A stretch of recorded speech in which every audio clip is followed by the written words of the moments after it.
Chapter 280.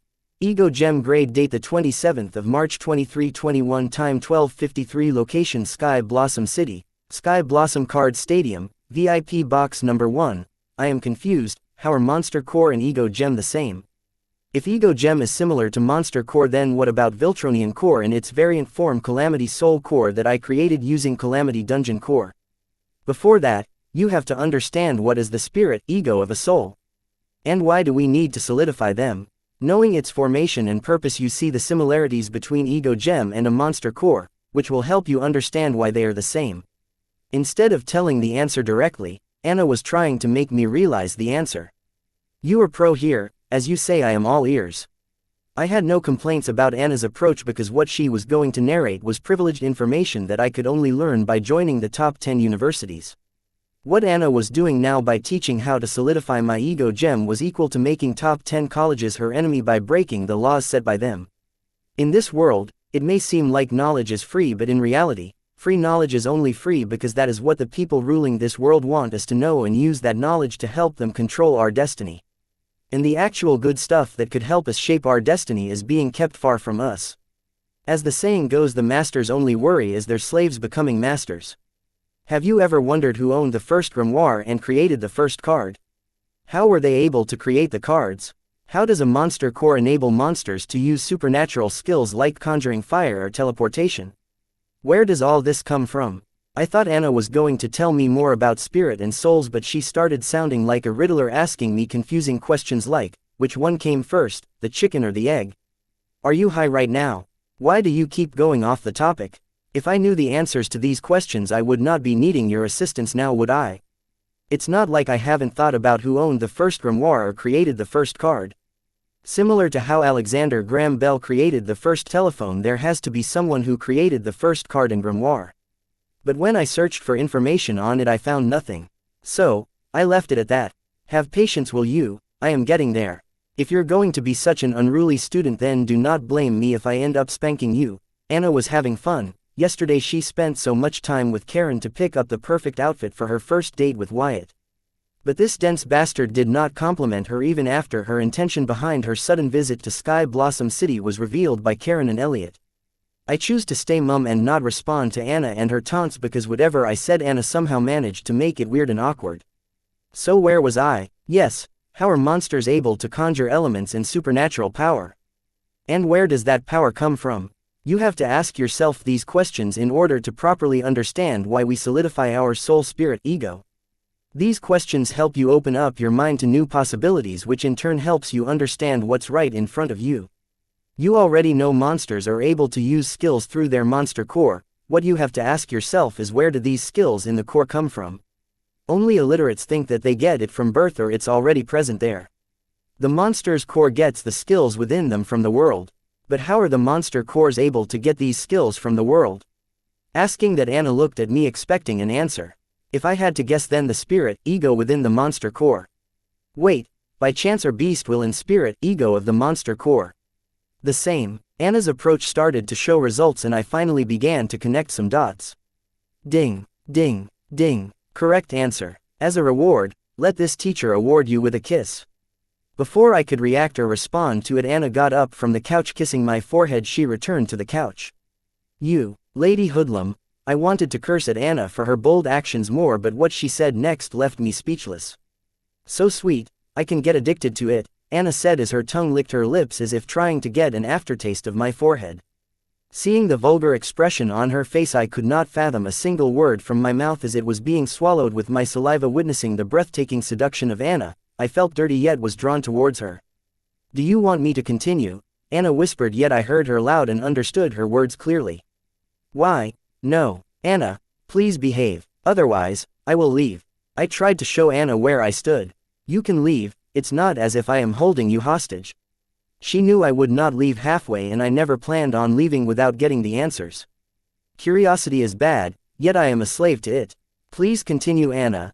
Not Anna. When class is in session, call me Miss Anna. Please continue, Miss Anna. I felt so dirty saying this, but I had to appease Anna. Good boy, and yes, the beast will is the spirit ego of the monster's core. They are the same. but have two different names because the leaders do not want the masses to get even a hint of how to form an ego gem. No, the question remains, how does the spirit, ego of the monster's core get the skills from the world? They do that by communicating with the world, which we humans termed as becoming one with the world. One with the world is a state in which a card apprentice can communicate with the world and learn the rules of the world. Mastering the rules of the world to a certain level, you can form runes which later are used to create cards. For a card apprentice to immerse in this state, he or she needs a solidified spirit, ego aka an ego gem. Compared to us humans, animals have always been close to nature, so they are easily able to solidify their spirit, ego, and form a monster core. With the formation of their monster core, the monsters start to gain strength and intelligence. Unlike us humans, the solidification of spirit, ego of their soul comes easily to monsters. Therefore, I said monsters awaken their monster core while humans have to form their ego gem, explained Anna. I guess forming an ego gem is very hard then, remembering how the 6 old spirits acted knowing I could see them in their runes. I guess forming an ego gem is a huge deal. Not many humans can form ego gems, therefore the predecessor found an easier way for the average human to create cards by using monster cores, carcasses, etc. as ingredients in card creation. Not all hope is lost for these people, as they have a chance of creating an ego gem at peak Card Lord realm before breaking through to Card Overlord realm. Even if you form an ego gem, it does not guarantee that one can communicate with the world by immersing in one with the world state. Here also talent comes into the picture. The one with the world stated is divided into 4 talent grades depending upon the card apprentice synchronization rate with the world. Higher the synchronization rate, higher the talent. Below 10% poor grade ego gem, 11% minus 25% average grade ego gem, 26% minus 50% good grade ego gem, above 50% excellent grade ego gem. For a card apprentice having poor grade ego gem, it is a hopeless situation, as they can feel the rules of the world but can hardly comprehend a thing. Take the card Emperor I killed. He has poor grade ego gem, and it almost took him a millennium to comprehend a single rule and to form it into a rune. Therefore he had to resort to stuffing his ego gem with broken runes extracted from fallen card emperors, which I highly do not recommend even for my enemies. The highest synchronization rate achieved by humans up to date is 63%. The one to achieve such a high rate is none other than the youngest demigod of history, Demigod Baylor. Anna explained to me how hard it is to form ego gems and that they are divided into various grades based on the synchronization rate of a card apprentice with the world. What is your ego gem grade and synchronization rate? I asked Anna, curious about her ego gem. She should have a high grade gem after all, she seems strong. Chapter 281. Side effects. Date the 27th of March 2321. Time 13:02. Location Sky Blossom City, Sky Blossom Card Stadium, VIP Box Number 1. My ego gem is of excellent grade with 51% synchronization rate. I barely made the cut. I formed mine when I was in the Card Master realm. Anna shared her ego gem info as if it were common knowledge. Does she trust me that much? So I am in the presence of genius then. I made small talk complimenting Anna's natural talent. If we are talking about genius, then it should be you. To be able to enter others' ego gem even without condensing your ego gem. And also see rules, runes, and escape spirits unscathed. How were you able to do that? I wonder what your synchronization rate will be. Anna asked the questions I wasn't ready to answer yet. Anna, I understand that a card apprentice after comprehending rules to a level can form runes, and once that person dies the runes he formed in his lifetime become broken runes. Here's what I do not understand. Why don't you recommend using broken runes? The Calamity Soul Core had collected a broken rune and I wanted to decide what to do with it based on Anna's answer. I take it that you have encountered the spirits and broken runes in Claude's ego gem. Why do you think there are 5 other spirits in his ego gem? Asked Anna. Is it because Claude used their broken runes? I knew why the spirits were present there, but I did not know how it is possible. Weren't they supposed to be dead? Yes, you must be wondering how can the spirits of the dead be alive in someone else's ego gem, right? Simple. Those spirits you saw are not real spirits. They are just remnants that the broken runes have conjured up using the understanding of the masters that formed them. The runes are not living, but they are powerful enough to achieve something like this. If these runes were in their original dead ego gem losing nourishment, they would have slowly broken down into rules from which they were formed, and then these rules would return to the world. But being transferred to a live ego gem, they get enough nourishment to continue to flourish. Over an accumulated period these runes gather enough energy to form the spirits of their dead masters. Just like the ones you saw. There is no way to stop or delay this from happening. The worst of all is that the card apprentice will henceforth have to share his ego gem with other spirits. The only way to get rid of or use the broken runes is to have stronger runes that can be used to suppress and control the broken runes. And also destroy them if needed. Anna explained to me why she did not recommend using broken runes. Having multiple free mouchers in your own house, who would opt for that? Other than having to share the ego gem, how do the broken runes affect the card apprentice? The side effect of using broken gems sounded more like multiple personality disorder back on Earth. The synchronization rate of your ego gem will decrease drastically. And using the existing rules and runes will become harder as your ego gem's control is split between different spirits. If the spirit is strong enough, it can also take control of the ego gem and replace the original host. That would be disastrous not just for the said card apprentice but everyone around him. As these spirits are not the real spirits, they are just the imitation conjured up by the runes. Once they get a body to possess, they will do what the master of the rune desired when he formed it. We call them fascinated card apprentices. So using a broken rune can lead to many disastrous outcomes. But still, people choose to use them in search of power. Anna narrated why she was against using broken runes. Turns out one can lose his body to the broken rune he used. Proving there is no free lunch in this world. How powerful does the broken rune have to be to possess the host? I asked, thinking of a possibility. As long as the broken runes are stronger than the host, then that is enough for them to break free of the host's control and possess her body. Anna answered my questions patiently. What if the rune is from a demigod?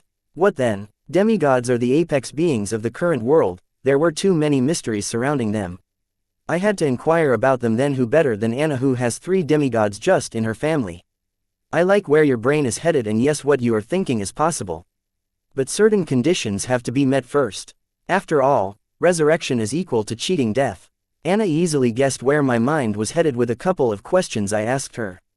So it is possible to resurrect a demigod by placing one of his broken runes in a life ego gem? I asked Anna with great enthusiasm, feeling I have stumbled on something huge. As I said, some conditions have to be met for that to happen, as nobody can withstand the transfer of a demigod's broken rune into her ego gem. The demigod's runes develop intelligence of their own and they are hard to please. Because of this intelligence of the rune, it is possible to resurrect a fallen demigod. Due to their intelligence, the runes have strong loyalty and attachment to their masters. They would rather die and return to the world than go into someone else's ego gem. Even the demigods have a hard time trying to use a broken rune of a fallen demigod. But there's a way to cheat these intelligent runes, that is by making use of the bloodline of the demigods, direct descendants. For this purpose, most demigods breed as many progenies as possible. But having demigod blood isn't enough, they should also have enough bloodline purity. Therefore the demigods favor their descendants with high bloodline purity and spare no effort to help them grow and become stronger enough to be used when needed. Anna mentioned the conditions required for the transfer of the demigod's runes. Runes having intelligence did not surprise me, as in this world every day I discover more blizzard things. No wonder the demigod worshippers are so desperately after Pax. I bet they have a rune of demigod Michelangelo godson. And they want Pax so that they can resurrect their lord. That is why they treated Pax with utmost respect and care. I finally figured out why the demigod worshippers were so desperately after Pax. They wanted to use him to resurrect the demigod they worship. Not to mention Sarah, the last descendant of the demigod Redfall. According to Van, Sarah has a very high bloodline purity, and the demigod Redfall kept her hidden from the world because he must have planned on using her to resurrect himself in case of his untimely demise. You know, the resurrection of the demigod would not be the best of plans, cause some of the demigods like the great marksman Michelangelo godson have tirelessly fought for humanity and finally found peace in an honorable and worthy death. I do not think it's a good idea to disturb their peace. Anna's words may be true for a martyr like demigod Michael, who would not like to be disturbed, but the same could not be said for demigod Redfall. If I remember correctly, Van did say he felt like he easily escaped the massacre of his family, as if somebody was watching over him. Anna, if using broken runes is of no merits, then why did old man Lorenzo and Cory fight so hard for the severed head? Lorenzo went as far as promising me 2 myth grade cards. From Anna's explanation all I can get is that broken runes are nothing but trouble. If so, why were Lorenzo and Cory fighting for it so badly? They do not want to use the broken runes but want to study them, so that they can comprehend the rules used to create those rules. That is useless for Lorenzo, but it's a huge deal for someone of his granddaughter and Cory's level. Anna revealed why Cory and Lorenzo so desperately fought over the head. What? You can comprehend rules in such a way too? Won't that have any adverse effect? Another bizarre discovery. You can. It is like you are reading from a copy of the original book. The copy is bound to have mistakes. After all, shortcuts are bound to have side effects. Therefore I recommend you only use the broken runes just to get introduced to that particular rule rather than using the broken rune to comprehend your own rune. As a copy of a copy will have more mistakes. Using broken runes this way allows you to find the rules much easier than immersing yourself in one with the world state. Chapter 282.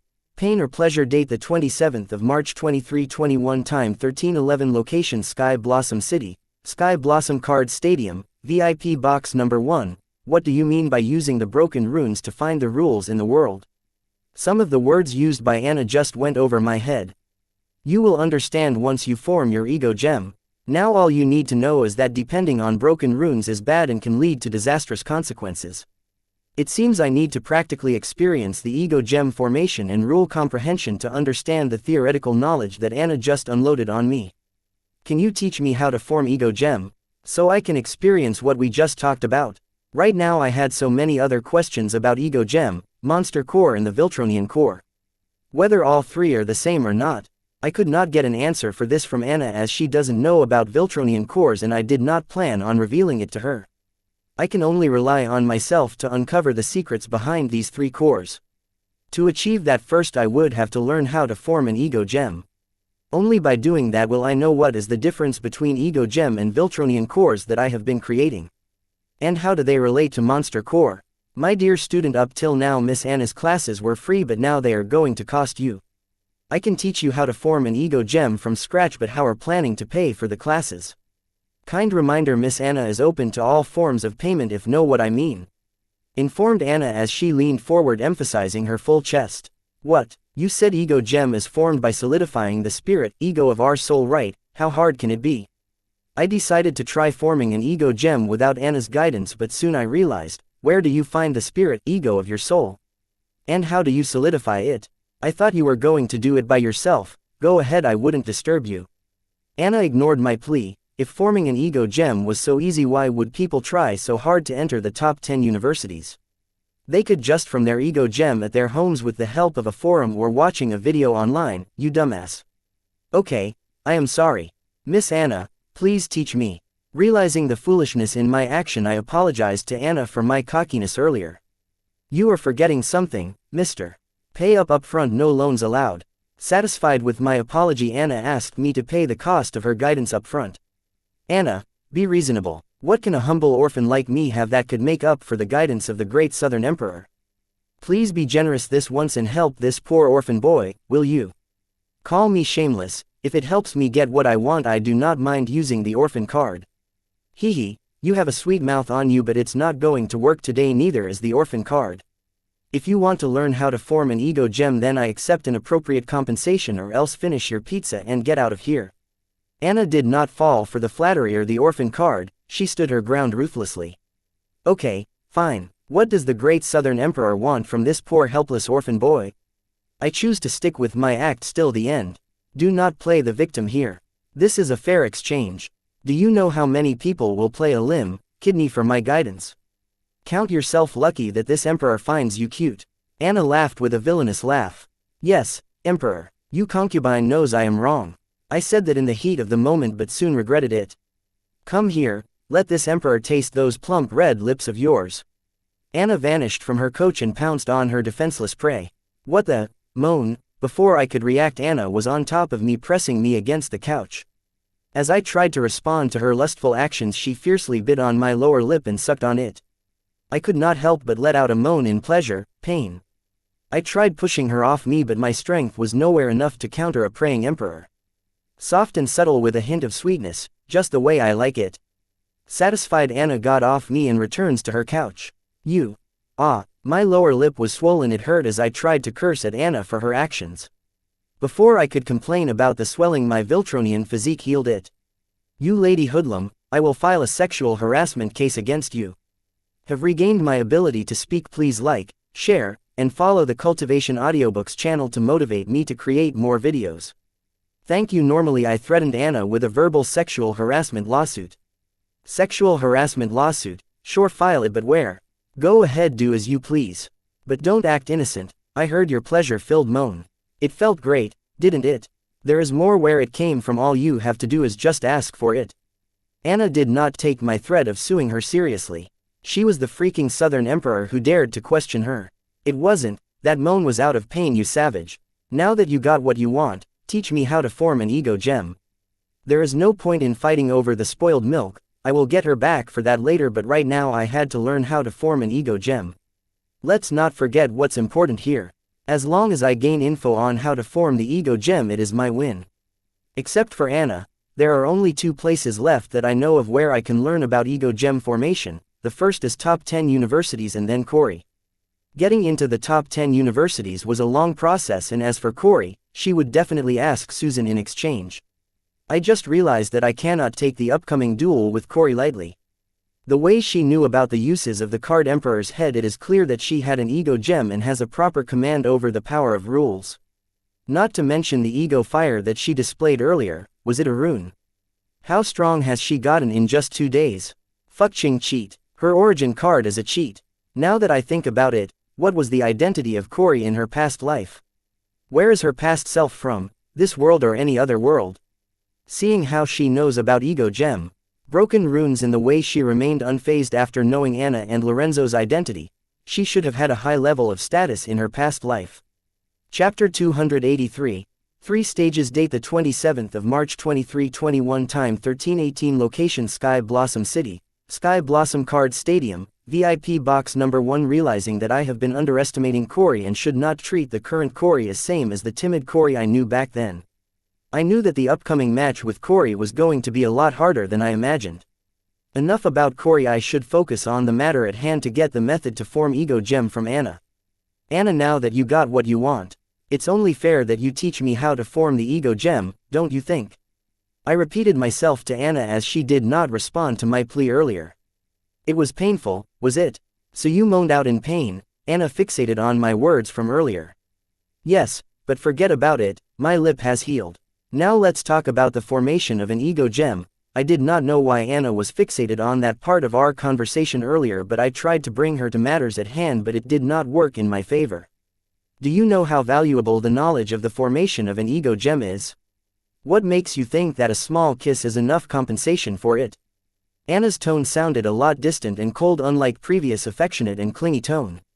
Small kiss. You bit on my lower lip and sucked on it for about 30 seconds, you dare to call that small kiss? Which part about it is a kiss, you savage? If not for my card's passive skill, my lips would still be swollen, showcasing the bite marks, the proof of your savage deeds. I exaggerated a little to guilt Anna into teaching me how to form an ego gem. I know it is low, but this was the fastest way to get the method. What a drama queen. Don't overreact, it was just a small kiss. Anna did not even react to me guilting her and dismissed my claims nonchalantly. Okay, fine, you win. FYI, anything physical and of sexual nature is off the table. Now tell me what you want in exchange for your guidance in the creation of ego gem. I was done pussyfooting around, as my duel with Corey was at 1500 hours, which is about 2 hours from now. I have to start preparing now if I want to defeat Corey. The consequence of losing to Corey is dire. Susan and I underestimated her and made a bet with her, which I regret right now. Otherwise, I would not have to tolerate Anna and so desperately seek her guidance. You killjoy, but still it's better than you trying to guilt me into helping you. What do you have that is worth my interest other than your body? Let's see, how does 10% of the silver milk powder royalty in your name sound? Anna had seen through me shamelessly trying to guilt her into helping me for free. Okay, I will go ask Corey, or just wait till I get into one of the top 10 colleges. Having said that, I immersed myself in enjoying the pizza. What, you don't think it's the appropriate price? Other than your body and the silver milk powder, what else is there on you that is as valuable as the method to form an ego gem? Even if you enter one of the top 10 colleges, you would not be given the method to form ego gem until you make it to second year, and believe me, it is not an easy task. Do you know how many rules I will be breaking just by guiding you on how to form your ego gem? With one sentence I turned the tables with Anna. Me desperately trying to negotiate with Anna allowed her to try and swallow a huge chunk off of me. The pizza is good, right? The cheese just melts in your mouth. I ignored Anna and decided to show how uninterested I was. I know what you are trying to do, but since I want to teach you how to form an ego gem from the start, I am willing to compromise. As long as you tell the truth that you liked it. Anna was still fixated on the part where I denied that I did not like what she did. I guess this was her way to get back at me. No wonder she sounded distant and cold earlier. I was not a prude or anything, but how would you feel telling the one that sexually harassed you that you like it? I do not know about others, but I was greatly embarrassed right now. Say the 4 magic words and you can get started with forming your ego gem. Seeing me embarrassed, Anna encouraged me, but it only added to my embarrassment. Yes, I liked it. I yelled hurriedly to be done with it. Now say you want more. Anna was having her share of fun and enjoying to the fullest at my expense. Miss Anna, now please teach me how to form an ego gem. I decided to play softball because whenever I tried to take control of the conversation, Anna would rebel and go rogue. I just had to tolerate all this till I got my hands on the method of forming an ego gem. Aren't you cute, my lovely student? Okay, fine, I'll tell you the method, so listen closely. There are 3 stages to the formation of the ego gem. 1. Realizing the spirit of your soul that is in the ethereal state. 2. Conjuring the spirit from ethereal state to reality. 3. Solidifying the spirit energy into a gem and housing the spirit in that gem. Gem stage. Anna explained that there are 3 stages to formation of an ego gem: ethereal stage, conjured stage, and gem stage. Great. How do I find the ethereal spirit? Could you be faster? I have to form the ego gem before my duel later. Seeing that I could finally begin forming my ego gem, I was eager to achieve it before my duel with Corey. What you're trying to form is a ego gem, not your everyday sugar-coated chocolate gems. For you to bake it an hour and a half. Are you sure that you haven't lost your mind? Forget creating the ego gem, it takes months for a card apprentice to find the ethereal spirit of their soul. Anna exclaimed, hearing that I wanted to form my ego gem within 1.5 hours. Chapter 284. Rune cards. Date the 27th of March 2321. Time 13:25. Location Sky Blossom City, Sky Blossom Card Stadium, VIP Box Number 1. Hearing that it takes months for a card apprentice just to find her ethereal spirit, I was without words. As I was planning on using my ego gem in my upcoming duel against Corey.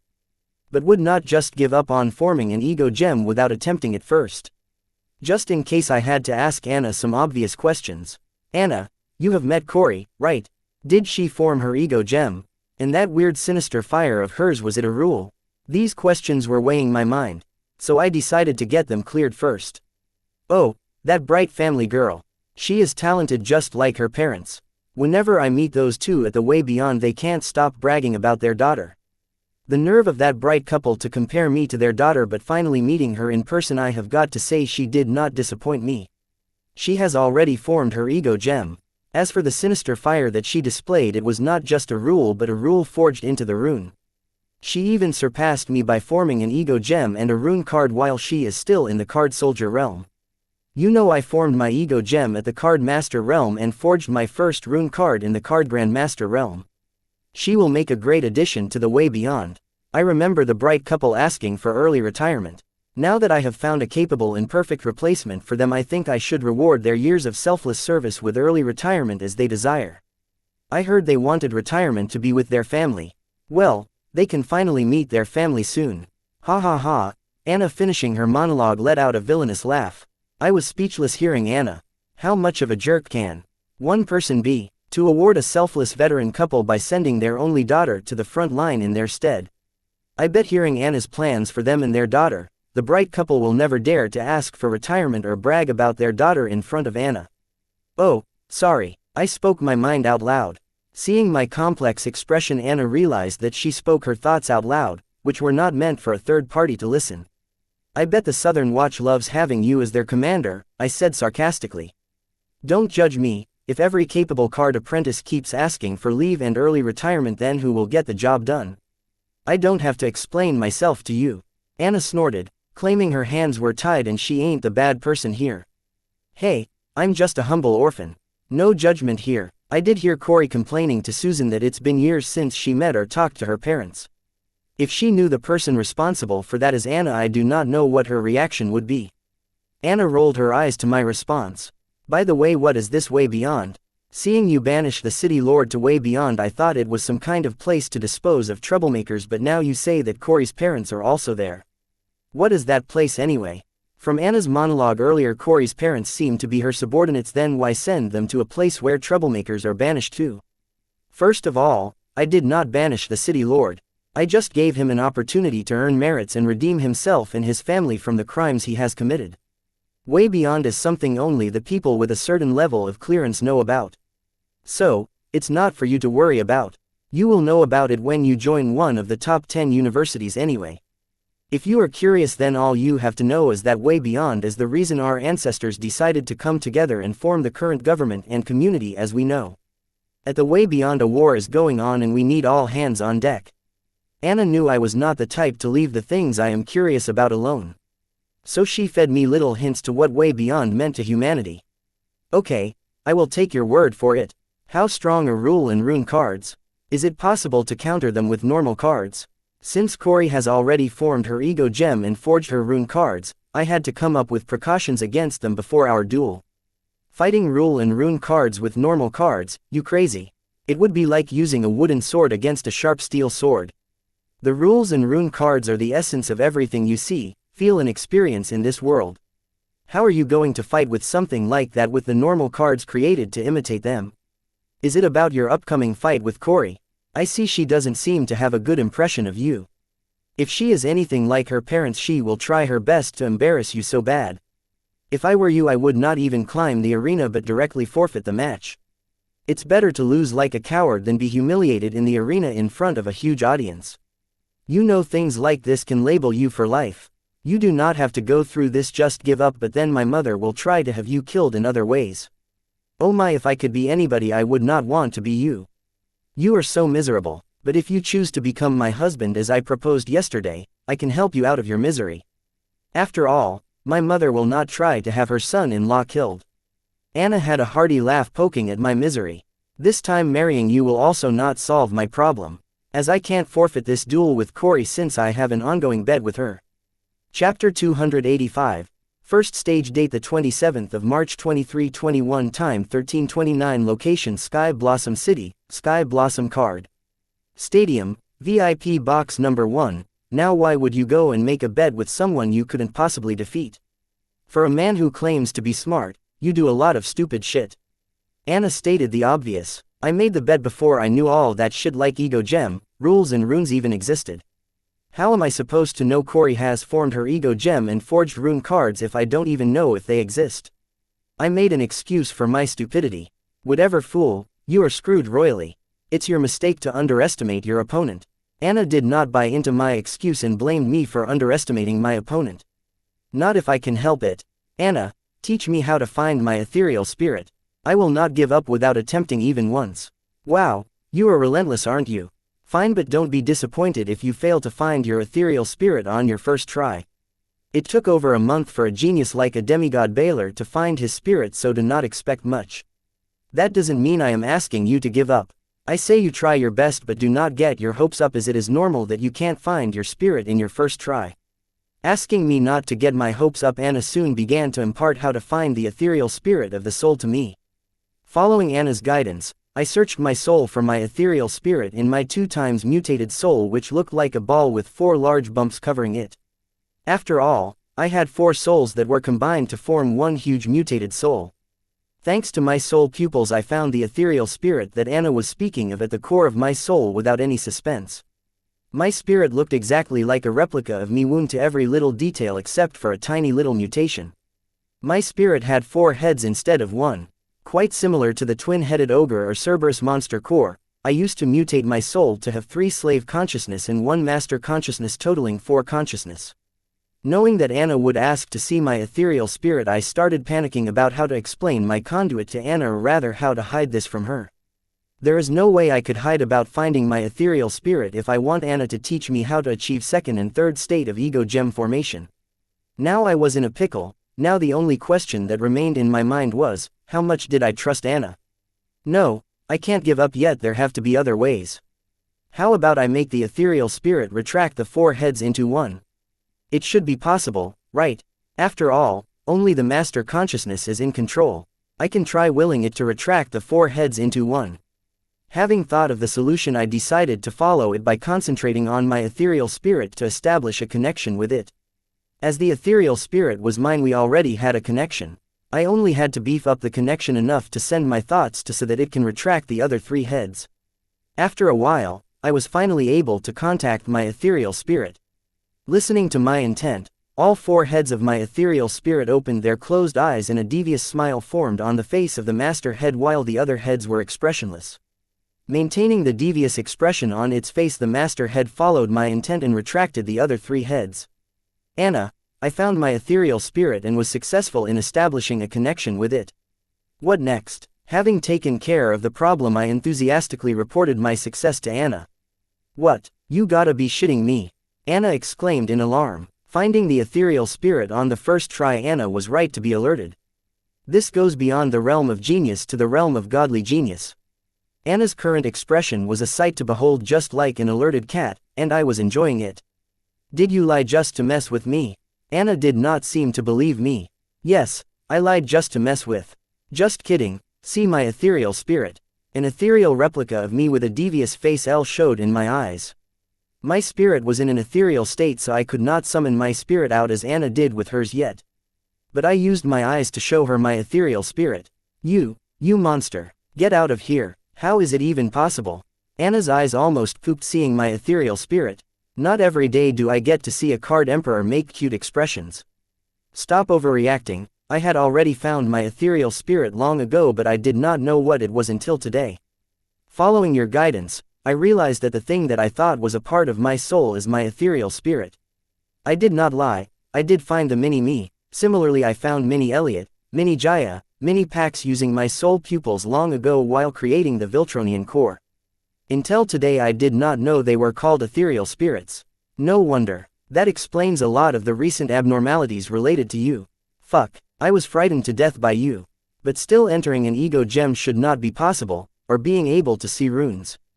You are getting more mysterious with every passing second. Now I am more curious about you than before. You know what they say about mysterious men. Anna started to flirt with me again, trying to establish her dynamic that she lost due to the fiasco earlier. How about we move on to the next stage of condensing my ethereal spirit to reality? I asked, trying to bring Anna back to the track. Chapter 286.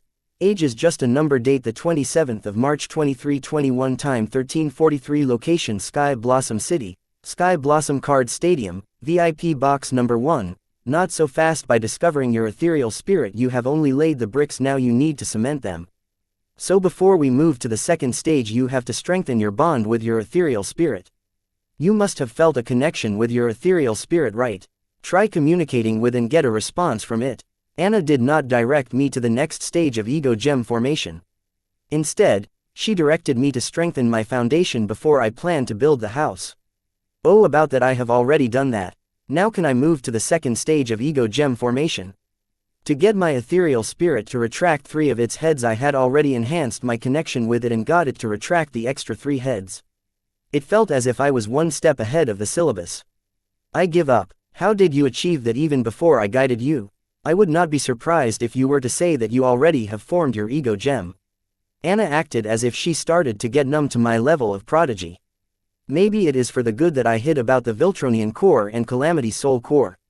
If Aunt knew I discovered my version of Monster core she would flip. You didn't, right? Seeing me embarrassed by dodge her eyes, Anna asked me in skepticism.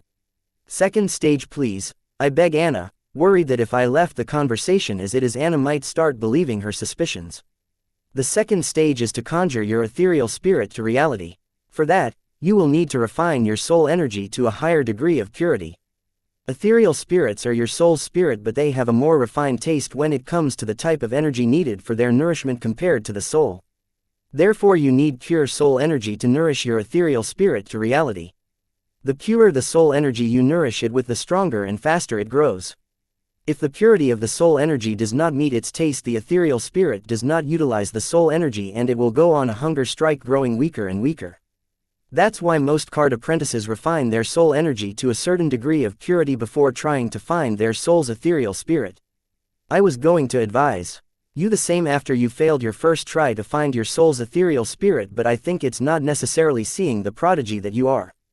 Anna gave a brief explanation of soul energy purity and the important role it plays in nursing the ethereal spirit to conjure it to reality.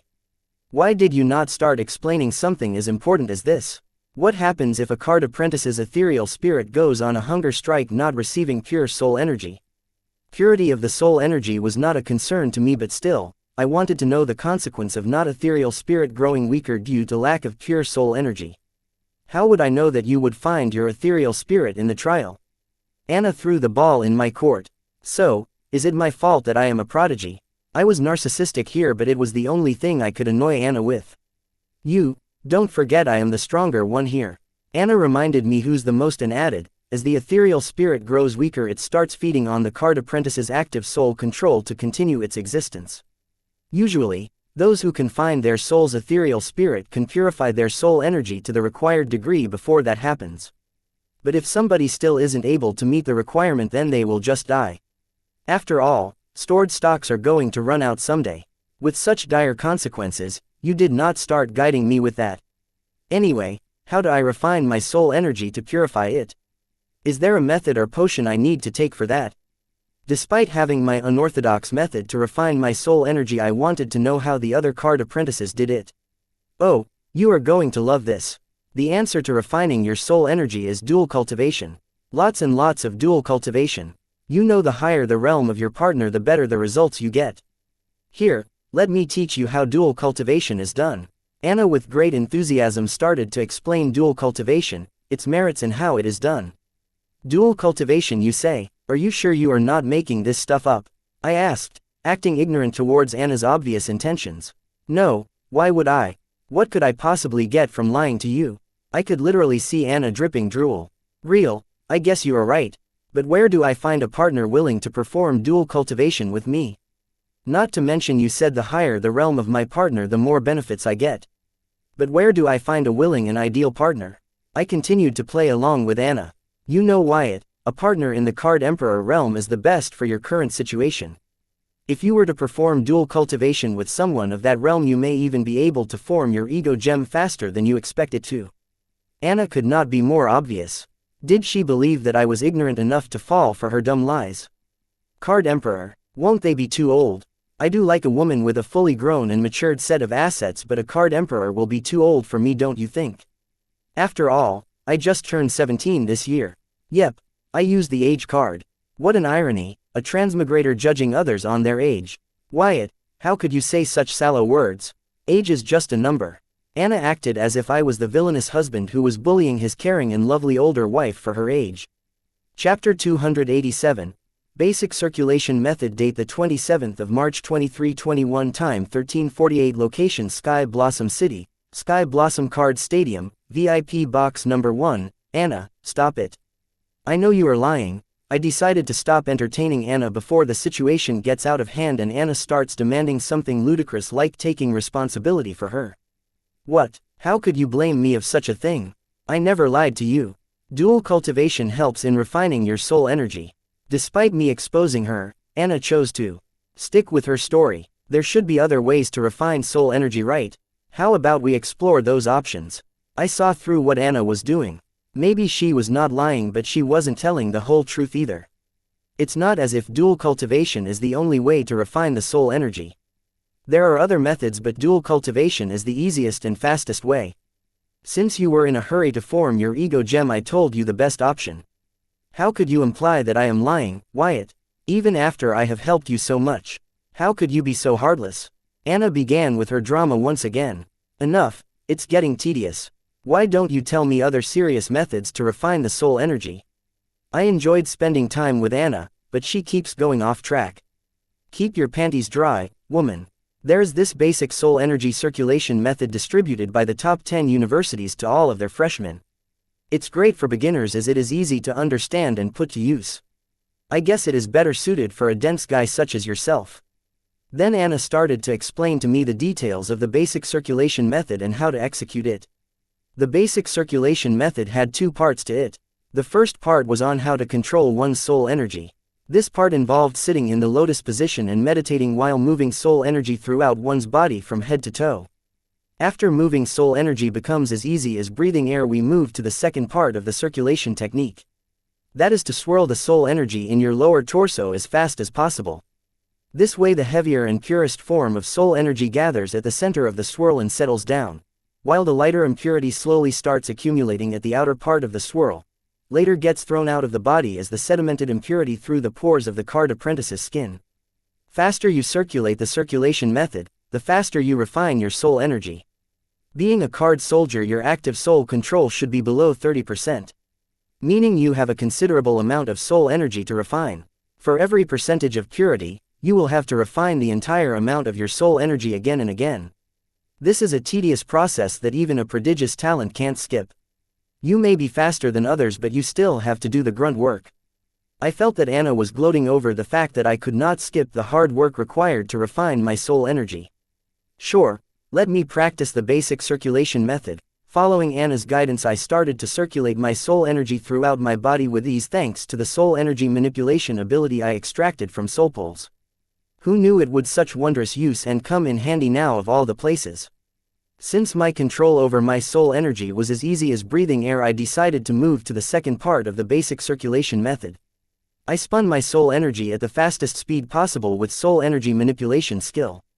And as Anna explained to me, I noticed heavier pure soul energy and lighter impurities separate as I swirled my soul energy at the fastest speed allowed by my soul energy manipulation skill. Soon I was drenched in black sediment impurities that came out of my skin pores and I started to smell. "You, son of a gun," Anna exclaimed in utter shock, seeing me able to successfully refine my soul energy to a certain degree under 5 minutes of practicing the basic circulation method. "I think I need a shower," unable to bear the smell of my own body. I thought it would be better if I took a shower. After all, this is a stadium. They should have showers for players here. A shower, that's what comes to your mind. "You freak, you just broke my reality as I know, and you want to shower," Anna yelled as she summoned her grimoire and used a weird card which cleared all the impurities of me and my dress. Even the smell was gone without a trace. "What card is that? It is so useful. Can I have one?" I was not a clean freak, but I hate it when I get stains on my clothes or sweat a lot. Such a card would come in handy in such situations.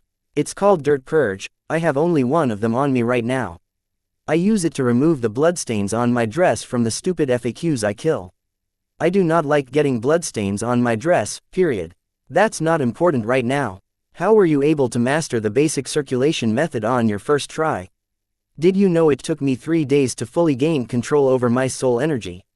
But you not only mastered control of your soul energy but also refined your soul energy in under 5 minutes on your first try. How is that even possible? That has pressed the norms of prodigy. Fuck. Here I thought I had grown numb. Anna started questioning her reality. Anna herself is a genius, but it took her a week before she successfully mastered the basic circulation technique and refined her soul energy for the first time. You do not have to react like this, okay? I was able to master the basic circulation method so fast because of my soul energy manipulation card. I just cheated. There is nothing to be shocked about. I revealed my soul energy manipulation skill to Anna, afraid that she could not hold back her jealousy. "You have such a miraculous card. No wonder. I got scared over nothing. You know, Wyatt, depending on cards too much is not good for you. I suggest you learn soul energy control rather than depending on a card, as it is a very handy and fundamental method. It will help you in the long run." Anna started to preach that I should not depend too much on cards and blah blah blah. "You are just jealous that I get to skip the hardship you went through figuring out how to control soul energy and mastering the basic circulation technique." "Yes, I am. I am the Southern Emperor. How come I have to learn soul energy control like mortals but you get to do it like a royal? The world is so unfair." Can't Anna see the irony in her words? Chapter 288. Caught date the 27th of March 2321, time 13:57, location Sky Blossom City, Sky Blossom Card Stadium, VIP box number 1. There it is. Now that is out of your system, let's head to the third stage of ego gem formation, shall we? Seeing Anna be jealous enough to show it out in such an ugly way, I felt it was worth it having gone through all the trouble to extract soul energy manipulation skills from the soul poles. Hold your horses, buddy. You may have mastered the basic soul energy circulation method because of your cheat skill, soul energy manipulation. But you still have to refine your entire soul energy to the required degree of purity. And then use that refined soul energy to nourish your ethereal spirit to conjure it to reality. For you to achieve the required degree of purity, you will have to purify your soul energy for 2 or 3 weeks even with your cheat skill. And then nourish your ethereal spirit to reality. So, the third stage will have to wait until you can conjure your spirit to reality. Don't think having a cheat skill will save you from the required grunt work. Anna seemed to be pretty mad about my soul energy manipulation skill to repeatedly call it a cheat skill. But jealousy was not her color, it did not suit her. Anna, I think my soul energy has already reached the required degree of purity for the nourishment of my ethereal spirit. Can you check if I have met the requirement, so that I can start nourishing my spirit and soon conjure it into reality? I did not know what degree of purity of soul energy was needed to nourish my ethereal spirit, so I had to ask Anna to check if the purity of my soul energy was enough. Ha ha ha. Oh, Wyatt, now you're sounding narcissistic, you know that, right? You have just refined your soul energy for 5 minutes and you think you have already met the required degree of purity of your soul energy to nourish your spirit to reality. If you are not being narcissistic, then what? Anna laughed at my words and called me a narcissist for thinking that I have achieved the required purity for the nourishment of the spirit. Could you please check if the degree of purity of my soul energy is enough? I pleaded to Anna as I stretched my head towards her and circulated my soul energy in it for her to check it. Fine, since you insist, I will check. But don't get your hopes up. These things take time, you son of a banshee. What in the name of Satan? How in the hell is your soul energy so pure and thick? You are not toying with me on purpose, are you, Wyatt? I swear if you are, I will make you regret it. This is the first time you used a soul energy refining technique in your life, right? Anna grabbed my wrist and began clicking the purity of soul energy reluctantly. But soon she yelled in shock as I proved her wrong once again, as my soul energy had met the purity requirement, which led to Anna start doubting that I had already refined my soul energy long ago and was messing with her. No, I am not toying with you, Anna. This is the first time I have used a soul energy refining technique in my life, I swear. I always felt my soul energy get denser and purer every time I went through baptism. First I thought it was the same for everybody, but after learning the soul energy refining technique from you, I realized my baptism experience differed from what others experienced. And how hard it is to purify soul energy. Therefore I insisted you verify if the purity of my soul energy had met the requirements. Anyway, what would I get from toying with you, Anna? Yes, I lied my ass off. The 2 secrets that I would take to my grave were the Calamity Soul Core and the Soul Mutation Method, both of which I created. Yes, my soul mutation was the reason why my soul energy was so dense and pure. My soul energy was 4 times denser and purer than regular soul energy. To achieve this degree of purity in soul energy using the basic circulation method, even with my soul energy manipulation skill, I would require a minimum of 4 years. And for an average talent, it may require 10 to 20 years to reach this level of purification in his soul energy. The most revolutionary thing was how dense my soul energy was. The basic soul energy circulation technique only helped with refining and purifying the soul energy, not enhancing the quality of the soul energy. For example, cow's milk and donkey milk are not the same, as donkey milk is more nutritious compared to cow's milk, but both are milk at the end and nobody could tell a difference once they were mixed. The fact remains that donkey milk is more nutritious and expensive than cow's milk. Similarly, my soul energy was 4 times denser and of better quality than the average soul energy. You're telling me that you were able to achieve this level of dense and pure soul energy due to your special baptism? Then that means you have a special physique or a trait stat, don't you? Only that can explain why your baptism is special and gives you extra benefits. Anna reached a conclusion I never could have thought of. This conclusion was bad news for me, considering how the government was actively recruiting people with the physique or a trait. And also helping the secret clans, families and sects to hide any information about physique and trait stats from the general public. Anna's judgment regarding my special baptism caught me off guard and I did not know how to answer her. My words and facial expression froze, which was enough to hint Anna to the obvious answer. From the look on your face, I take it that my guess about you having an extra physique or a trait stat was right. My God, you are a prodigy. The natural extra stat is a sign of a prodigy. I liked you a lot, Wyatt. But this information changes everything. What to do? This is difficult, I can't decide. On the one hand, I want you to be mine, but on the other hand, I have to fulfill my duty. Wyatt, you would understand me if I chose the latter, right? I am so sorry, Wyatt. I did not want this. Chapter 289. Trust date the 27th of March 2321 time 14:06 location Sky Blossom City, Sky Blossom Card Stadium, VIP box no 1 inch. I realized that there are not 2 secrets that I would take to my grave but 3 secrets: Calamity Soul Core, Soul Mutation Method and Physique and Trait Stats. Got you, haha. You should have seen the look on your face, haha.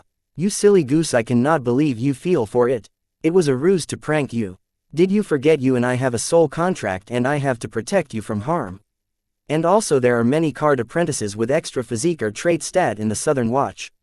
So do not worry, it is not a big deal if you have proper backing. Anna exclaimed, revealing that her words and actions earlier were just an act.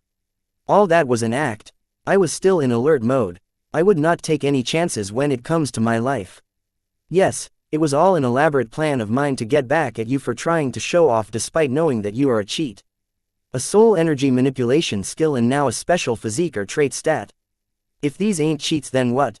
Anna explained that she did that to get back at me because she was jealous of my cards and talent. Elaborate plan, isn't it quite far-fetched from what happened? But you do know that this stunt has made me more cautious towards you. Yeah, I was just warming up to the idea of Anna as a friend and she had to pull the wrong prank. Now I will have a hard time trusting her. Does it matter? You did not trust me from the start, anyway. I have been throwing myself at you for a while now, don't you dare act dumb. You are aroused and attracted to me, but you do not try to make a move on me even if I pinned you down. Not because of my numerous ex-lovers, you are not that type of guy. It is because you cannot bring yourself to trust me and lower your guard in my presence. Anna was spot on. I was not a prude to give up on a sure thing, but I was calculative enough to know that fornication will lead to feelings which I rather not have towards someone I am not sure if I could trust yet. Despite my thick skin, I was not shameless enough to ask her to teach me the next step to form ego gem after she poured her heart out. If I did that, I wouldn't just be shameless but considered as a jerk. So, where were we? Yes, the purity of your soul energy is more than enough to nourish your ethereal spirit and conjure it to reality. Anna chose to live the previous matter despite how hurt she was. Who wouldn't be? Despite her status, she conjured enough courage and went out of her way to confess to the boy she likes and then help him in every way possible, only to know that he did not even trust her yet. It was already a miracle that she did not leave, instead stayed behind and decided to help me. I followed Anna's guidance and fed my soul energy to my ethereal spirit. The spirit greedily devoured the soul energy and started to form shape and gain presence. Feeding the spirit soul energy was like filling in colors to a picture. Ethereal spirit was a colorless picture that came to reality as I filled it with my soul energy, the metaphorical color. After feeding it most of my spirit energy, I found that the spirit stopped. Seeing how it looked alive and real, I knew the spirit was full and had finally condensed to reality rather than ethereal. To test whether my spirit has completely condensed to reality, I tried to summon it to the outside world from within my soul, just like Anna did earlier. As I willed it, my spirit was summoned in the outside world. Like Anna's spirit, which showed disgust to everything in existence, my spirit carried an ominous, quietly maniacal look in its eyes with a devious smile. Yep, that look sent a chill in my spine, as my spirit painted me as a psychopath. So I hurriedly recalled it. Now I understood how Anna felt showing her spirit. No surprise there, you conjured your spirit to reality faster than I thought. Now let's head to the third and final stage. This should be easier. What am I saying? You achieved the first and second stages as easy as you were walking in a park, then this third step should be a lot like drinking water for you. Ask your spirit to surround itself with as much soul energy as possible. And compress all the soul energy in a shape of your choice with the spirit in the center. For optimum results, I recommend you to choose a symmetrical design for your gem, for example a sphere. This way you can easily know where the center is as you forge your ego gem. Anna tried to act unaffected by how fast I conjured my spirit to reality and started to guide me about the last step to forge the ego gem. Wait, that's it. I gather soul energy around with my spirit in the center and compress the gathered soul energy into a shape of my choice to get an ego gem. How does that work? How can just compressing soul energy for a gem That does not make sense. Yes, this was the most illogical thing I had heard. You fool, the third step is not for you but your spirit. All you have to do is gather enough soul energy with your spirit in the center and hold it in a place as your spirit starts to cocoon itself using the soul energy you have gathered. Now don't ask how the spirit knows this. It's like asking how caterpillars know to form cocoons. How do spiders know to weave their silk? They just do, it comes naturally to them. Similarly, our spirits also naturally know to forge a gem, they just require our help in gathering the soul energy and hold it in place. Now just shut up and form the gem. I have places to be since you do not appreciate my presence anyway. It was very awkward for Anna to stay behind after revealing that she knew that I was pretending to act dumb and did not trust her. She felt like running away and hiding in embarrassment, but still, she forced herself to stay behind and complete the task. As it was not like a heatsen to leave a job half finished. Chapter 290. Fusion date the 27th of March 2321 time 1411 location Sky Blossom City, Sky Blossom Card Stadium, VIP box number 1, sure, just a sec, I will forge the gem so you can get back to your work. Anna's words did not guilt me as we both wanted separate things from our relationship. If she was looking for a friend in me, I was down for that, but clearly, she wanted more, which I am not ready for yet. I have to be heartless to make it clear to her to avoid any misunderstanding in future. You know this is the part one like the most about you, ruthless and goal-oriented. I am in no hurry, I will make you mine soon.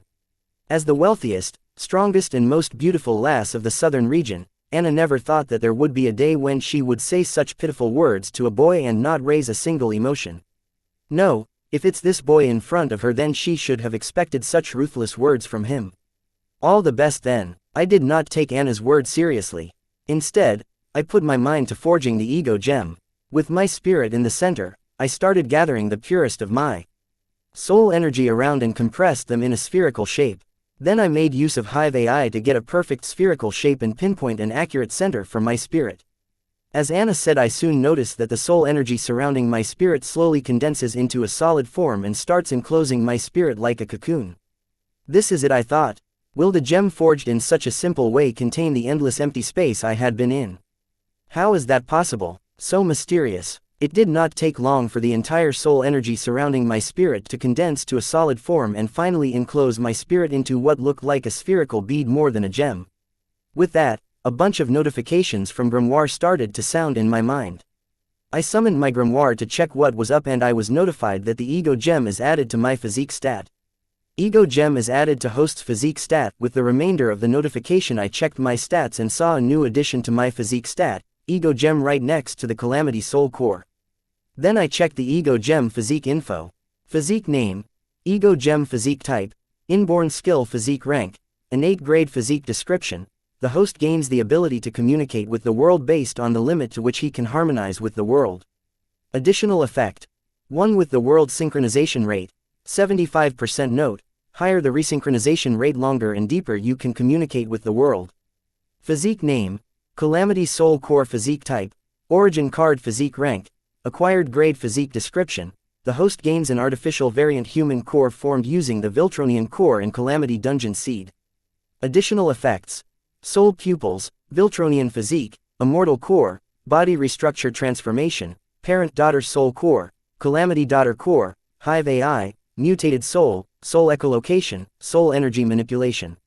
Note, Calamity Soul Core's duty is to protect the host's soul.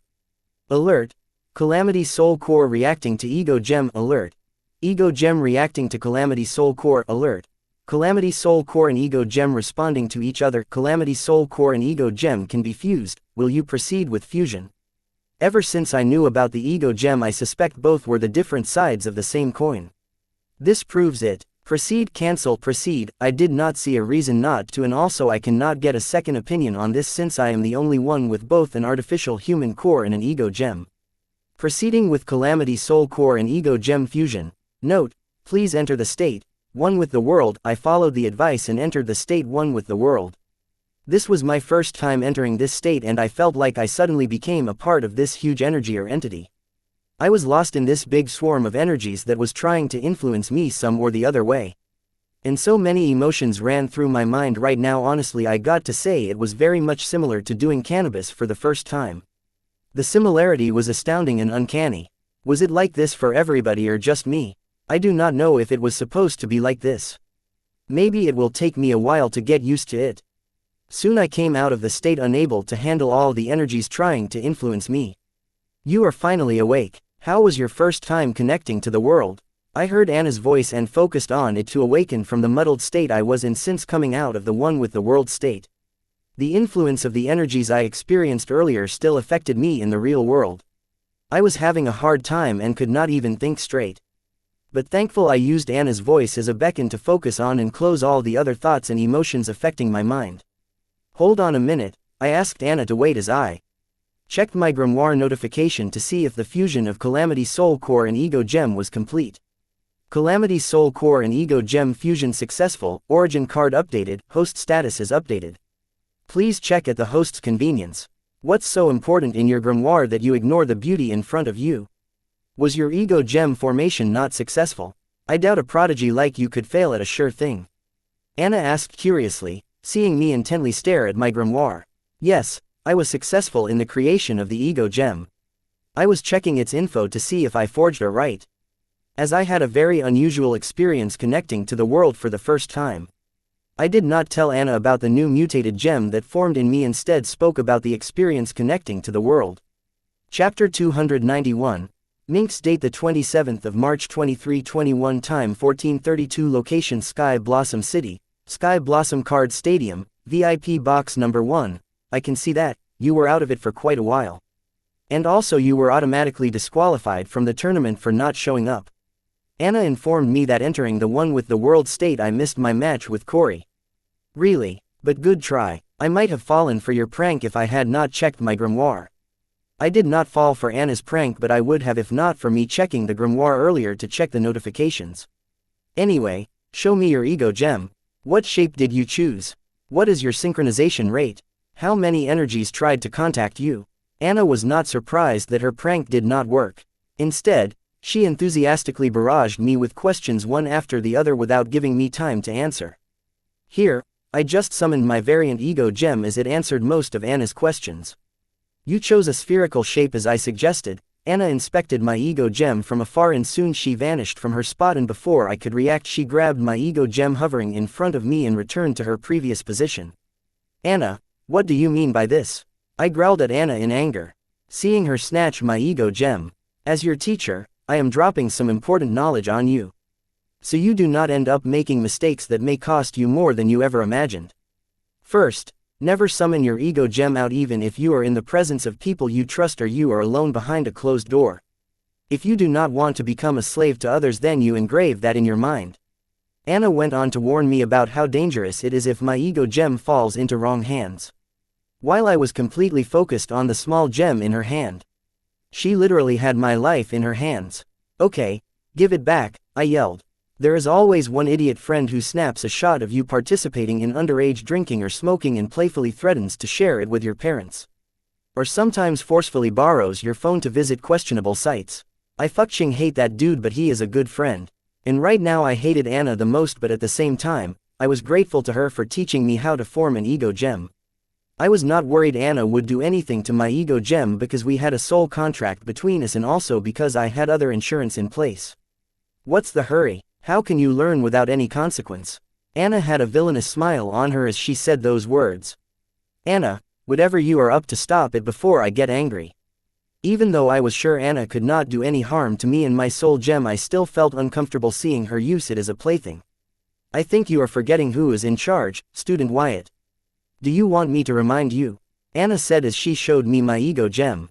No, Miss Anna. Understanding Anna's intent, I decided to play along till I got my soul gem back. Good boy, if you want your Ego Gem back, all you have to do is kiss me. Anna put forward her demands and they were as silly as her actions. You promised to give me back my Ego Gem if I kiss you once. Kissing a woman wasn't new to me, but being forced to kiss a woman was new.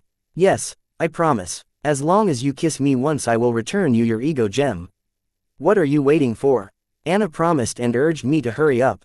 But since when did a man require to be forced to kiss a beauty? I did not think much and walked towards Anna with steady steps, neither hurried nor reluctant. Reaching Anna, I wrapped my left arm around her waist and pulled her into my embrace, causing her ample bosom to be pressed against my muscular chest. Using my free hand, I cleared the playful bangs falling on her face with a gentle touch, leaving a lingering sensation on her skin. "Where do you want me to kiss you?" Looking into Anna's eyes, I whispered. Feeling my breath on them, Anna's pale white cheeks turned rosy and her lips quivered. "Kiss where it pleases you the most." Anna gave me a green signal to do as I please. "Then don't mind me," whispering that, I gently started to nibble on Anna's ears. Soon I felt Anna put her whole body weight in my embrace as her legs turned weak after a brief romantic session. "Good. Now given my ego gem back." Placing Anna on the nearby couch, I demanded my ego gem. "Let me catch my breath, will you? This wasn't your first time, right? Who knew an honest-looking boy such as yourself had such skill? Oh my god, it felt so good. I am so aroused right now. Let's go all the way, pretty please." Anna beamed and started to propose going all the way. "Anna, you promised. Now give me back my ego gem," I said sternly. Even I was aroused, feeling up Anna's supple body. But I controlled myself, as it was not the time or place for it. Hearing my thoughts, I glanced at Anna in fright. It was happening as she said. I almost considered doing it with her if I did not have to participate in a duel in the next 20 minutes. This minx is dangerous. She almost had me. I know you do not have to keep reminding me that. We heats and always keep our promise. Here, catch." Anna released my ego gem from her constraint, which was stopping me from recalling the ego gem, and threw it towards me. Feeling the constraints block me from recalling ego gem, I recalled it.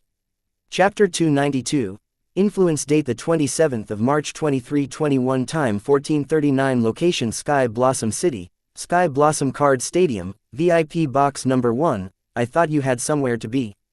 I asked Anna, who was eyeing me similar to a popsicle to devour. "I'm too aroused to go anywhere. I never thought that an inexperienced brat like you would make me so wet." "How are you so good at your first time?" Anna made excuses for leaving and continued to play her tricks on me. "How do you know it is my first time?" I asked her with a devious smile.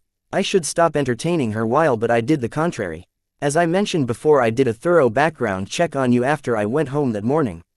Saying that, Anna recalled her talk with her mother. "Mom, you are saying he has zero experience with women.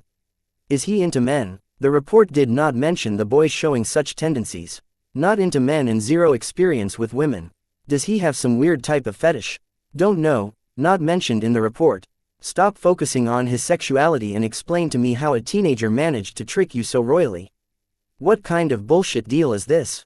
He enjoys 35% royalty by sitting back and doing nothing, with no obligation to contribute towards the production and supply of the product or investing in the expansion. Not to mention the one-sided soul contract between you and him.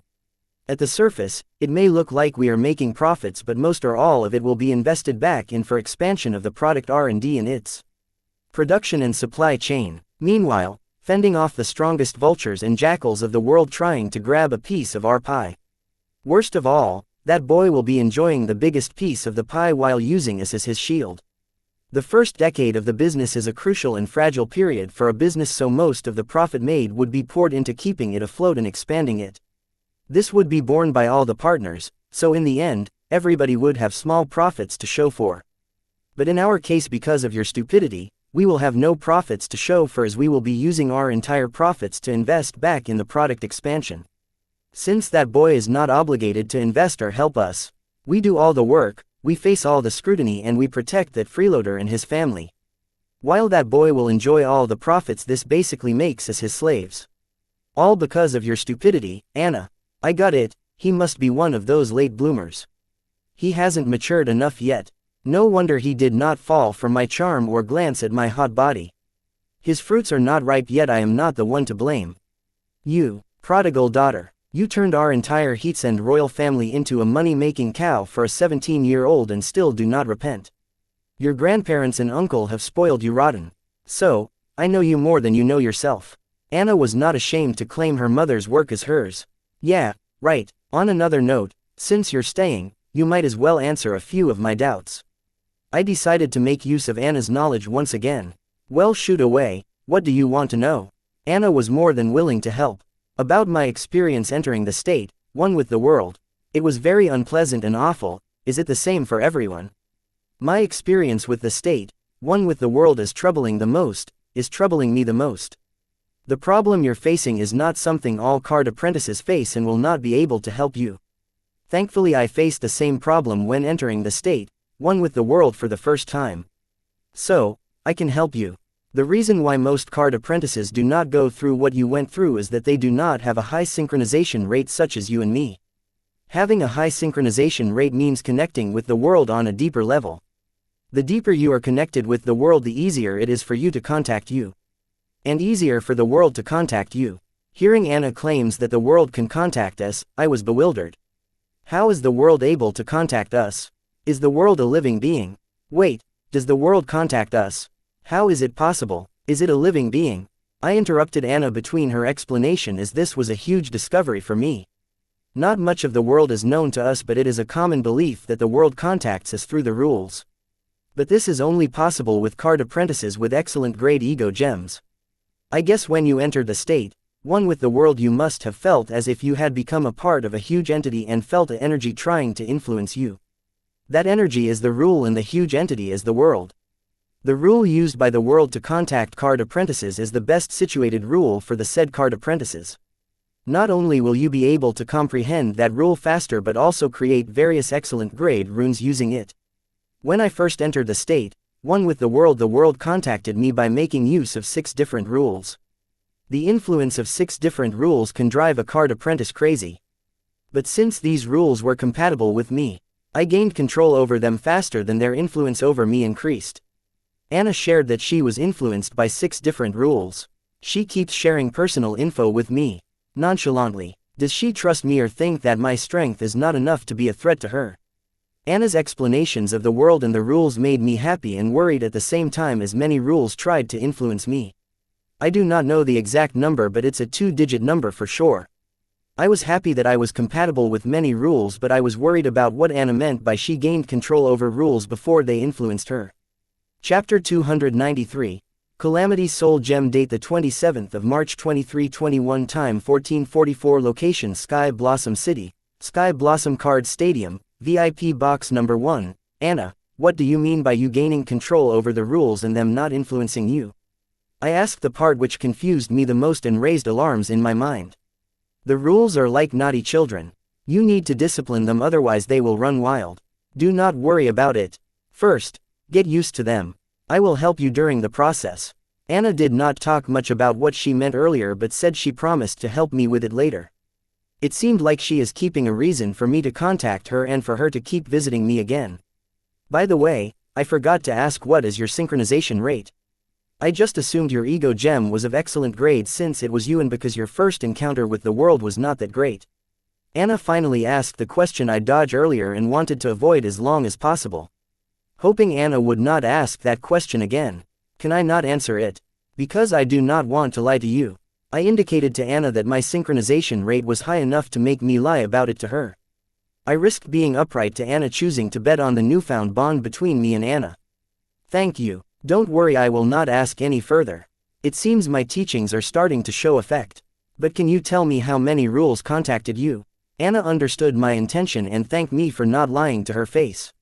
I did not count, but it's definitely a 2-digit number. I was vague about the number of rules that contacted me, making it sound like the number of rules that contacted me was close to 10 or 11, while I know that actually number was the ice or 4 times that. Wow, your synchronization rate should be very high. Smart choice that you did not reveal it to me. Anna was amazed by my answer and agreed that I was right not having shared my synchronization rate with her. Thank you for understanding. When I have enough strength to protect myself, you will be the first to know the number. I thanked Anna for understanding and not asking too many questions. I bet Anna is curious, but she did not use force to get the answer and chose to leave it alone. Aren't you a sweet talker? I will wait for that day, but till that date comes, have you considered my offer? Anna questioned. Which offer? Anna has 2 outstanding offers for me. One was to marry and become house husband, while the other was I cuddle with her for a night interchange for the Cloud Emperor's head. Does it matter? I bet your answer will be the same for both. Anna knew what my answer was going to be. Then why ask? I was perplexed. If you know the answer, then why ask? Can't a girl be greedy? That's human nature, alright, hoping against the odds. You can, but my answer is still the same, no. I answered with a resounding no to Anna's questions. My answer would never change because one of Anna's proposals wanted me to be her trophy wife while the other wanted me to be her boy toy. I will turn that no to yes someday, just you wait. You can have the severed head. I have no use for it. Consider it a gift. I did not experience this calmness for a long time, I missed it. Anna generously gifted me the severed head. Thank you for the gift. I was excited about getting the severed head from Anna because I had made an amazing discovery about the broken runes. The broken runes are going to be helping me a lot. Anna, excuse me, I want to make some preparations for the upcoming battle. I was preparing to excuse myself as I collected the severed head from Anna, but she added, there's no need for you to leave. I have 2 people that I need to show them their place. You continue to use the VIP and prepare for the battle. Saying that, Anna headed out. Seeing Anna leave, I sat in the lotus position and summoned my grimoire. Calamity Soul Gem asking permission to sacrifice broken rune, Cloud. Allow, decline. This notification was on hold since I had come out of the Cloud Card Emperor's Ego Gem. Now I finally get to see what the Calamity Soul Gem is up to. Allow, so I permitted Calamity Soul Gem to proceed further with its plan. Calamity Soul Gem sacrificing broken rune, Cloud, to Calamity Daughter Gem. Calamity Daughter Gem fusing with broken rune Cloud. Calamity Daughter Gem, Cloud Lord formed. Switch to card form. Switch, decline. Switch. A string of notifications sounded once I permitted the Calamity Ego Gem to sacrifice the broken rune, Cloud. As it was of no use to me. The Calamity Ego Gem fused the broken rune with Calamity Daughter Gem and gave the spirit of Card Emperor formed by the broken Cloud rune a physical body made up of the rule with the physique of a Viltronian as a named Calamity Daughter Gem. But the strength of the spirit had decreased a lot. It went from a Card Emperor to a Card Lord realm. I did not expect the Calamity Daughter Gem to be able to fuse with the remnant spirit formed by the broken rune. Who knew the Dungeon Calamity Seed was this powerful? This was a game changer. There are still 5 more broken runes in the Card Emperor's severed head and they were mine for taking. Now I finally saw the hope of defeating Cory. At first, I thought I could easily form an Ego Gem and comprehend a rule to counter Cory's Ego Gem and Sinister Fire rule. This scattered after realizing how hard it is to comprehend rules. But during the process, I realized how I was lucky to have formed the core in an hour and a half. If not for my soul pupils, soul energy manipulation and migrated soul, it would be months to forge my Ego Gem. Calamity Daughter Card Cloud Lord created. Whether to equip it. Equip, decline. Chapter 294. Monster Core. Date the 27th of March 2321. Time 1449. Location Sky Blossom City. Sky Blossom Card Stadium. VIP box. No. 1 feet. A mystery is a mystery when someone tries to understand and explain it but fails in the process. Monster Cores. A mystery that is never explained but understood as natural as the air we breathe and the water we drink. I was one of those people who understood monster cores the same way. Humans have explained air and water, uncovered the mystery behind them. What are they? Why are we dependent on them? Are there enough of them? And now answers to all of these questions are common knowledge. Ever since the discovery of the Viltronian core, I started to explore the mystery known as monster cores. How is the monster core formed? What are the perks of having a monster core? And in the end, I did reach half-assed answers to the incomplete questions I had come up with and believed that I had solved the mystery behind the monster cores. How narcissistic of me. Where in reality what I did is copy the incomplete findings of another race. I thought Viltronian core and monster core are the same as both enhance the user's physique and strength. But I was wrong. The monster core did more than that. It gave monsters their skills, which I overlooked completely and believed monsters' inherent skill from their predecessor-like bloodline. Therefore the monsters of the same race pretty much had the same skills. I failed to question where the predecessors gained their skill. If I had asked this question, then I would realize my understanding about the monster core is misguided and would not have to wait till Anna guided me to the right path by asking the simple questions. How did the monster core enable a monster to use supernatural skills like conjuring fire and teleportation? Where do these supernatural skills come from? That's when I realized that I was wrong to think the monster core gives monsters a strong physique and inherent their predecessor's skill. What monster core does is help monsters grow strong physically and develop their own set of skills. Yes, there are 2 parts to what monster core does. Comparing the Viltronian core to the monster core, I only focused on the part where the monster core provided a strong physique to monsters and completely credited the skills part to bloodline inheritance. But the same goes for Ego Gem. It is too focused on how to gain supernatural skills like the monster core and unknowingly credits the effect of the monster core on the monster physique of monsters to supernatural skills. The monster physique and supernatural skills are two faces of the same coin, monster core. Ego gem is to gain supernatural skills and Viltronian core is to gain monstrous physique. In the end, both the Viltronian core and ego gem are incomplete copies of the monster core. They both are the same and so different at the same time. Answering the question of how I was able to enter the ego gem without forging my ego gem, I had something similar, a variant Viltronian core Calamity Soul core. The similarity between them is the reason why Calamity Soul core and ego gem responded to each other and asked to fuse, forming a complete version of monster core known as Soul Gem, which inhabits both the perks of a Viltronian core and an ego gem. The Soul Gem allows me to gain both supernatural skills from the rules of the world and a monstrous physique with no natural death. It is a known truth that the longer the monster lives the stronger the monster becomes. Meaning that strong monsters do not have a natural death or have a long lifespan gifted to them by their monstrous physique. Therefore they continue to grow stronger as time passes instead of growing old and dying. Finally answering the correct questions. What is a monster core? How does a monster core do what it does and what enables it to do so? I can boldly say I have uncovered some important mysteries to the monster core. This time around I was not narcissistic enough to claim I have solved the mystery of monster core. Card name, Calamity Soul Gem card type, origin card rank, unique grade card rating, card durability, card effect. The host gains a monstrous physique of a Viltronian and the ability to communicate with the world based on the limit to which he can harmonize with the world. Additional effect, soul pupils, Viltronian physique, immortal core, body restructure transformation, parent-daughter soul gem, Calamity-daughter gem, hive AI, mutated soul, soul echolocation, soul energy manipulation, one with the world synchronization rate, 95%. Note, higher the resynchronization rate longer and deeper you can communicate with the world. Calamity Soul Gem protects the host's mutated soul physique name, Calamity Soul Gem physique type, origin card physique rank, acquired grade physique description, same as origin card effects physique name, mutated soul physique type, origin card physique rank, acquired grade physique description. The host soul mutates and multiplies itself every time the host breaks through to the upper realm.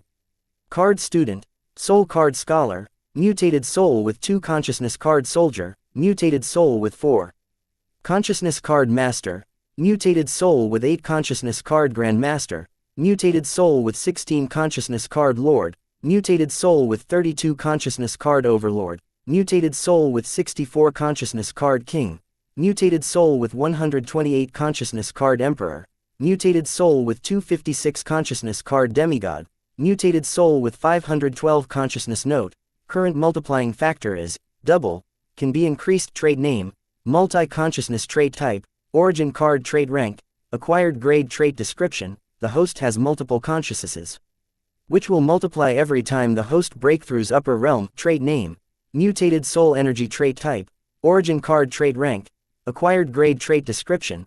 The host's soul energy is mutated, which gets stronger and more refined with the increase in the number of consciousness the host has. Note, the host's soul energy will get stronger and purer with an increase in the number of the host's consciousness.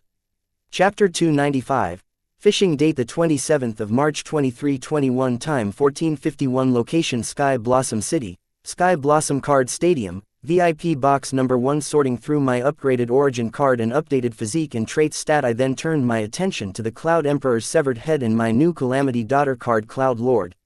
The new ability of Calamity Daughter core to switch from the core form to the card form was thanks to one of the perks Calamity Soul Gem picked up from Ego Gem. Now I understood what Anna meant by using runes to make cards. But this also left many unanswered questions in my mind. Why not directly use the comprehended rules instead of extracting runes from them and forging them into cards? I was yet to comprehend a single rule, so I could not experiment as to why I cannot use the rules directly rather than going through all the hassle of forming runes and then turning them into cards. What was the reason behind this? And why were the rune spirits amazed that I could see their runes? I guess I will be contacting Anna very soon again. So much for hoping to not meet that minx again. There's still so much Anna has not taught me about the ego gems. Purposefully shaking my mind, I brought my focus to the matter at hand. Calamity Daughter card, Cloud Lord. Card name, Cloud Lord, Claude, card type, Named Calamity Daughter Gem Card Rank. A rank upgradable, unique grade card rating. Card durability, card effect. The broken rune, Cloud, has fused with Calamity Daughter Gem and revived in the form of its deceased owner Card Emperor Claude using the false spirit created by the broken rune from the memories of its owner. Additional effect. Rule, Cloud, Hive AI, Viltronian Physique, Immortal Core, Body Restructure, Transformation. Note: due to its broken state the rune's realm has decreased to Card Lord Realm. The rune can be upgraded by providing nourishment from Calamity Soul Gem, the broken rune, Cloud, which had manifested as its creator's spirit using its memories has fused with Calamity Daughter Gem, giving it a body made up of clouds and properties of Viltronian Physique.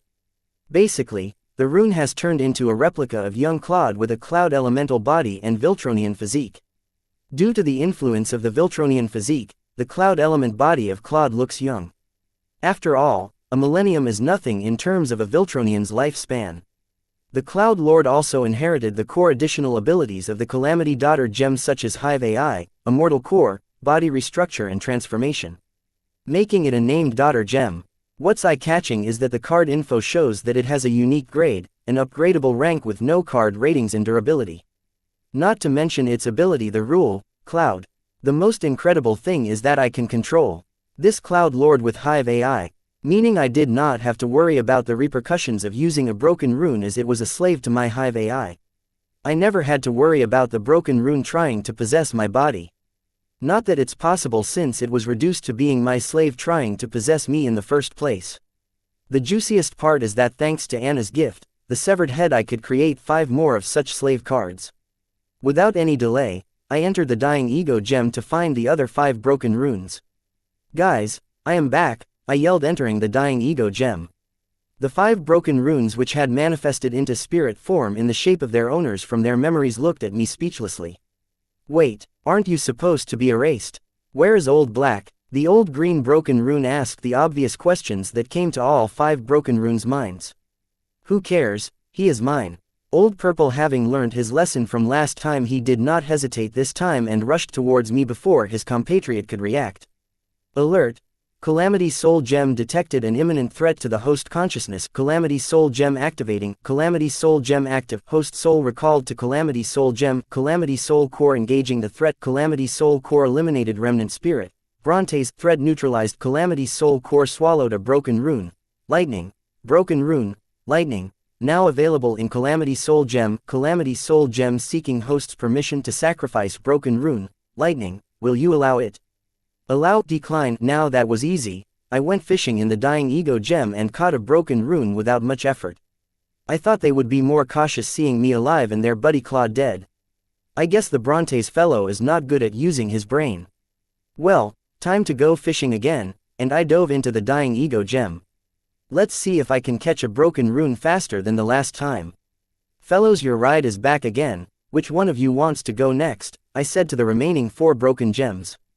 How are you doing that? Where are the Old Black and Purple? What happened to them? Old Green no longer dared to look down on me because of my age and low realm. You mean Claude and Brontes? They are recuperating in my Ego Gem. I asked them to come and help me invite you guys to my Ego Gem, but they rejected me, saying it will become crowded and they do not want to share an Ego Gem again with you guys. I get what they are saying, but I have a card duel soon and the opponent is too strong and I need to win no matter what. So I need all the help I need, therefore I came to make an offer to you folks. Help me and you can stay in my Ego Gem. I can see that all the remaining broken runes are cautious towards me and did not dare to underestimate me as I took down the second strongest of them without effort. There I cooked up a cockamamie story to lure them into a trap. My Calamity Soul Gem. Fine, I will move to your Ego Gem. But know this, I will only help when the situation is dire. Old Green was the first to fall for my trap. Old Green, what are you doing? It may be a trap. Old Yellow warned Old Green. So what? We are going to die if we stay in this Ego Gem anyway. I do not know about you guys, but I want to achieve my creator's wishes. For that I have to live. So, I will take my chances with the kid. Old Green was practical about his current situation. As expected, these broken runes are slaves to the feelings, desires that their card apprentice had while creating them. I am coming too. I have to reach the demigod realm as my creator hoped. Old Blue followed Old Green. Seeing Old Blue and Green, Old Yellow followed them, adding, I too am yet to achieve my master's desire. I will not rest till I do. Old Red did not say anything, he just followed the other three, as all of them had no choice but to take the risk or die with the dying ego gem. Chapter 296. Unknown visitors. Date the 27th of March 2321. Time 1447. Location Sky Blossom City, South Zone. Helen's Homemade Bread. This is the city's famous bakery. If you visit Sky Blossom City, then you must taste Helen's homemade bread. Lorenzo Lorne, as ordered by his new employer, was entertaining the two guests from the capital. Master Lorne, I am filled to the brim after the 36-course meal earlier. I do not think I have room for baked goods in me, Barnard declared as let out a huge burp. Vincent, it seems your nephew doesn't understand the meaning of supporting the local businesses. Lorenzo reminded Fire Fist Emperor in a rather calm tone, but these words were as cold as the blade of the guillotine for him. Master Lorenzo, my sister has spoiled him rotten. Please forgive his insolence. I will remember to properly educate him in my sister's stead. Vincent Duskborn roamed the entire Sky Blossom City with an amputated arm. The force stopping him from regrowing his hand had long disappeared, but Vincent did not dare to regrow it, not until his back in the capital. This may be the most shameful moment in his life after becoming a card emperor, but Vincent chose to swallow it as he knew he was not a match for Anna, her slave Lorenzo, or the family behind her. Good, I trust you. Now go order something for yourselves. None for me though, I have had digestion issues lately, maybe because I am getting old. Lorenzo was not afraid of being called shameless, he only cared about fulfilling his master's, employer's orders. No, Master Lorenzo, you are not old. I heard you can take down SS rank dungeons with ease. The problem may be with the food. Please, rest, while we support the local businesses. Vincent did not hide his art of ass lickery. He appeared to be more shameless than Lorenzo himself. He knew that his family was wondering to get under the shade of the Heatsend royal family umbrella, so would have to lick the royal family's ass anyway, so why not get a head start than the rest of his family? Haha, you are right. Something must have been wrong with the food. The SS rank dungeon clear as old news. Last month I raided an SSS rank dungeon with a 3-member demigod party. I just did not want to brag in front of you younger generation. Lorenzo bragged regardless and forgot to mention during the SSS rank dungeon raid he acted as a porter for the demigod party of the Heatsend royal family. SSS rank dungeon, Master Lorenzo, meeting you in person, I knew you were nothing short of the rumors about you. Vincent believed Lorenzo in his mind, skillfully skipped the words demigod party and thought Lorenzo was the one who cleared the SSS rank dungeon. As the saying goes, you only hear what you want to hear.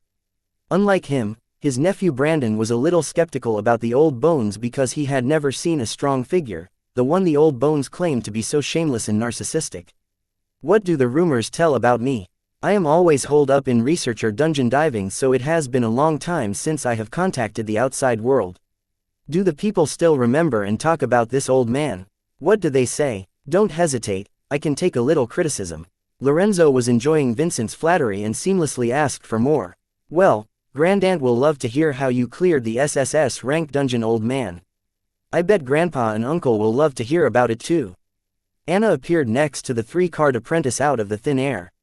Haha, my dear grandniece, you already own me, why do you have to go one step further to torture and humiliate me? Show this old man some mercy. The arrogant and shameless Lorenzo started to purr like a docile yet shameless cat hearing Anna mention his wife. Snorting at her shameless old man, Anna turned to Vincent and Brandon and questioned them, how many of you have come? Before you answer, know that for every lie you tell I will claim one body part of yours, and that includes your genitalia, especially your genitalia. Just the two of us. Vincent hurriedly answered Anna. He knew this bitch was crazy and would not turn soft with a few words of flattery and honeyed words like Lorenzo. The family did not want to attract too much attention, so it only sent 2 of us. I swear. Brandon hurriedly yelled while his hand covered his genitals. Seeing his invincible uncle lose an arm to this woman, Brandon no longer dared to make light of her words. Therefore he did not voice an opinion when she ordered them not to contact Wyatt until after the tournament was over. They are not lying, Lorenzo vouched for the uncle and nephew duo. Not because of the flattery of Vincent earlier, but because of his special rune, balance. One of the reasons why he was able to become the most important minister of demigod Heatsend and marry his elder sister demigod Autumn March. Then who else knows about your visit and purpose of visit? Anna asked with a deep frown. Except for a few family elders, nobody else knows about our visit and its purpose, Vincent answered, and Brandon hurriedly nodded, showing agreement to his uncle. Anna looked at Lorenzo for confirmation, who nodded, indicating that the uncle and nephew duo were not lying. Then, the only possibility is that somehow the information of your visit and its purpose has been leaked. I just sensed 2 other card emperors in the vicinity. They are skilled and were able to hide before I could trace them back. Anna revealed her intention behind interrogating the Duskborn uncle and nephew. What? That's not possible. This is very important to our family. There is no way there was a leak on our side. I am not pointing fingers, but maybe these people have nothing to do with my family and they are just here to kidnap the creator of the silver powder. Vincent defended his family and was alert. Having witnessed Anna's streak firsthand, he knew a person who can escape her trance is not someone to trifle with. Chapter 297. Family Drama. Date the 27th of March 2321. Time 14:54. Location Sky Blossom City, South Zone. Helen's homemade bread. That is a possibility, but I do not think so. The origin of unknown visitors doesn't matter for now, but their target is Wyatt for sure. If not for me being next to Wyatt, I would not have been able to sense them. Old man, how come the city array once again failed to alert us? Didn't you fix it? Anna did not know much about the unknown visitors, but she knew their target was Wyatt, which was enough for her to flame onto Valkyrie mode. No, not yet. I did not have time to attend to that matter since I was busy entertaining these 2. Old man. Lorenzo responded with a negative reply. So, you are blaming me for asking you to do your job? Wow, old man, it's your first day and you are already showing signs of the negligence of duty and rebellion. If I leave it here, it will only grow, so I will be cutting your first year's salary as punishment. Anna did not think twice before pushing the blame on the old man and punishing him ruthlessly. No, you can't do that. I have a granddaughter back home to spoil, not to mention numerous research and experiments to fund. If you do not pay me, how will I take care of my granddaughter? Lorenzo made his priority clear that his granddaughter came before his work. That bitch is already 78 years old and a card emperor. She can take care of herself. And I could care less even if she had to sell body at the brothel to make a living. How dare she call me a slut? Fuck, your punishment was too light. Correction. I will be cutting a decade worth of your salary. Speaking of her younger cousin, Anna got angrier with every sentence she spoke and vented it on Lorenzo. Why are you blaming my cute granddaughter? It was you who slept with her, finance arranged by the family. Because of you, the decades-old arranged engagement was broken and she became the talk of the town. Old man. Lorenzo narrated the feud between Anna and his granddaughter. His granddaughter was too good and well-behaved for her own sake. This helped her climb to the Card Emperor realm and become a talented diamond-grade card creationist at a young age. And become the youngest academician at one of the top 10 universities. But this also bound her to sacrifice herself to keep the promise that his drunk son made decades ago to one of his colleagues. Being bound by the honor of the family name, old man Lorenzo's hands were tied, but he couldn't sit and watch his precious granddaughter's life be ruined because of his stupid son and his drunk promise. So he researched every aspect of the man who was supposed to marry his granddaughter and hatched a devious plan to save his granddaughter. First, he took Anna under the guise of work to a common place where the supposed finance of his granddaughter would periodically visit, and so that man caught the eye of Anna. And then let nature take its course. Anna, being Anna, got what she wanted, giving old man Lorenzo enough reason to cancel the arranged marriage that his stupid son has set and saving his granddaughter from sure hell. After that, old man, Lorenzo disowned his stupid son who dared to play with his granddaughter's life and sentenced him to way beyond for a century. But Lorenzo was not without consequences. This devious plan of his cost him Anna's respect for him as an elder, and to date, she hates him for using her to achieve what he wants. Not to mention his granddaughter and Anna became the gossip of the year, which brought cracks in Anna and her cousin's relationship. Shut it, old man. If you dare to argue, I will extend the salary cut to a century. Old man, just give me a reason. Anna warned Lorenzo. Your Highness, I'm sorry to be rude, but please can we focus on Wyatt's safety and the unknown card emperors? Vincent reminded Anna of the pressing issue. He knew someone who could escape from Anna, either had a special origin card or was stronger than her. Either way, these new people were too much for him and his nephew to handle, as protecting is harder than killing. It was too late to call support from family, but thankfully he had 2 powerful card emperors like the Southern Emperor and reigning alchemist with overlapping goals. Don't worry about Wyatt's safety, I have left a mark on the back of his head. If he is in danger, I can rush back to him. What worries me the most is the headcount of the enemy. If 2 card emperors came to locate their target, then how many of them are there in total? We are outnumbered, and adding you 2 liabilities to our team. It will be difficult and also fun. A brilliant light shone in Anna's eyes as though of the upcoming ambush. She acted as if all this was a game to her. With all due respect, Your Highness, I am a lot stronger than I look. Brandon did not take it well being called a liability. He was Card Emperor and had his dignity, so he voiced out his grievance. Bitch, you did not even react when I attacked you earlier. If not for your uncle sacrificing an arm, you would be dead, and I would have gifted Wyatt with not 1 but 2 severed Card Emperor heads. And you, yes you can regrow your arm as a reward for your good behavior. And also make sure your nephew doesn't do something stupid in the fight to come. Anna's brutal words hit Brandon harder than any punch he has taken to date. The condescending tone to Anna's words still rang in his ears. No matter the era, every being prefers to be wanted and best to the opposite sex. The same goes for Brandon. Being savagely ridiculed by a beauty like Anna, who was known to be generous when it comes to choosing her men, was devastating for him. Lord knows if he is ever going to recover from this. Thank you, Your Highness. I will keep an eye on this idiot. Vincent hurriedly summoned his grimoire and grew back his amputated arm. He was Fire Fist Emperor. His arms were his weapons. Regrowing the arm, Vincent felt like the fish back in the water. Chapter 298. Crazy Old Bat. Date the 27th of March 2321. Time 15:01. Location Sky Blossom City, South Zone. Helen's homemade bread. Hey, old man. Call that bookworm here. We need all hands on deck. Anna knew the Card Emperors she sensed earlier were only here to reckon the situation surrounding Wyatt. Now that the enemy knows that 4 Card Emperors are protecting their target, they will try to attack them with more headcount and stronger players, because normal Card Emperors are not a match for her and Lorenzo's prowess. What? She is busy conducting her research. How can she possibly get her in time? Old man Lorenzo's heart jumped out of his mouth when Anna asked him to involve his granddaughter in the upcoming fight. Don't act. Knowing her, she must have followed you here once Uncle introduced silver milk powder to you guys.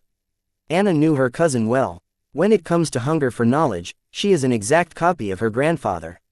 There is no way she would sit back having seen something so miraculous as the silver milk powder. She must have followed her grandfather to verify and research silver milk powder. I am telling you, she is busy conducting experiments. There is no way she can make it here in time. Besides, she is just a little girl and she will be of no help to us. Old man Lorenzo did not want his darling granddaughter to participate in a bloodbath that is about to come. She has your teleportation card, right? Call her and ask her to bring some reinforcement. Anna clearly remembered old man Lorenzo gifting his rare long-distance teleportation card awarded to him by her grandpa to her cousin. Aren't you forgetting something? Her long-distance teleportation card only lets her teleport to the places she has been to and recorded in her grimoire. Besides, she is just a little girl and she will be of no help to us. Lorenzo reminded Anna that his granddaughter's teleportation card was useless for their current dilemma. Fine, I will find out if you are lying. Know this: if you lied to me, I will lock you up in a dark room and have you create cards for the rest of your life, rest of your term of employment. And that bookworm is not a little girl. If you hadn't broken her arranged marriage, she would have made you great-grandpa decades ago. Having warned Lorenzo, Anna looked towards the card stadium and strengthened her connection with marks she had left on the back of Wyatt's head, and then contacted her subordinates. Anna knew that the upcoming fight was not about defeating the enemy but protecting Wyatt, so she made it her priority and then came enjoying the fight. As long as she and Lorenzo were able to protect Wyatt till her reinforcement arrived, then it was her victory.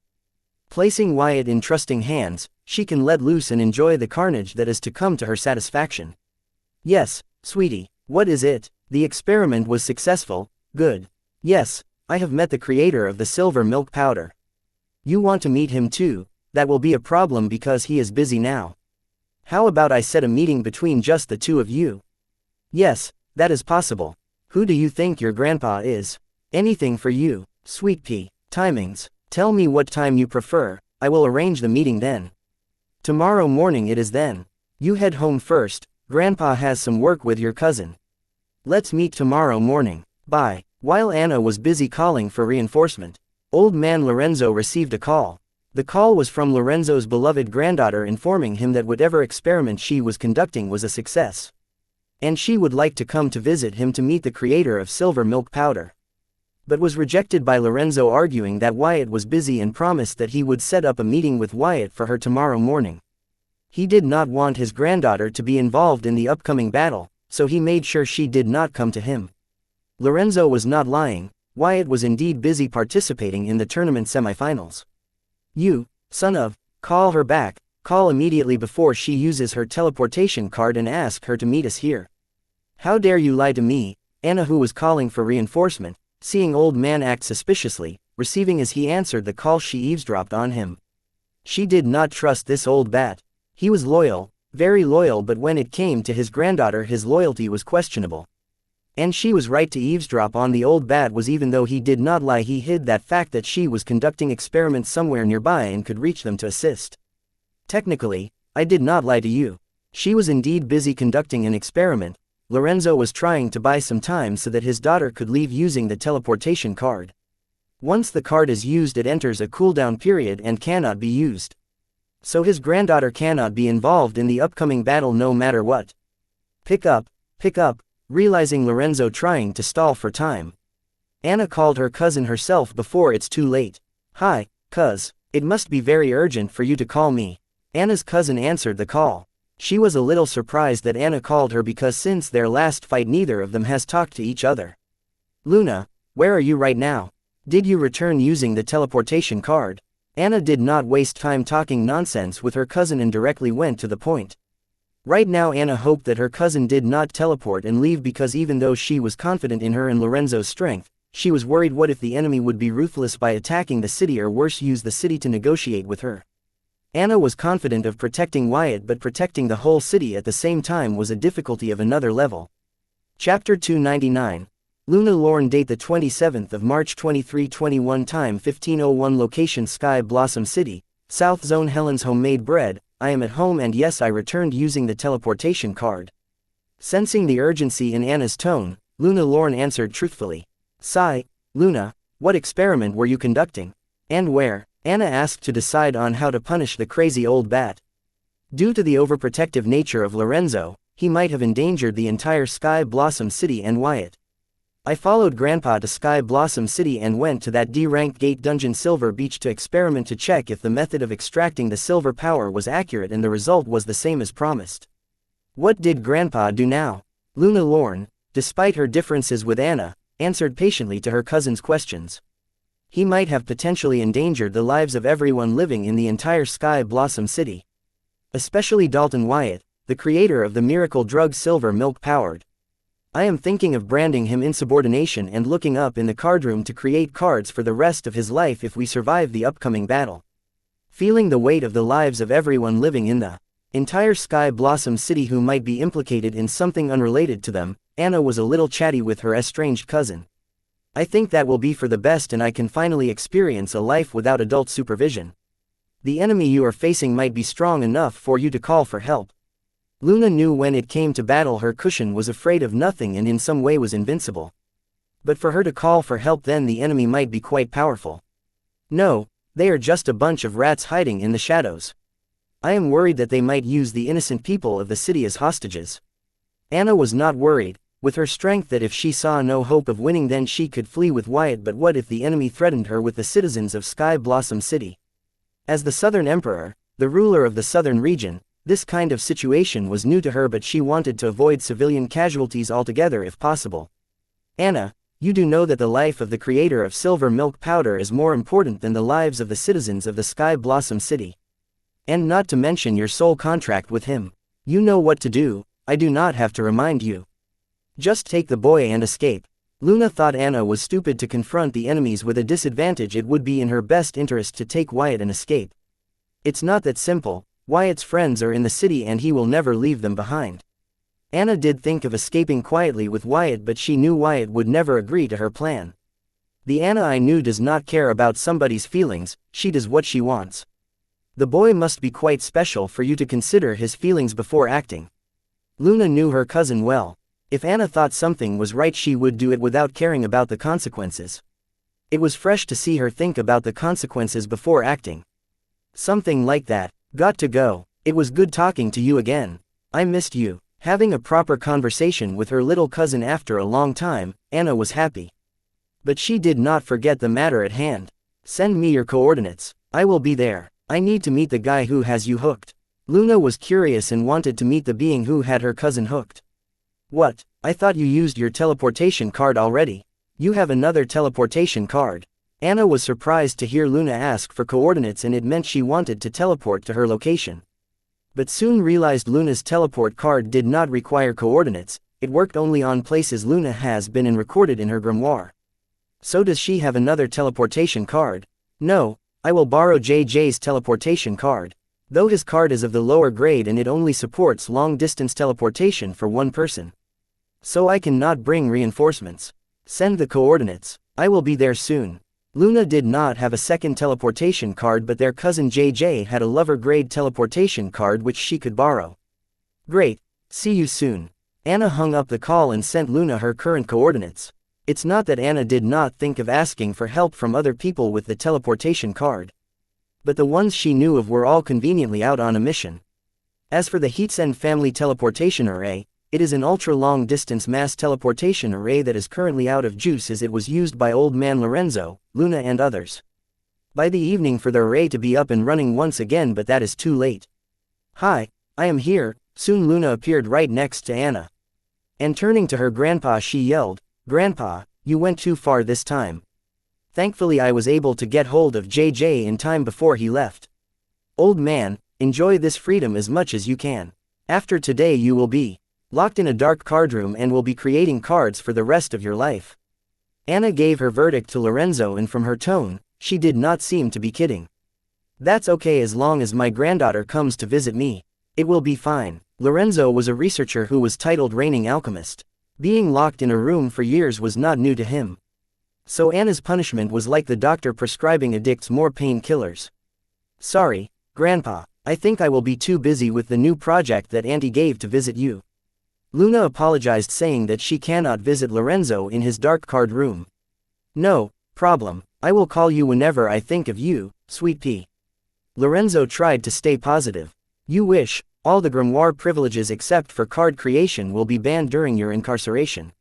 So, Mother hired you for the project of silver milk powder mass production. Congrats. Anna congratulated Luna for getting the new project, hiding the fact that she was pissed at her mother for going behind her back in recruiting Luna without informing her. And here she was like a fool tiring to hire this crazy old bad Lorenzo for the mass production project. Chapter 300. Code name Flower Thief. Date the 27th of March 2321. Time 1450. Location Sky Blossom City, outskirts. Fuck, that bitch's senses are too strong.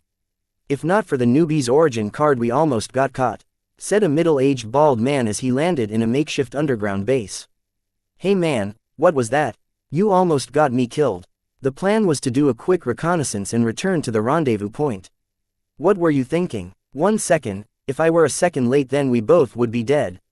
Norman Jones yelled in anger at the middle-aged bald man. Calm down newbie, no harm done, we are alive aren't we? I thought I had a clear shot and wanted to take it. Saving us all the trouble of ambushing the freaking Southern Emperor. But who knew that bitch would sense me from that far away? The middle-aged man summoned a long-nosed rifle with a huge scope and caressed it as if it was his only love. Sniper, Flower Thief is right. That was too much of a risk.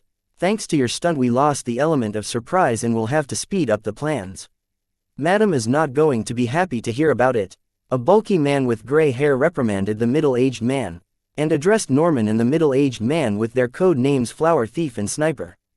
Gray fur, then we do not have to add it in our mission report to the madam, capiche? Sniper gave Gray fur an intimidating gaze. Sigh you fool, you are not new to how madam works. Our mission report doesn't matter.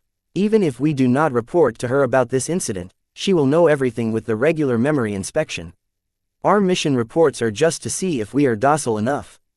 Now hurry and report what you collect during reconnaissance. Gray Fur looked at Sniper as if seeing a fool and thought, how can this fool be among the world's top 50 deadliest snipers alive?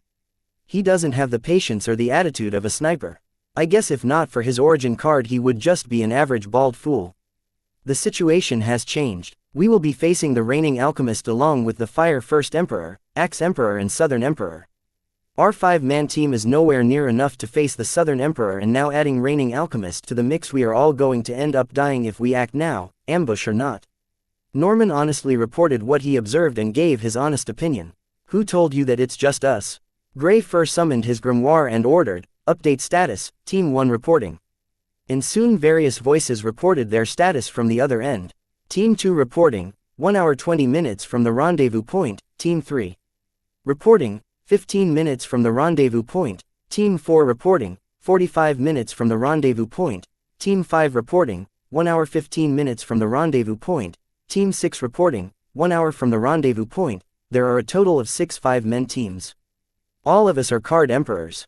Now, do you still think we will die? Be it Southern Emperor or reigning alchemist 30 Card Emperor is not something either of them can deal with. If we successfully take the city hostage, a righteous ruler like the Southern Emperor will have no choice but to cave to our demands.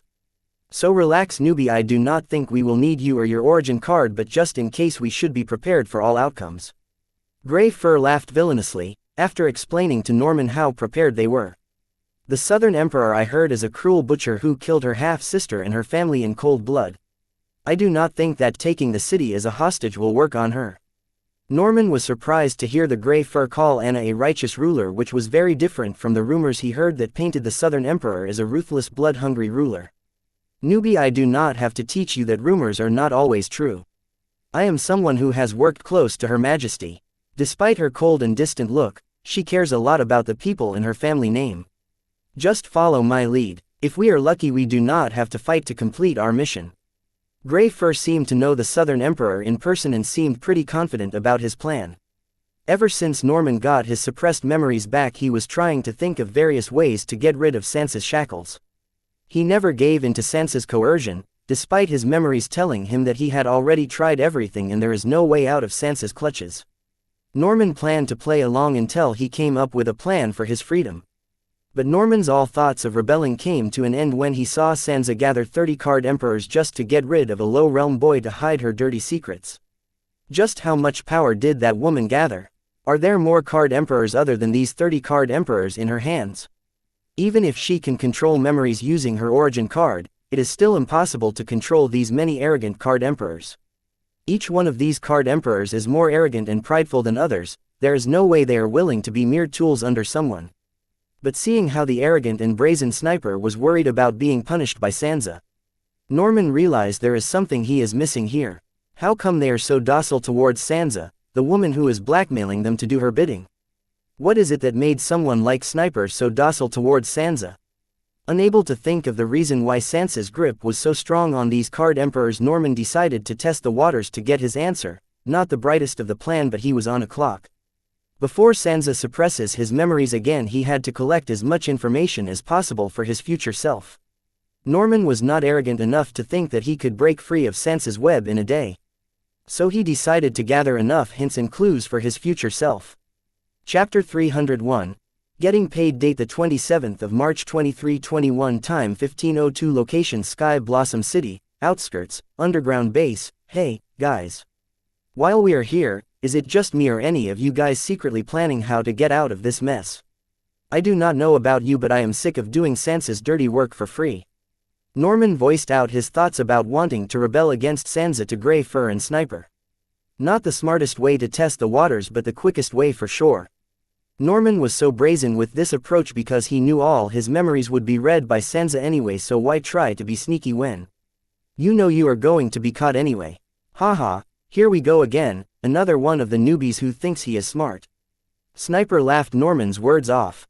This was not the first time he has encountered such a brazen situation. I remember Sniper's first time, he was all bark, I will kill that bitch, that, this, blah blah, and now look at him, he is the most docile dog under Madam Newbie who said we are doing this for free. Grey Fur's words made it clear that he was on Sansa's web for a long time. What do you mean by we are not doing this for free? Aren't you guys blackmailed by Sansa to do her bidding? Norman was confused. He thought they were also being blackmailed by Sansa just like him, but turns out they were not being blackmailed, but were willing participants in her schemes and were also being paid handsomely.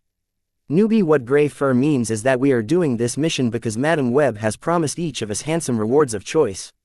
And no, we're not being blackmailed.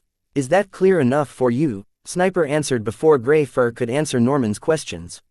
What? Norman thought his approach of gathering information was brazen enough, but the answers he got from the sniper and gray fur was not something he was expecting. What kind of self-respecting card emperor would willingly participate in the assassination of a teenager in the card soldier realm? Not just one but 30 card emperors. What's wrong with these people? Since when were card emperors available for hire to kill a child? Newbie, let me first welcome you to the Madam Web's club. Here in this club, you are what we call an intern, Sniper is a trainee and I am an official senior member. The reason why you are not being paid is that you are an intern and have zero loyalty towards Madam Web. I bet you failed the Madam's test very badly for you to be an intern for so long. Suddenly gray fur was interpreted by Norman midway. What do you mean by I have been an intern for so long? Have we been on other missions together? Why do I not remember? Norman tried very hard to search his memories but the result was the same. This was the first time he had met with gray fur. If you cannot remember me then only two reasons seem possible. 1. Some of your memories are still suppressed and second, some of your memories are erased by Madam. Madam hardly erases anybody's memories, I bet you must have pissed her off very badly to get your memories erased. Anyways, where was I? Yes, after completing the internship one becomes a trainee who has questionable loyalty towards Madam but has passed Madam's test. Trainees are eligible to get paid. And over the period if you earn enough merits like me you become a member of the Madam Web's club and will be paid handsomely for our work. Gray fur let out a satisfied smile after finally being able to complete his explanation without any further interruption from Norman. Wait, don't tell me 30 card emperors are willing to gather to kill a teenager of the card soldier realm for money. Since when did card emperors care for a few soul jades? Norman did not believe these card emperors were willing to follow Xianxia because of a few soul jades. What I mean by getting paid is we get something more worth than soul jades. For example, look at Sniper, do you think any family will be willing to make him their future head? Gray fur asked Norman. Norman did not know how to answer because Sniper was standing right next to him. Don't mind me, be honest. Sniper pushed Norman for an answer. Mr. Sniper is more of a warrior and the battlefield is where you shine the best. Family politics and management is not the best place for you. Norman chose his words carefully because he knew Sniper seemed the type to hold grudges. Good save. That's a way to politely put it. But the exact answer is no, no family would want a leader like Sniper. The family would fall to ruins the moment someone like the Sniper becomes the leader. Yet, Sniper is now the top heir of his family. How is that possible? It's possible because that's what he asked Madam Web for in return for his services. Madam Web's recruitment of interns is a bit crude and questionable but it's effective as long as you pass her test. Anything you ever wanted will be within your reach. Gray fur seemed to know Sniper's real identity and was pretty close to him as Sniper did not snap being called a fool by him. What about you Mr. Gray fur? What did you ask in return for your service? Norman asked curiously. Aren't you curious newbie? I could tell you but I will have to kill you afterwards. Listen carefully, I rarely give advice, we all are being screwed hard but it's up to you to decide whether you want to enjoy it or struggle till you are broken. That's the only to end for you once you have entered Madam Web's club. Gray fur seemed to be a very private person despite him being in everybody's business. Chapter 302, Secret Organization. Date the 27th of March 2321. Time 1509. Location Sky Blossom City, outskirts, underground base. After having a detailed talk with Gray fur and Sniper, Norman got all the answers he seeks. It wasn't much of an effort since they told him everything he wanted to know. The important thing was Norman got an answer for why are there so many card emperors willingly serving under Xianxia's command. Mutual benefit. Something grown-ups call, you scratch my back I scratch your back. What Xianxia provided these card emperors is something you would not hope to find in a coerced organization like this, impartial trust and faith. Madam Web's club is nothing but a huge network with Xianxia as the go-between and safety net. Material needs mean nothing to people with enormous strength like a card emperor. They hunger for something that material possession and their current status cannot get them. That's where Xianxia comes in to help these card emperors connect with people who can get them what they want in a mutual exchange. Xianxia's involvement doesn't end there. If it did she would never be able to command the card emperors like mere pawns. She provided them with trust and guarantee that their mutual exchange goes through without a hitch. The card emperors trust Xianxia's memory control ability, and believe that Xianxia has control over everybody involved and nobody dared to go back on their words or double-cross them during the mutual exchange. More importantly, the privacy that came with these deals was world-class and could not be found anywhere. The card emperors trapped in Xianxia's web are no ideal citizens, they have many skeletons in their closet which they want to hide from the world. That is the reason they fell in Xianxia's web in the first place. With Xianxia's ability, it was not hard for her to maintain privacy according to the requirements of her club members.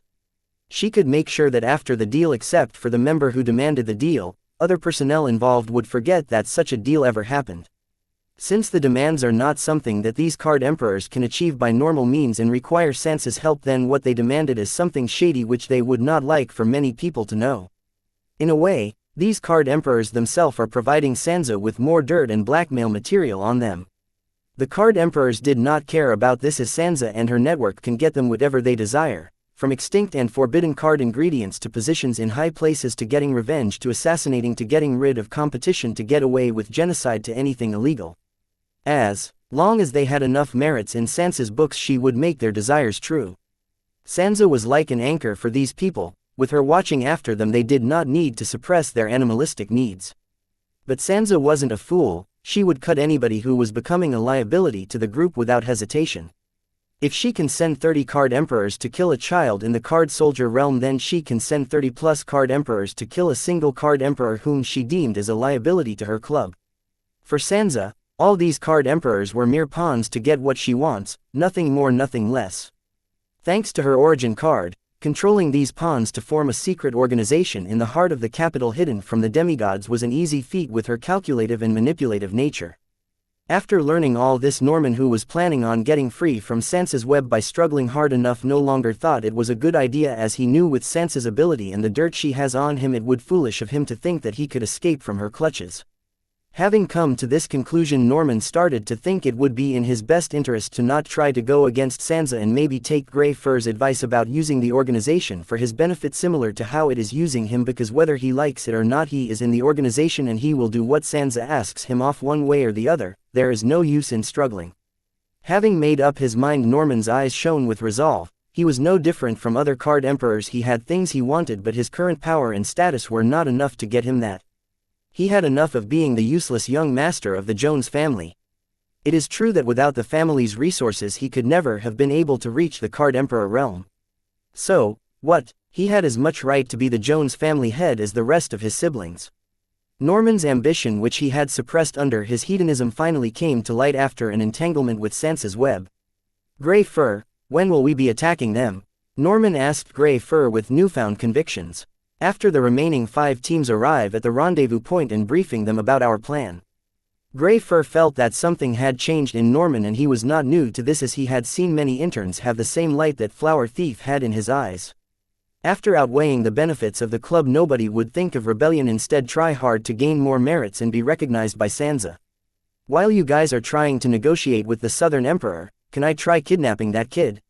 With him in custody, it will be easy for us to escape. Of course, we will kill him once we reach a safe place. Norman no longer wasted time thinking about how to get free, instead he was thinking of using his origin card to earn merits. Good, newbie, I like the way you are thinking. Way to show initiative. If you are successful, then the number of variables in this plan will decrease sharply. You can go ahead with your plan, after all Madam did send you to do exactly that. Commending Norman, Grey Fur heads out of the underground base for fresh air. Chapter 303. Scrutiny. Date the 27th of March 2321. Time 15:14. Location Sky Blossom City, outskirts, underground base. Heading out, Norman summoned his grimoire and made contact with Xianxia. Grey Fur, you are done already. That was fast. Xianxia answered the call and was surprised to hear from Grey Fur so soon. Not yet, madam, we are yet to start. Other teams haven't arrived, but we have done initial reconnaissance. And everything is within madam's plan. Once all the team gather, we plan to distract the boy's protectors while Flower Thief tries to kidnap the boy. We plan on using the boy as a hostage to escape in. Then get rid of him. Grey Fur explained the reason for the delay in his plan step by step. This way Xianxia would not blame him for calling her prematurely. This must not be the only reason why you called me. What is it? Xianxia asked impatiently. I called to report about Flower Thief. Grey Fur was trying to do extra credits in Xianxia's books. It was due to teacher pets like Grey Fur. Xianxia did not have a hard time managing her secret organization. The senior members of the organization have grown so dependent on the secret organization that they protect it and make sure that the organization continues to grow untraced.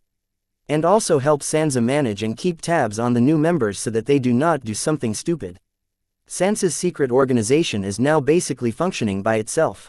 Except for recruiting new interns and solving occasional disputes, Sansa's role in her organization was decreasing, but this did not mean that her control over the organization members decreased. Instead, it only grew stronger. What about him? Did he try something funny? Should I suppress and check his memory remotely?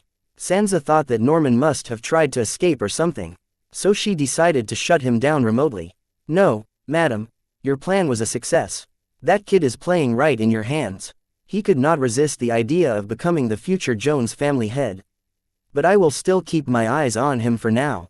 He is no longer a reluctant participant and is showing initiative. Grey Fur reported the change in Norman and him showing initiative. Good. There is no surprise there, they always do. Sansa answered nonchalantly. It's because Madam knows how to select the perfect interns.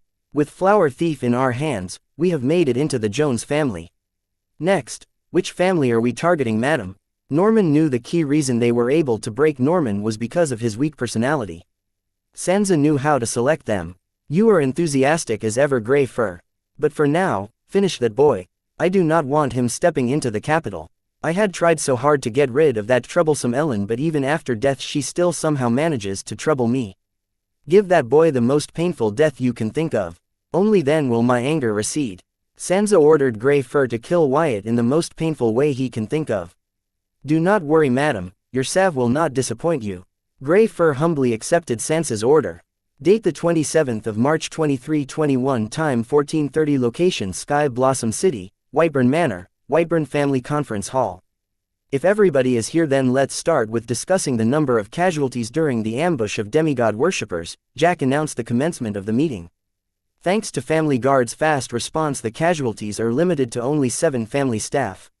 The 7th Elder reported the casualties during the ambush as asked by Jack. How many of them form the main family? Jack asked the questions that most of the elders present in the hall were wondering. None. The casualty was limited to branch family members.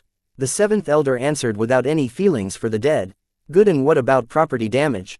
Jack did not dwell on the sacrifice of 7 branch family members. As if their deaths were not worth his concern. It seemed he was more eager to know if there is any casualties to main family members and how much property damage had taken place. The family declared martial law since the very beginning of the ambush, so the property damage and casualties were kept to a minimum. The 7th Elder just followed Jack's lead in report to what he was asked. It was as if they were playing a play. Jack had already read the report submitted by the 7th Elder, but the other elders and grand elders were yet to receive the report. So Jack asked the 7th Elder all the questions that were in the minds of all the elders present in the conference. So that everyone is brought to the speed. But still, Whiteburn family was a den of wild animals. Elders would not sit still as he acted play to show that his leadership was perfect and not to be questioned during the ambush. Family head, please do not waste our time and skip to the main question that we all are here to ask. Why did the demigod worshippers only target our family, and how did they know and were able to access the family's secret escape teleportation array? The 21st Elder was of the same generation as Jack and was one of the people who were stepped on by Jack to his climb to power. He was especially here to scrutinize Jack. Despite knowing the answers to all the questions he just asked, he still brought up the following questions in the conference to put Jack in the hot seat. As expected, 21st Elder's questions worked like a charm and the quiet conference hall turned rowdy in a matter of seconds. Wait, our family had a hidden escape teleportation array. So the rumors were true.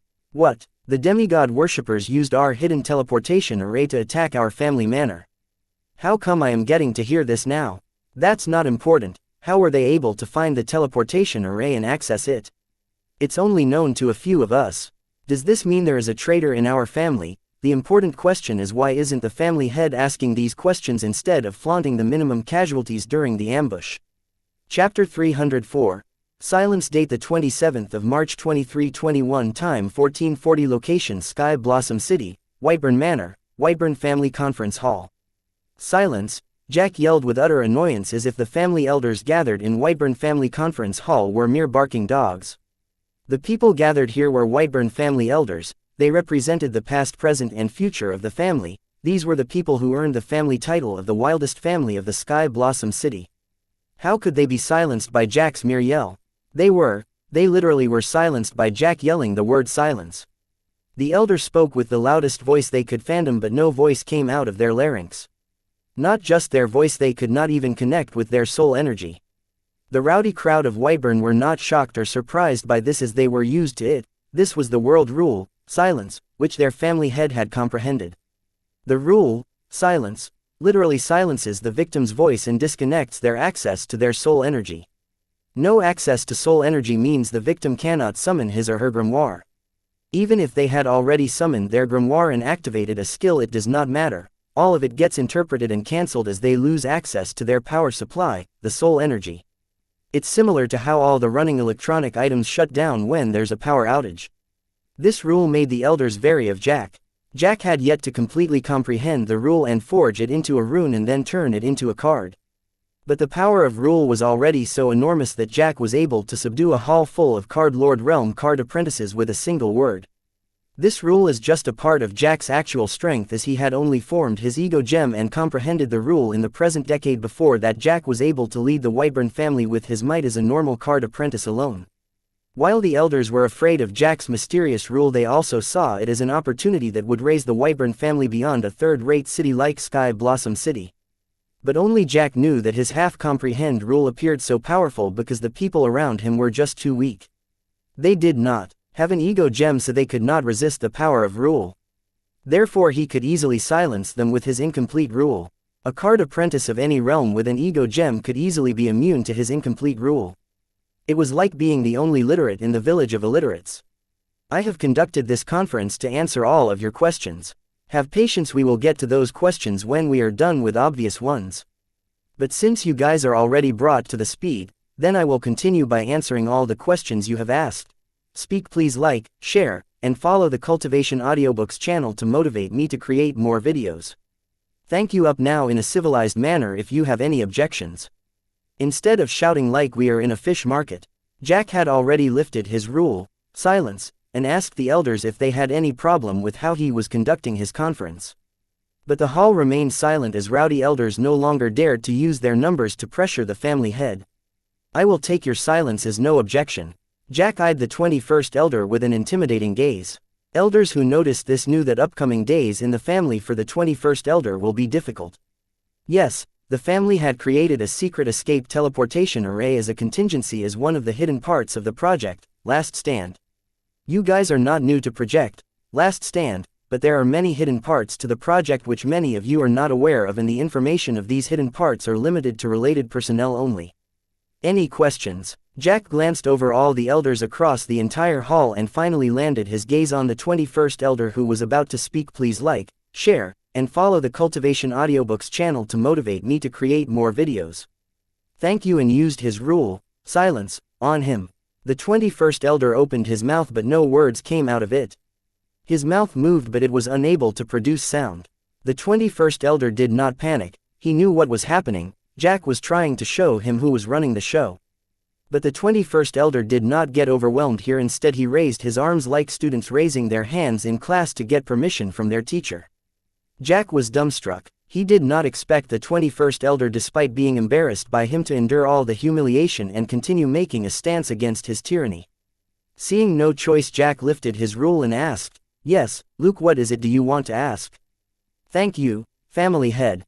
My questions are very simple. How much of the family money did you use in setting up the hidden teleportation array? What is the current state of the hidden teleportation array? Is it damaged or can it be transplanted to another secure location? Why were the family elders not informed of such a huge expenditure? How did the demigod worshippers know about the hidden teleportation array and how to access it when most family elders did not know about it? Do you suspect there is a traitor among us? If yes, do you know who the traitor is?" Starting small, the 21st elder asked all the questions which put Jack and his leadership under a very bad light. Setting up the teleportation array cost a buttload of money. All of the money we made through the black market was used to set up the teleportation array and maintain it. The demigod worshippers destroyed the teleportation array during their escape so that we cannot follow them. So now we cannot transplant it to another secure location. The reason why the family elders were not informed of such a huge expenditure was that all the money used in its creation was black money. The fewer people involved the better. The demigod worshippers knew about the hidden teleportation array and how to access it because we do have a traitor among us. And that traitor is none other than the disowned Paul Whiteburn. Paul learned this information from his father, who is one of the personnel involved in setting up, maintaining and guarding the teleportation array. Paul has not only betrayed the family but also joined the Empire. We are still investigating his entire family and friends list to check what other secrets that Paul may know about. Jake patiently answered all the questions asked by the 21st Elder, trying his best that these answers did not put him in a bad light, just like the 21st Elder intended to by asking these questions. Chapter 305. Conspiracy. Date the 27th of March 2321. Time 14:52. Location Sky Blossom City, Whiteburn Manor, Whiteburn Family Conference Hall. Luke, I hope I was able to answer all your questions. Jack's eyes were so cold as he glared at Luke. The elders that noticed this thought Jack was planning on killing Luke. To these elders who were oppressed under Jack's absolute tyranny, Luke, who despite all the embarrassment and intimidation stood tall to question Jack, appeared as a savior and a better option than Jack, the current family head. Yes, family head, your answers were clear, but my questions are not done there. I want to ask you, why did the demigod family attack us out of all the families in the Sky Blossom City? We are the Whiteburn strongest and the richest family in the city. How could they possibly be courageous enough to attack our family in our territory?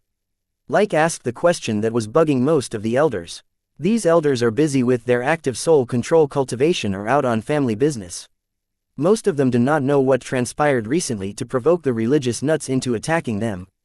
So, this question was bugging most of the elders. I do not know. I heard our family was not the only target they attacked the card stadium too. Maybe their acts were just acts of terror. And they chose our family because of Paul's involvement.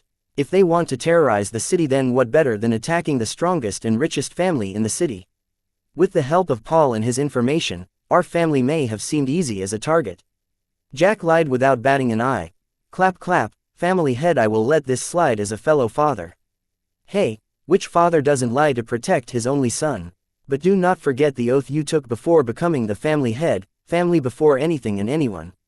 According to my information, the demigod worshippers attacked our family in the stadium because of your son, Pax Godson. The demigod worshippers believe that your son is the last descendant of the demigod Michelangelo Godson.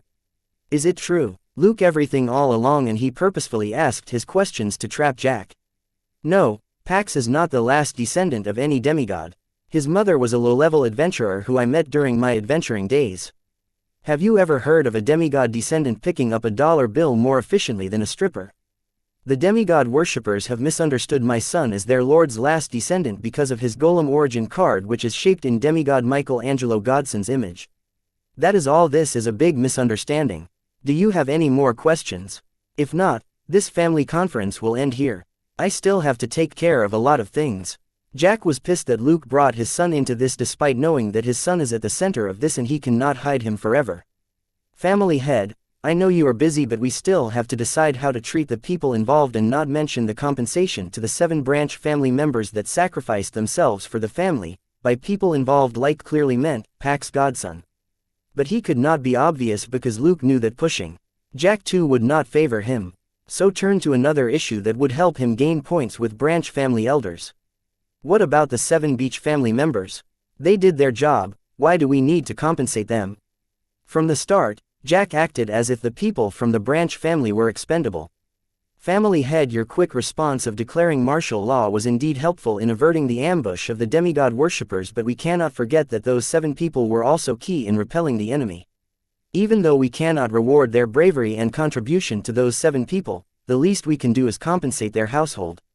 What do you think of this, family head? The branch family elders looked at Luke with grateful eyes. The branch family did not dare to complain about discrimination in front of Jack, who even oppressed the main family. Fine, 7th elder, please see to it that all 7 people's households are compensated appropriately. Everyone dismiss. Elder like, please stay behind. I have things to discuss with you. Dismissing everyone else, Jack asked Luke to stay behind. Elders knew what Jack was up to, but they did not dare to voice against Jack and could only shake their heads in disappointment with themselves. I never thought a day would come that we both would work together. You know I did try to have your eldest daughter assassinated and then your son through a death match.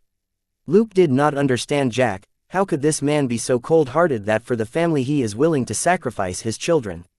Anything for the family, right? Anyway, I stand to gain more by making you my puppet than killing you.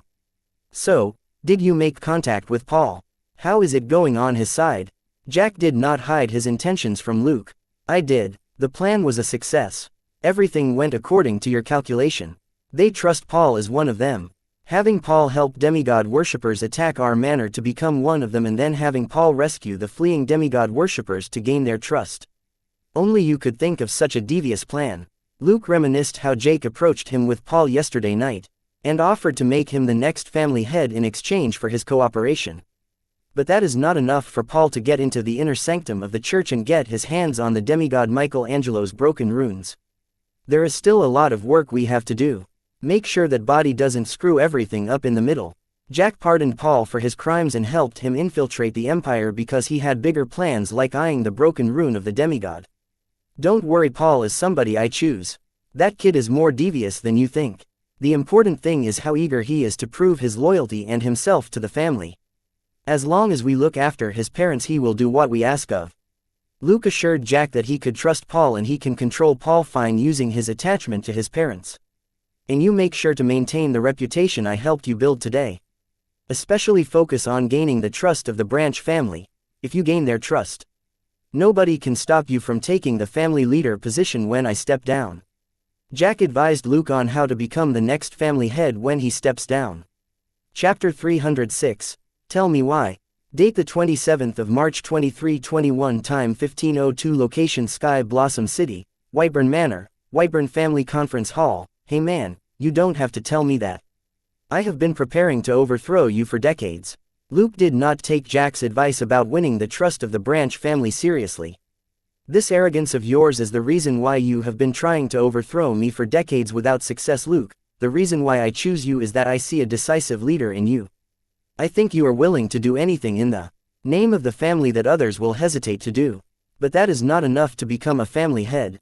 If you continue to look down on the Branch family you fail to become the head even after I step down. Over the years many capable Branch family members have married into the main family. Their contribution has made them a valuable asset to the main family, gaining them the same power as any main family member. Not to mention their offspring who have grown up being part of both main and Branch families. Winning over the Branch families means winning over these people. Adding these two groups they make up to 60% of family power. This is how important the Branch family are, and most importantly they are very loyal and know to endure. Unlike the main family member who is dissatisfied with anything you do. Jack did not like the arrogance shown by the next Whiteburn candidate chosen by him. Wow, you really want me to become the next family head? That means you are stepping down as the family head. It seems like never believed that Jack would help him become the next family head. Even after Luke tried to kill Jack's eldest daughter and only son.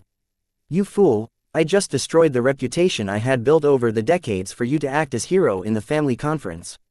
And here you are still trying to figure me out. Now I feel like I would have had better chances with that other guy. Jack knew it would not be easy to gain Luke's trust and bring him to his side, but he did know that despite all his efforts Luke would be this cynical of him and his motives. Why do I have a hard time trusting you? You just waltz into my bedroom and said you will make me the next family head and to trust you. But you never explained to me, why are you planning to retire? Why did you choose me despite our old and new grudges? And why are we having that kid Paul steal a broken demigod rune from the religious nuts? I thought you were preparing your eldest daughter to be the next family head. If not for your sincerity earlier I would have thought you were just messing with me. Luke had many doubts as today early morning at 2 o'clock Jack walked into his bedroom and dragged him out saying he will make him the next family head and to trust him. Without giving him much explanation Jack had him do many favors for him, like helping Paul help demigod worshippers to ambush the manor, helping Paul help demigod worshippers escape the family pursuit, and helping Jack control Paul. Luke followed Jack's arrangements because he felt that if he did not do what Jack asked him to, he would be killed by him under false pretenses. I did not have the time to explain everything to you at that movement. Now that everything is taking off as planned, let me bring you up to speed. I have comprehended my rule enough to forge a rune. So, soon I am planning to break through to the Card Overlord realm. You know the government rules. Once I cross the Card Lord realm I have to leave for a higher tier city. Luke was shocked to hear that Jack had already comprehended a decent amount of rule and forged a rune. When the rest of the family was still thinking that Jack had just started comprehending his rule. What? There is no hurry for you to break through to the Card Overlord realm yet. You can always break through when you have comprehended a few more runes or until you have found a platinum-grade grimoire. Luke knew Jack was an irreplaceable pillar of the Whiteburn family. With him gone, the family's hold over the Sky Blossom City and the city's black market will be challenged. I have to. You are smart, you must have already figured out that there is truth to the demigod worshippers' claims. Pax is one of the descendants of demigod Michelangelo Godson. Pax is not safe here. I am planning to have him join one of the top 10 universities. They would fight to have demigod descendants join their university. Jack made it clear that he was willing to join hands with the enemy for the sake of his son. It wasn't hard figuring out. Your boy's last name is Godson, same as the demigod. So for your son's safety, you will retire and move to Central Academic City along with him. Central Academic City, with such a big stage, why would you want your eldest daughter to be a family head in a third-tier city? I bet you're planning on taking Eliza and the twins along with you. It makes sense why you want to steal broken demigod runes from the church. But I still don't get it, why choose me as your replacement among all the people? I tried to kill Eliza and Pax. For God's sake, Jack, please explain to me, what the fuck are you planning? This question was bugging Luke more than anything else. He could not fathom why the hell a man like Jack, who loves his children more than anything in life, would be willing to forgive him for trying to assassinate his children and also help him achieve his lifelong dream. What was this man planning? The more generous Jack was to him, the more it frightened Luke. Chapter 307. Vision. Date the 27th of March 2321. Time 1513. Location Sky Blossom City, Whiteburn Manor, Whiteburn Family Conference Hall. Haven't I answered you already? I chose you for your decisiveness and willingness to do anything for the family. And you're the only one who can understand my new vision for the family. The other candidates have a different vision for the family and its development. My vision also used to align with their vision. Until recently everything changed when I learned that my only son had the blood of a demigod. Do you know what it means? Not just to Pax but to me, you and the family. Jack certainly had a new vision for the Whiteburn family, and his recent action was just a step towards that vision. I don't want to rain on your vision, but you do know that having demigod blood does not guarantee that one can become a demigod. Luke knew why Jack was so excited, but he thought Jack's thoughts were too far-fetched. If just having a demigod bloodline helped one become a demigod, with the number of children each demigod gives birth to and the descendants these children give birth to, there would be a demigod on every street. You are right. Having demigod blood does not guarantee that one can become a demigod, but having a demigod's broken rune does guarantee that one can become a demigod. Jack was clear about his plans and had already deployed a pawn named Paul to achieve it. Are you mad? Let's say even if Paul is successfully able to steal demigod Godson's broken rune, it is not absolute that it will accept Pax as its new master. There is something called bloodline purity. Without enough of it, there's no way in hell demigod Godson's broken rune will acknowledge Pax. Let's assume a miracle happens and demigod Godson's broken rune accepts Pax as its new master, but who is to say that it will not revive demigod Godson in Pax's body? This plan is filled with so many variables that if we get caught doing what you are planning, it will lead to the destruction of our whole Whiteburn family. It did not take a genius to figure out the obvious holes in Jack's plan, and it made Luke cautious. Do not worry, I know what I am doing, and the problems you just listed will not happen. Pax is my child and I will never risk his life. Trust me, if everything goes according to plan, the Whiteburn family will have a seat among the world leaders. Jack was not someone who would risk his son's life. He knew something that Luke did not know about the interesting demigod's broken rune. The broken rune of a demigod does indeed need high demigod bloodline purity to accept a new master, and this criterion is mostly satisfied by direct descendants of the said demigod. Pax is not a direct descendant, but still, Jack was sure that the broken rune of a demigod will accept him as its new master because Pax had received a bestowal from the demigod Godson, which is equal to getting the seal of approval from the demigod Godson. With the blood of the demigod and his bestowal, Pax will easily be able to subdue the broken demigod rune. As for why Jack was sure that demigod Godson will not try to revive in Pax, because demigod worshippers from the Empire have tried to revive demigod Godson a few times in the past and failed, as he does not want to be revived. And the demigod godsons will, instead of getting revived, help the descendants that were accepted by his broken runes to ascend to demigodhood. This way demigod godson continued to help humanity even after his fall. These two were the reasons why Jack was quite sure that Pax would become a demigod without a hitch as long as Paul can steal the demigod godson's broken rune. This Luke did not need to know, as knowing too much sometimes does not end well for either of the parties involved. If we are caught we face definite annihilation, but if we succeed we will be able to climb to the top with a single leap. Ha ha ha, my sight was limited to a third-tier city while you I a seat among the world leaders. Jack, you crazy son of a gun, I was never so proud of you as my rival till today. Count me in, I want to see if the world appears the same from the top. Luke did not trust that Jack had everything under control, but he saw the vision Jack had for the family and it was grander than he could ever dream of. What's important is that if they pushed hard enough this grand dream was possible. This one possibility was enough for Luke to put everything he ever cared for on the line. Luke would always ask himself who or what he was willing to die for. And the answer was always the same, family and its prosperity. But he always felt that this death was not worthy of him. But today Jack presented him with a vision that was worthy of his death, not just him but the entire family. Why were they all working so hard together? They were working so hard for the prosperity of the family. And what Jack's vision represented was the ultimate prosperity of the family. I knew you were the only one crazy enough in the family to see my vision. I was right to bet on you. Jack laughed out loud, finding a common objective in his lifelong rival. You were right to bet on me. If it was any other family member they would have called you maniac and blew the whistle on you and your car vision. Those old fogies are comfortable where they are right now. They would never see eye to eye with our vision. Just take the great elders as an example. Those old fools suppressed their realm and slept in the ancestral temple to protect the family in Sky Blossom City, instead of expanding the family to a second-tier city. Having gotten answers to his questions, Luke did not just see eye to eye in Jack's vision, but he considered it as his new vision for the family. Chapter 308. Dog's Nose. Date the 27th of March 2321. Time 15:02. Location Sky Blossom City, Card Stadium, Arena Number 2. Semifinals, Dalton Wyatt vs Corey Bright, Arena Number 2. The stadium was cleaned and fixed within the time for the semifinals. The number of arenas in the stadium was reduced to 2. But the size of each arena had increased considerably. The idea was to loosen the rules binding the participants from displaying their true strength.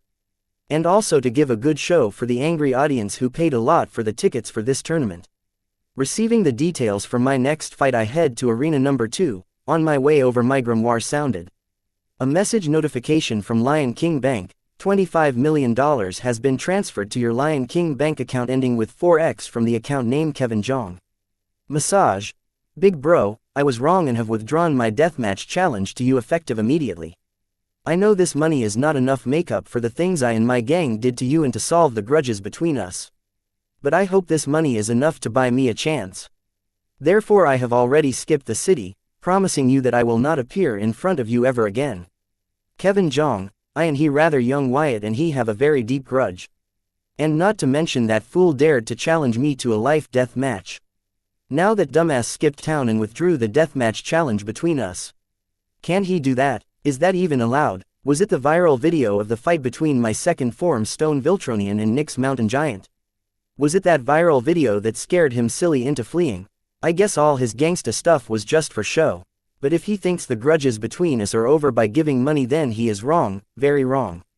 He is the murderer who killed young Wyatt. Not just him, his nephew and his ruffian gang, each one of them is equally responsible for young Wyatt's death. So, each one will pay dearly for their party in young Wyatt's death. Does he think skipping the city will keep him safe? Then he is wrong. I wanted to kill him on the 30th, the data he picked for his death. But now I will have to prepone his death. By running he has only moved his death closer. So what if you will never appear in front of me? I will appear in front of you. And what the fuck does he think of me? For him to think that $25 million would tempt me to spare his life. Does he believe that $25 million is enough to gain him a chance to live after the day-to-day torture he put young Wyatt through? Only I, who had gained young Wyatt's memories, know what he had been through. He was only 17, for God's sake. 17-year-olds are supposed to be worried about the wet dreams they are having about their math teacher and not be paranoid that they could be jumped on by gangsters any second.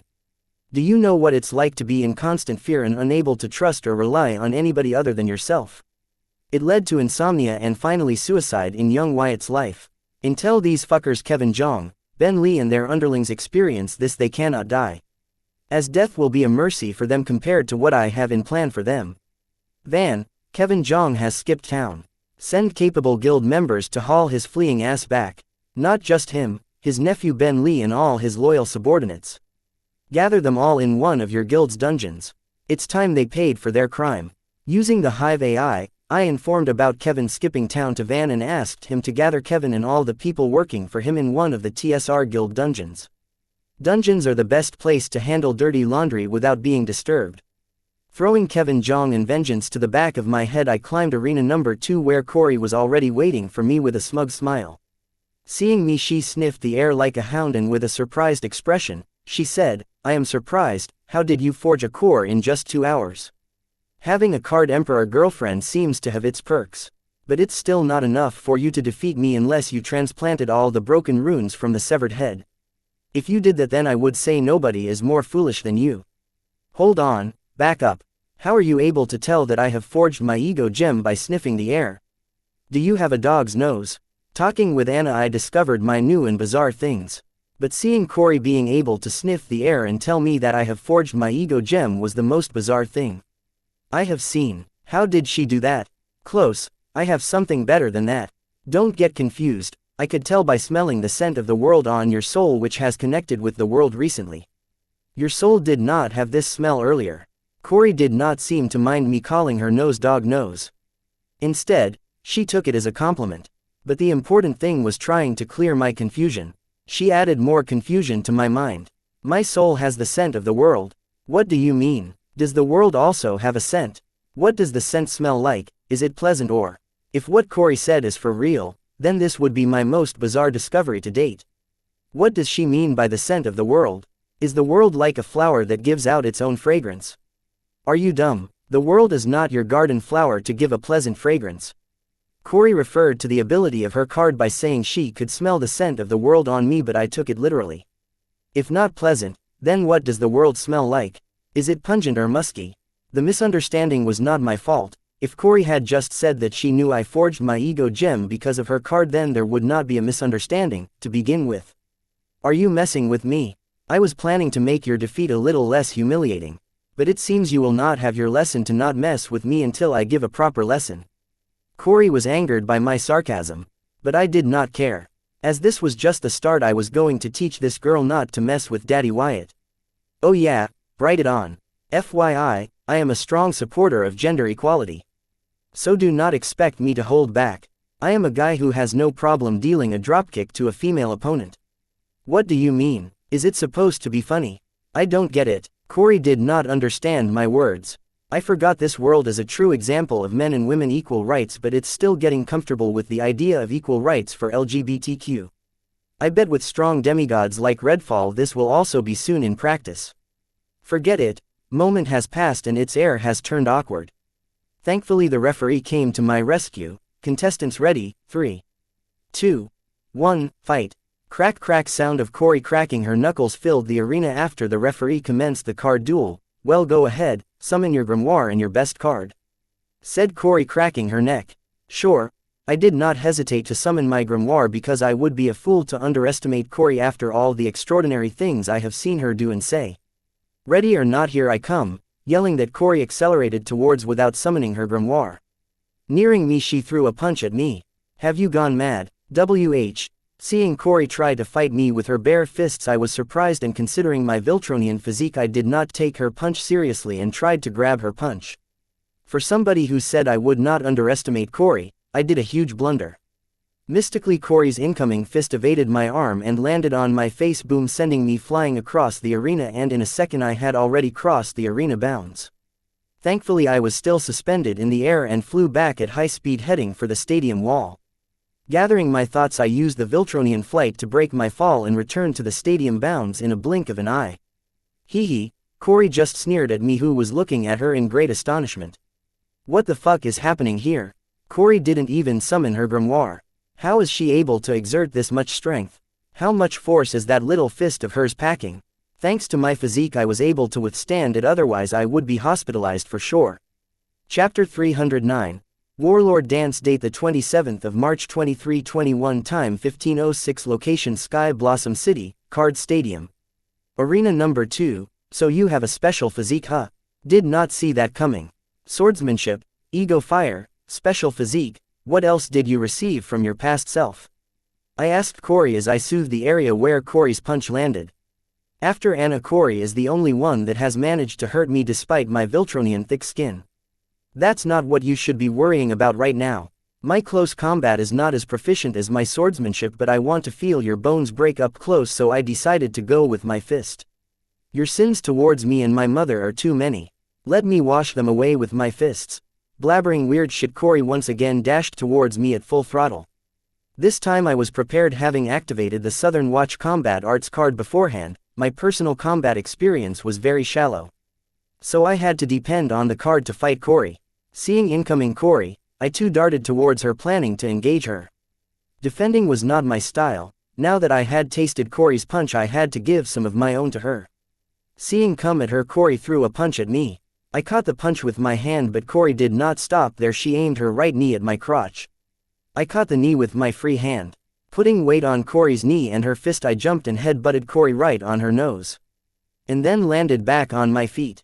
Corey moved a few steps backwards in a daze as blood started to drip from her nose. Good one, Corey complimented, whipping the blood with the back of her hand. Special physique or not, nose is always a sensitive area, and Corey's red eyes and bloody nose was the evidence. But this did not stop her. She once again attacked me. Corey is fast. I will give her that. Her combat experience is no near to beating the Southern Watch Combat Art card. No matter how fast Corey threw her punches and kicks, I could dodge and counter them with help of Southern Watch Combat Arts, which brought out the potential of the Viltronian physique meant to battle in war. Seeing me dodge all of her punches and even counter some of her moves, Corey jumped back, creating a distance between me and her. Warlord Dance. Corey summoned her grimoire and activated a close combat card. Despite inheriting her past self's memories, Corey was as inexperienced as me in any form of combat, as she was not Corey Park but Corey Bright. Learning her lesson, Corey decided to stop being cocky and card name. Warlord Dance. Card type, skill card. Card rank, A rank. Rare grade. Card rate, 8 stars. Card durability, 98/100ths. Card effect. Warlord Dance is a close combat art practiced by the Ironhide tribe of the 7th Nether Realm. Activating this card, the host gains master level proficiency in Warlord Dance. Additional effect: agility +10, defense +5, dexterity +5, double back, barrage, critical damage, iron defense, force punch. Double back passive. After every successful basic punch, the host's second punch will card double its power. Stacks up to 3 times. Barrage active for 5 seconds. Host temporarily gains an extra +10 agility. Cooldown time 10 seconds. Iron defense passive for 5 seconds. Host temporarily gains an extra +10 defense. Cooldown time 12 seconds. Force punch active. The host can temporarily gather all the damage received for 2 seconds within a punch and attack. The damage received should be within the scope of the card Lord Realm, otherwise skill becomes invalid. Cooldown time 15 seconds. With the help of the combat card, Corey's moves became faster and nimble. She finally started landing her punches, which was bad news for me. Though Viltronian defense is strong, Corey's punches were fast and heavy. They hurt like hell. Both I and Corey had a special physique and an A-rank combat arts card, but I was the losing end. There can only be 2 reasons for this. 1. My Viltronian physique was weaker compared to Corey's special physique. 2. My combat arts card was not as good as Corey's combat arts card. In terms of physique, I was dominating Corey because my physique was powered by 4 times refined soul energy. No matter what cheat Corey had, she could not gain the mutated soul energy I gained through my mutated soul. If my physique was not lacking, then what's left is the combat arts card. Southern Watch Combat Arts card's full potential can only be unearthed when it is used in team fights with allies equipping similar cards. While Corey's combat arts card completely focuses on increasing users' combat power. Despite having an advantage in physique, I was taking a lot of hits because of my lacking technique and combat experience. Barrage, iron defense, activating 2 skills simultaneously. Corey discarded her defense and touched on attacking me. I noticed that the speed behind Corey's punches had increased considerably. While guarding myself with my hands, I tried to attack Corey's legs. I was able to land a low kick to her leg, but her legs were as solid as an iron beam and did not budge to my attack. But I continued to attack them, and the second time I was able to do some considerable damage by breaking Corey's dance and throwing her off balance.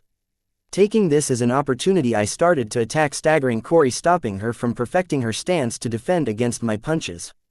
Corey was aiming to suppress Wyatt with her passive ability Double Back. This means as long as she can continuously land more than 4 punches, each of her punches will carry 8 times the strength of her basic punch. Therefore she activated Barrage and Iron Defense, so that she can solely focus on attacking Wyatt while leaving her defense to Iron Defense.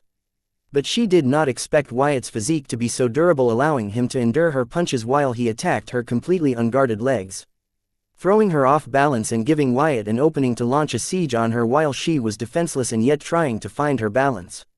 Chapter 310.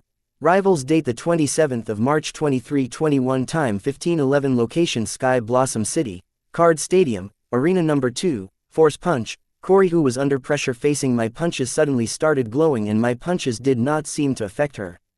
Instead of using this as an opportunity to get her balance and defense stance back, she just kept taking my punches head on. With my every punch, the glow on Corey started to grow stronger. And after 2 seconds, the glow that was covering Corey's entire body converged and focused on her right fist. Seeing that, I knew what was going on. No wonder my punches were not affecting her, and she just stood there taking them head on. She was collecting the force behind my punches and building up energy to use it back on me. Knowing Corey's next punch was going to be devastating, I jumped and took 3 steps back, just enough to be out of Corey's melee range and enough for me to engage Corey again after her punch so that she does not get time to get her stance together. But contrary to my thoughts, Corey did not use her force punch to attack me. Instead, she attacked the arena floor and used the reverse force from punching the floor to jump back in the air. After performing a somersault in the air, she landed on her feet in style. It was a wrong judgment on my part that led to Corey using this opportunity to pull back and get a breather. I thought you were just a greenhouse flower who only knew to stand behind his summons. I am surprised you did not summon your stone elements yet. Corey realized that she had underestimated my fighting ability and fought recklessly, which almost cost her losing the hand-to-hand combat with me. Not the duel, just the hand-to-hand combat. Just like how wars have many battles, Corey wanted to best me in all combat types: melee, ranged, cards, rules and runes. She seemed to have taken this duel as an opportunity to show Susan that she is better than me when it comes to combat.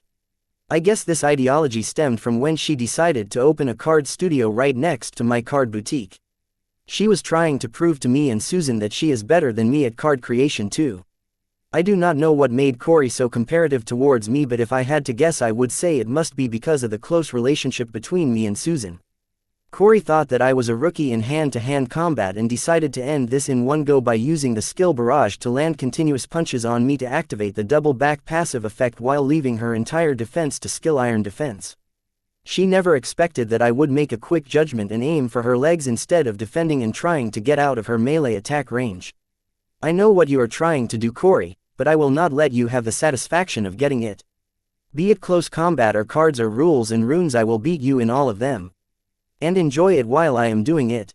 Corey, I am flattered by your infatuation with me, but girl, you should know when to take a hint. I ain't interested in you. A classic technique to throw your enemy off their game is getting them angry and clouding their judgment.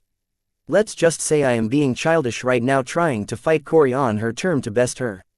But there is a point to all this. The first one is that if I make use of any other skill or item cards other than the close combat cards, I will lose one of all battles in the war that is the duel between me and her.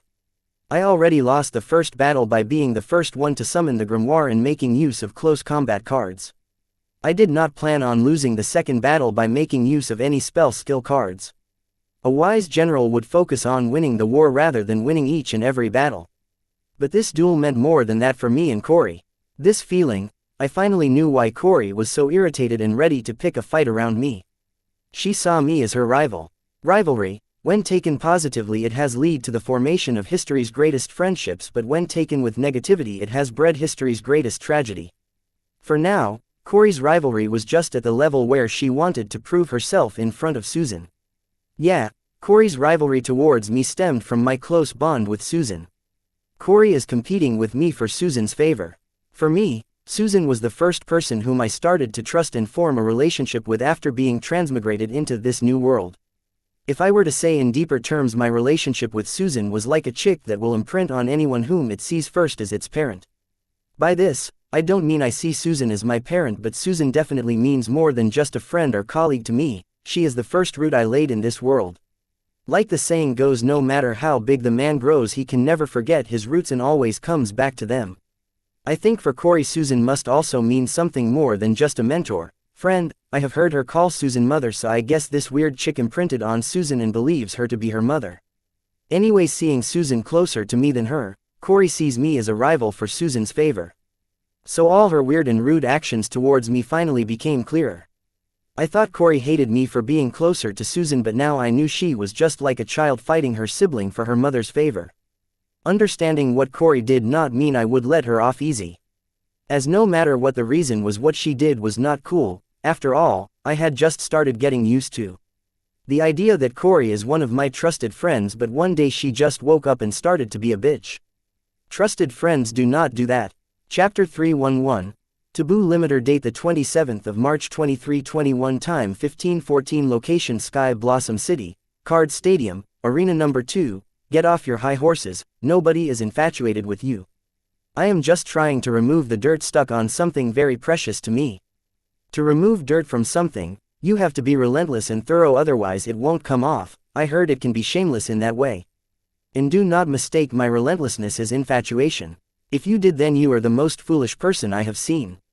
Corey did not give the reaction I was expecting. Instead, she tried to provoke me. Well, she is good, or the memories she got from her cheat card are good. Just 2 days and the timid girl I knew back then was no more. The girl who second-guessed her every action now throws a mean punch without a thought. Freaking cheats, whatever, just know that I will beat you in your own game. Come on, bring it on, be it cards or rules. I will whoop your ass. As long as I keep my mind clear and have a good presence of mind, I will keep making the right judgment, and it is only a matter of time that I will overpower Corey with my physique sooner or later. You asked for it, saying that Corey's pupils turned fiery red in color. Not just that, her facial structure, especially her nose and ear, became sharp. Upon scrutinizing further, I could see Corey's teeth had grown a pair of fangs. Seeing these changes in Corey, my mind rushed to the myths of vampire and werewolf back on Earth. Right now Corey looked justly like how vampires and werewolves are portrayed in movies, TV shows, mangas, etc. If I search deeper, I guess demons in a particular TV show also showed such features. Not only did Corey look like a vampire or a werewolf, this also explained a lot about how she got her special physique. But soon I discarded this theory, as I have seen these same features displayed by card apprentices who utilize beast soul possession cards. Which meant Corey had enhanced her physical prowess using a beast soul possession card. Last I checked, beast soul possession was a spell type skill card, meaning I won the second battle. Wipe that smirk off your face. This is also part of my physique. I am ashamed that I have to go this far to defeat a rookie like you in close combat. Seeing me smirk, Corey seemed to have realized my thoughts, that I considered the second battle as my win, so she explained that she wasn't using a spell card, instead her new power is just a part of her suppressed physique. Okay, if you say so. I decided to trust Corey with her words. I don't think she would be satisfied with a win achieved by lying to me. Corey did not speak. Please like, share, and follow the Cultivation Audiobooks channel to motivate me to create more videos. Thank you much. And darted towards me. This time she was faster and more agile. Earlier at least I could anticipate her moves, but now due to her increased speed, I could not anticipate them and could only stand in a defensive stance. The advantage of my physique over Corey's physique that I had earlier was no longer there. Soon I started to feel Corey's punch get heavier and heavier. It seems her close combat arts card has a passive skill enhancing her every attack. If it continues like this, I will be beaten black and blue by Corey. So without further ado, I decided to break the limit on my physique too. Otherwise, I do not stand a chance in front of the rampaging Corey. Hive AI, deactivate taboo limiter level 1. Twin-headed Orge. I mentally instructed Hive AI to deactivate the level 1 limiter on my physique. Deactivating taboo limiter level 1. Twin-headed Ogre. Would you prefer Hive AI? Dampen your pain receptors. Yes, no, do not dampen the pain receptors. Keep it real. Dampening pain receptors would decrease my reflexes and response time. Right now I was in a battle. I did not know how Corey would react while I unlocked my physique. Would you prefer Hive AI take control of your second consciousness? Yes, no, yes, and also turn on combat mode. My slave consciousness still had a lot to learn and to fully mature. Therefore it did not seem wise for me to introduce them this early to combat even with the assistance of Hive AI. So I agreed with the Hive AI taking control over the slave consciousness. Commencing deactivation of Taboo Limiter Level 1, Twin-Headed Ogre, Ah! An uncontrolled scream rang throughout Arena Number 2 as a pair of arms grew on my back while another head grew on my broad shoulders. Confused Corey, not knowing why I wailed in pain. Choose to retreat and watch from the safety. She wanted to defeat me, not kill me. Soon Corey's eyes turned wide, seeing the most disgusting sight in this life of hers. She saw a bud slowly extend out from between my neck and shoulder and then grow into a fully grown and functioning human head looking exactly like me. The disgusting sight did not stop there. She witnessed the t-shirt I am wearing tear as a pair of arms grew from my shoulder blades. Detach, I commanded Hive AI after the head and a pair of arms growing on me grew to the size of my original head and arms. Detach process commencing. Please stand by. The head and the pair of arms that grew on me detached from my body and floated in the air behind me. The second head floated to the back of my head and floated there, adding another 180 degrees of back vision to my 180-degree front vision, giving me a total of 360-degree vision. The detached pair of arms also floated to the back of the original pair of my arms. WTF? Corey asked in disgust. Don't worry, this is a part of my physique. Now it's your time to be a punching bag. With my t-shirt torn, my upper body was naked and displayed my well-chiseled Viltronian physique. Chapter 312. Taboo Physique. Date the 27th of March 2321. Time 15:18. Location Sky Blossom City, Card Stadium, Arena Number 2. A few days ago at Whiteburn Manor, when I was experimenting with Calamity Daughter Core in my slave consciousness, I discovered that I could create perfect clones of myself by moving the slave consciousness into the Calamity Daughter Core. In this process of creating perfect clones, I formed a new type of Calamity Daughter Core, Avatar Calamity Daughter Core. At present, I have a total of 3 slave consciousnesses, so currently, I can create 3 perfect clones of myself. During further study into these clones, I discovered that they all had the same active soul control as me.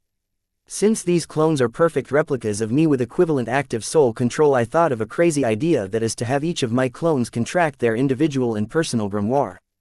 Unfortunately, they could not contract a separate grimoire like the original self.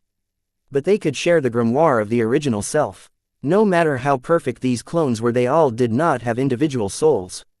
The clones were created by moving the slave consciousness into the Calamity Daughter cores from my mutated soul using Hive AI. Yes, despite 4 consciousness, there was only 1 mutated soul formed by combining 4 individual souls. And 1 soul can only contract 1 grimoire. But I did not give up there and still experimented further to see if the clones could contract grimoire. My persistence paid off and I managed to get the clones to contract their grimoire, but there was one huge limitation, that is, they all did not have their individual active soul control stars but would share my active soul control stars. That is, if I have 60 active soul control stars, then all 4 of us, including the 3 clones and me, will be using 60 active soul control stars altogether instead of 60 active soul control stars each. With such a huge drawback, my idea of equipping my clones with grimoire came to an end. Having experimented with clones enough, I was caught in a new situation: what to do with these clones? Where to store them? They were perfect clones created using Calamity Daughter Core. They were living beings with no soul, meaning they were permanent clones, unlike the temporary ones made by third-rate cards. Unlike my current Calamity Soul Gem, Calamity Soul Core could not turn its Calamity Daughter Core into cards. What do I do with these permanent clones? Do I just extract the slave conscious in the Calamity Daughter Core? Won't that mean I would be killing them?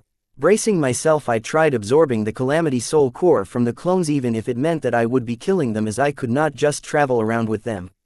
Now that would raise a whole new set of problems for me. So I decided to absorb back the Calamity Soul Cores from the clones. As I began absorbing the Calamity Soul Cores from the clones, my grimoire sounded with a notification: attention, mutated souls can absorb the slave consciousness in their new bodies.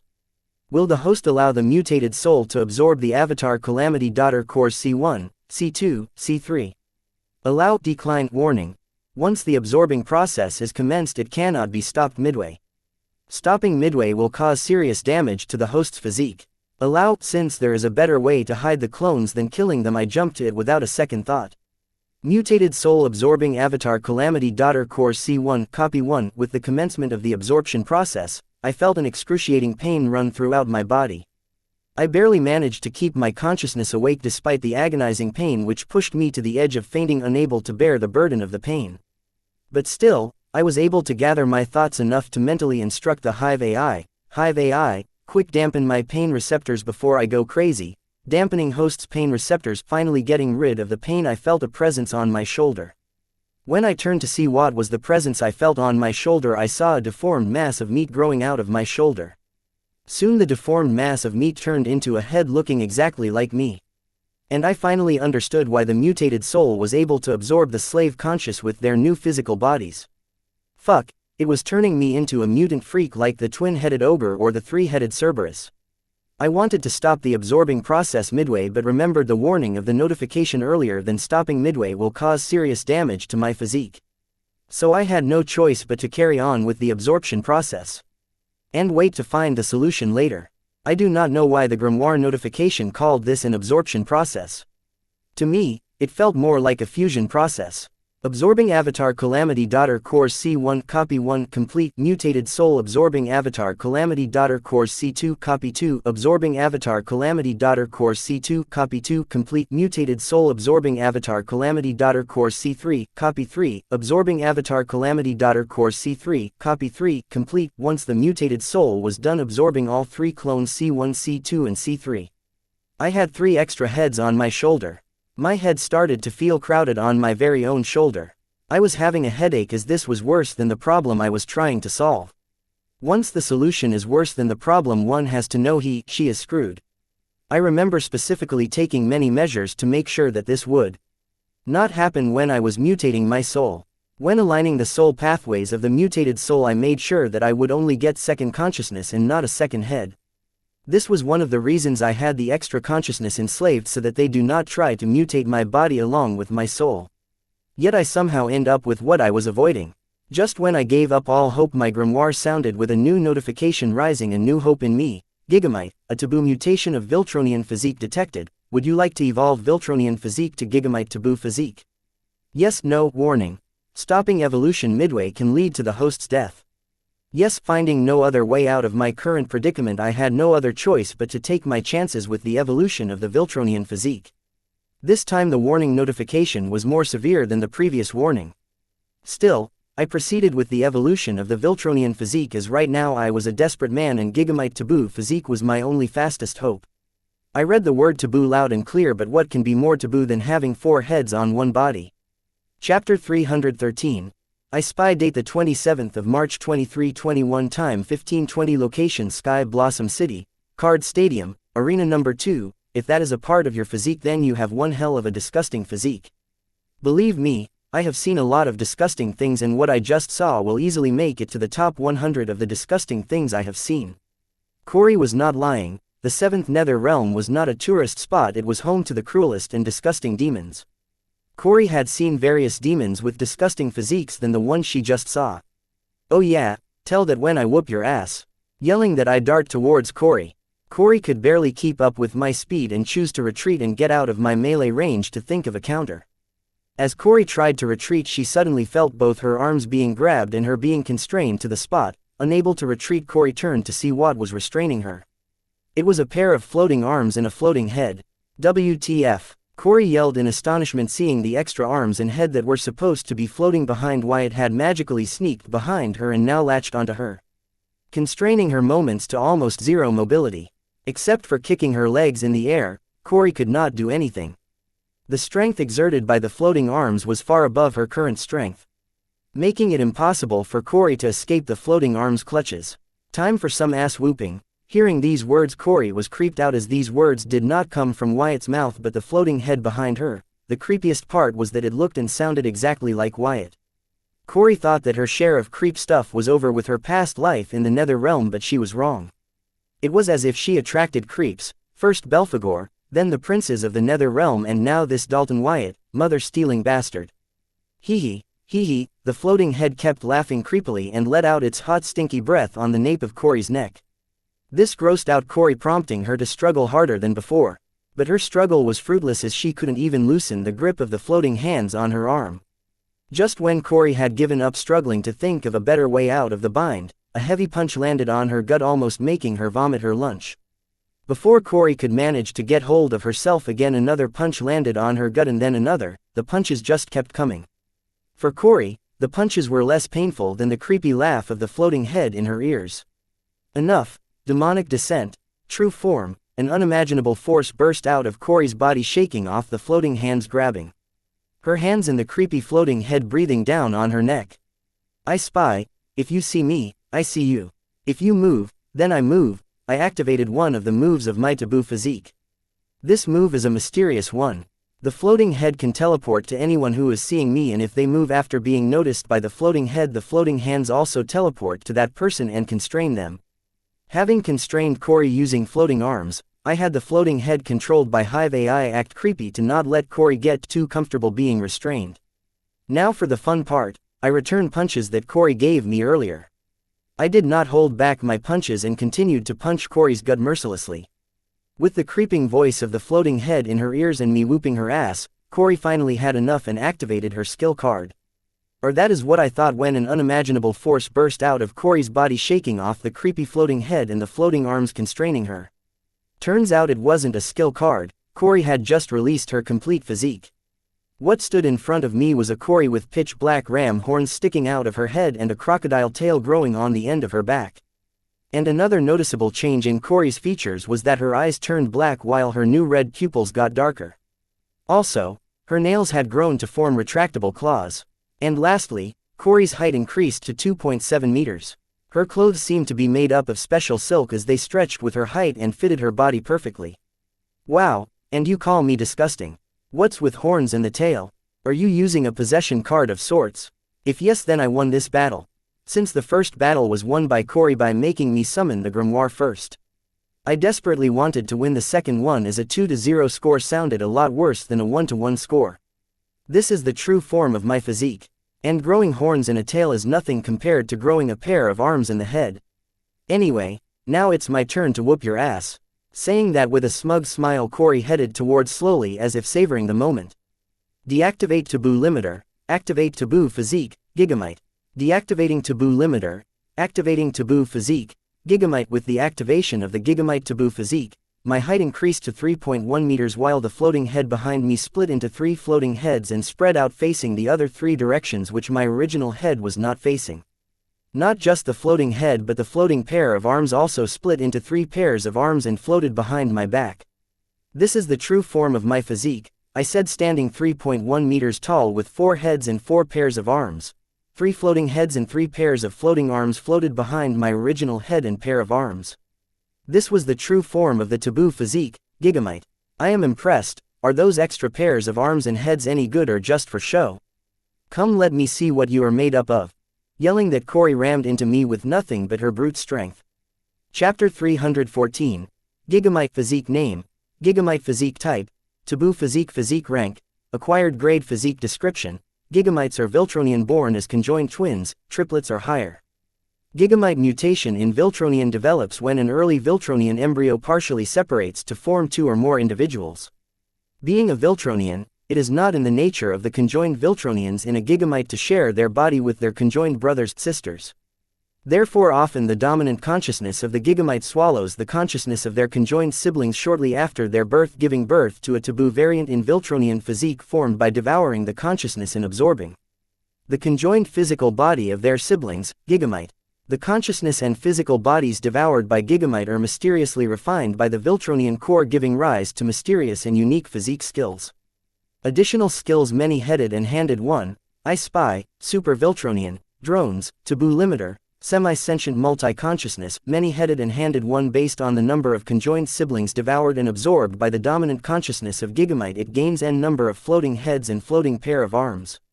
In the case of conjoined twins, the dominant consciousness of Gigamite will devour the only conjoined sibling and gain 1 floating head and 1 pair of floating pairs of arms.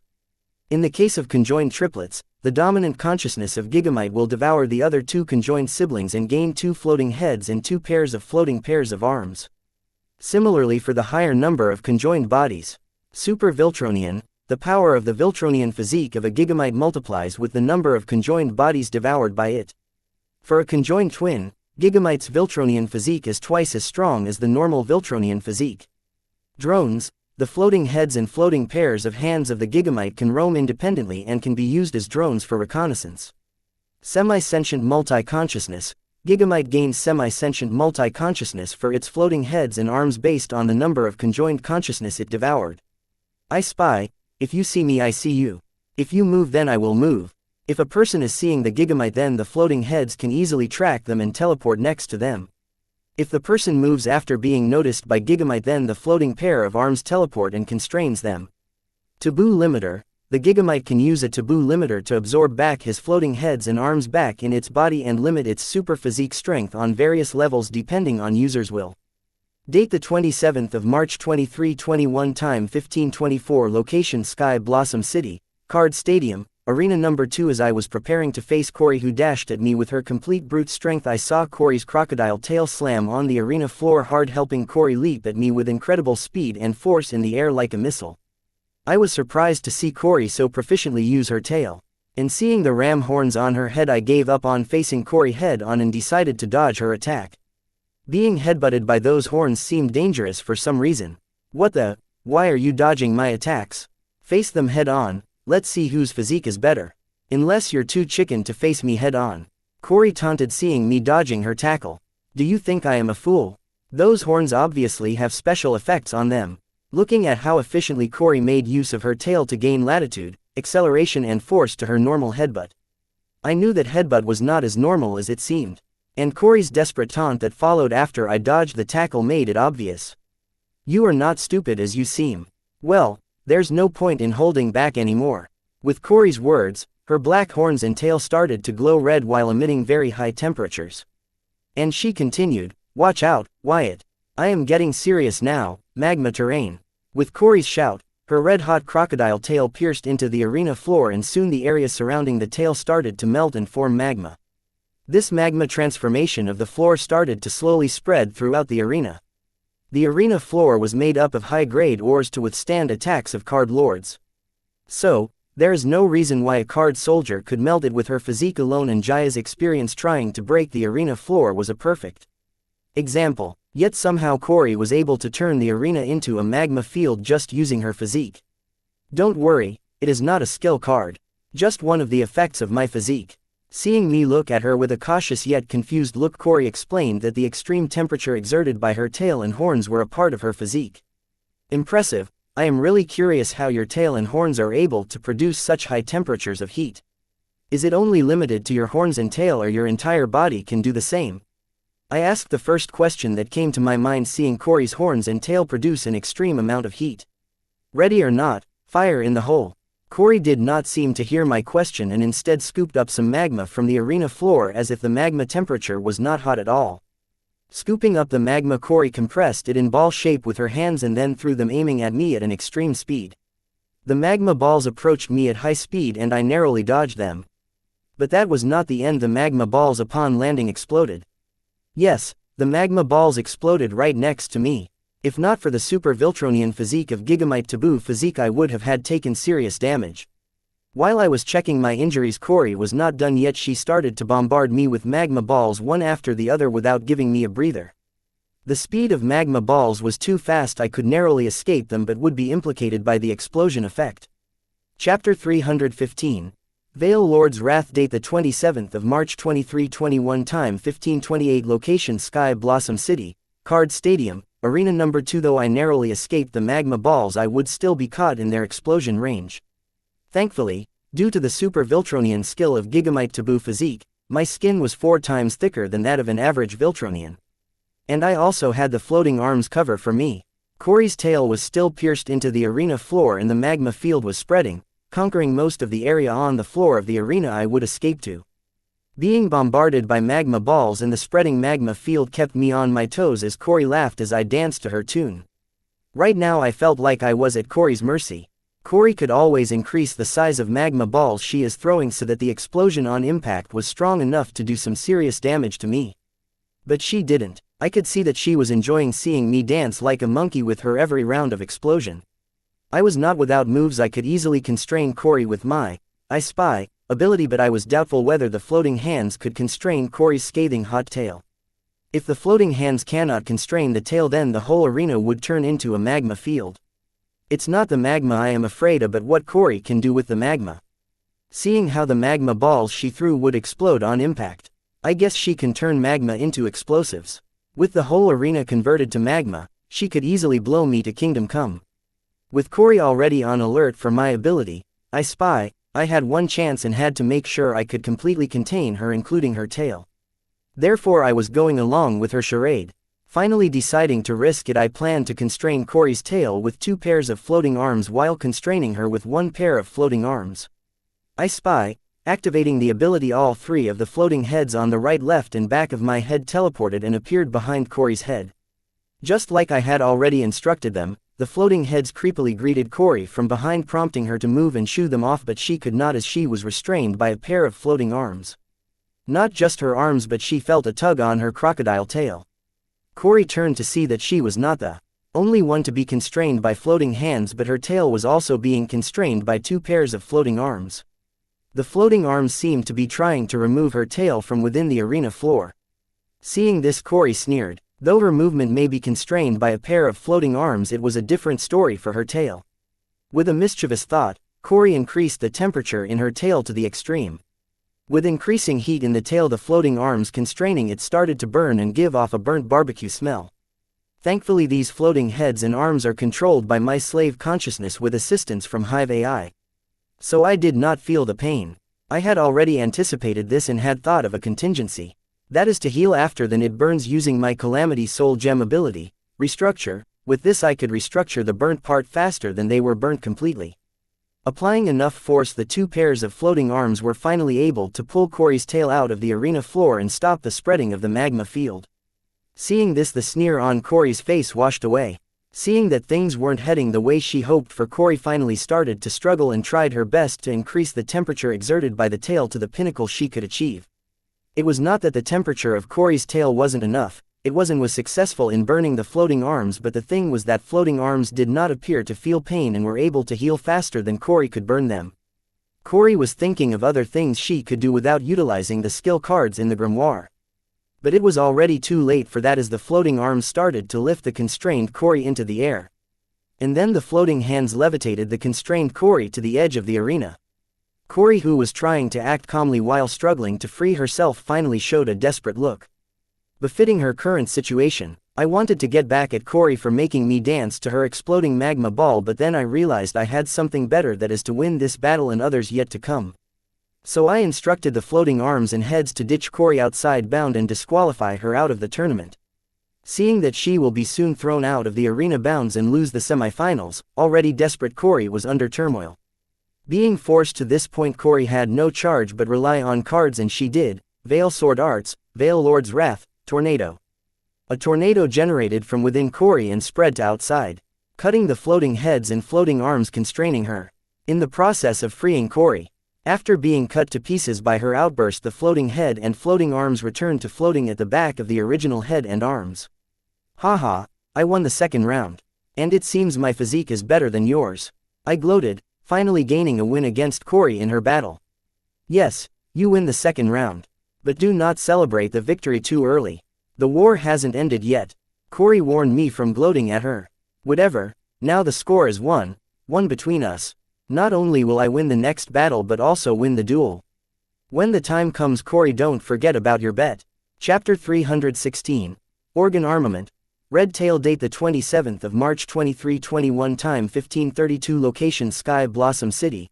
Card Stadium, Arena Number 2. Good to know that you still remember the bet, Wyatt. I thought the concussion from the beating I gave you earlier might have given you selective memory loss. And don't you worry about me. I have already prepared a big office space for my big sis Susan. She is going to love working with me. Corey quickly got over the loss and showcased an unwavering fighting spirit. If your cards are also so like your physique, then you better think of using that big office space for something else. as I am going to win the duel and am made for my card boutique. With my new gains in the afternoon, I had a lot of confidence that I would win against Corey. And that confidence made me say a few cocky dialogues.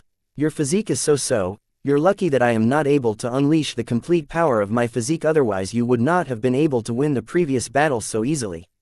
Also, rather than recruiting a new maid for your card boutique, I believe you should be looking for a new manager, as your current manager will be getting a new and better job after this match. Corey did not unleash the full power of her physique, as she did not know how this world would react to demonic creatures and anything belonging to them. Corey only released the power of the demonic core, which could be closely related to similar skill cards. For example, her true form could easily be mistaken for the beast soul possession card, so she did not mind revealing it, but the core powers surrounding her physique were demonic skills. She has heard that in this world evil and dark card apprentices are hunted by some righteous and religious groups endlessly.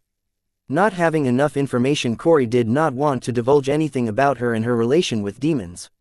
Corey was so cautious about this matter that she did not ask about demons, demonic arts and demonic powers to her grandfather, as she did not want her grandfather to be implicated trying to help her.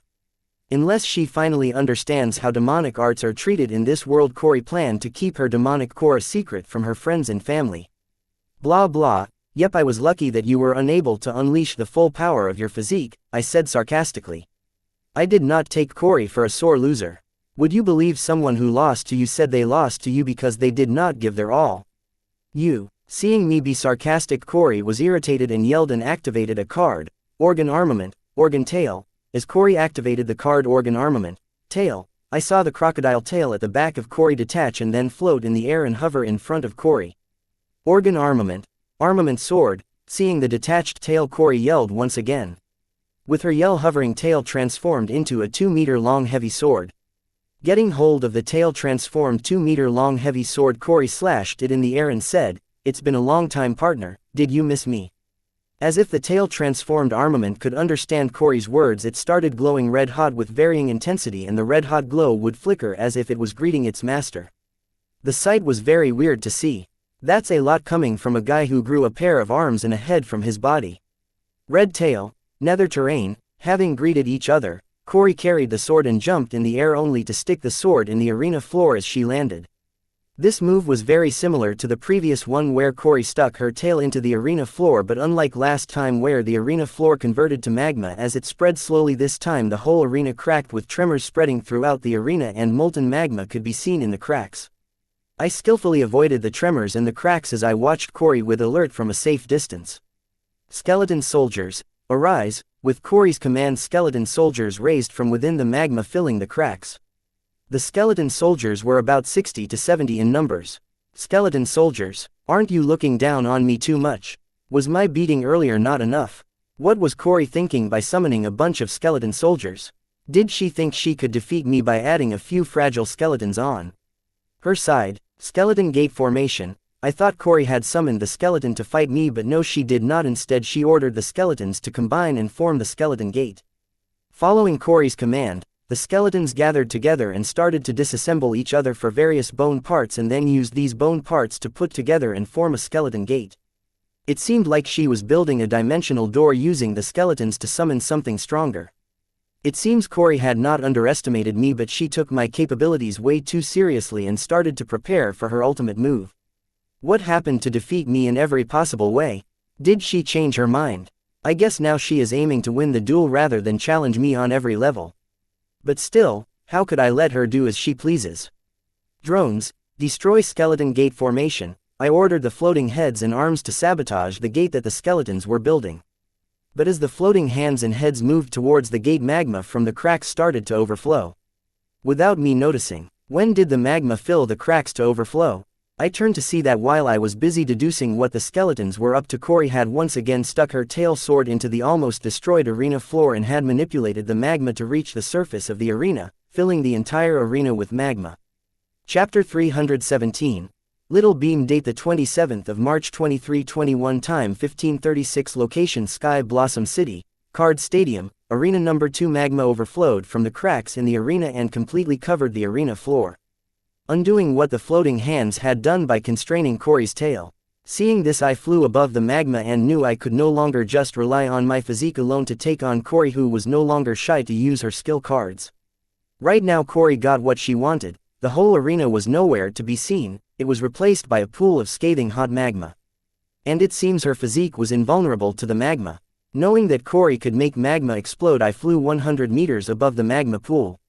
I know this distance was not enough for me to avoid such a huge explosion, but it was the rule of the tournament. If I do not want to get disqualified for breaking rules and win this duel, I have to follow the rules. You think flying in the sky can save you? Saying that, Corey pointed her tail sword at me. With high alert, I observed Corey to deduce her next attack, and right then I felt a disturbance under me. I did not look down to see what it was and hurriedly dodged. Whoosh, and I was right to do so, cause just a moment after I dodged, a pillar of magma rose to the sky from underneath where I was hovering, reaching about 130 meters in the sky. Splash, missing its target, the magma pillar slammed down, mixing back into the magma pool. Super Viltronian physique is almost invulnerable to elemental attacks of the same level, but seeing how Corey's magma was able to crack the arena and convert it into magma, I did not want to take chances. Not to forget that Corey could make magma explode, even if I can withstand the magma pillar thanks to my physique.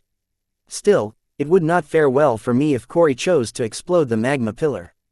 Just when I thought I was winning, another game of cat and mouse began. I was busy escaping as Corey simultaneously summoned multiple magma pillars. Thankfully Corey did not cause the magma pillars to explode, maybe because she was also within the area of effect. Why are you not using your skill cards? Do you feel you can defeat me with just your physique and close combat cards? It seems I will have to step up my game. Skeleton gate open.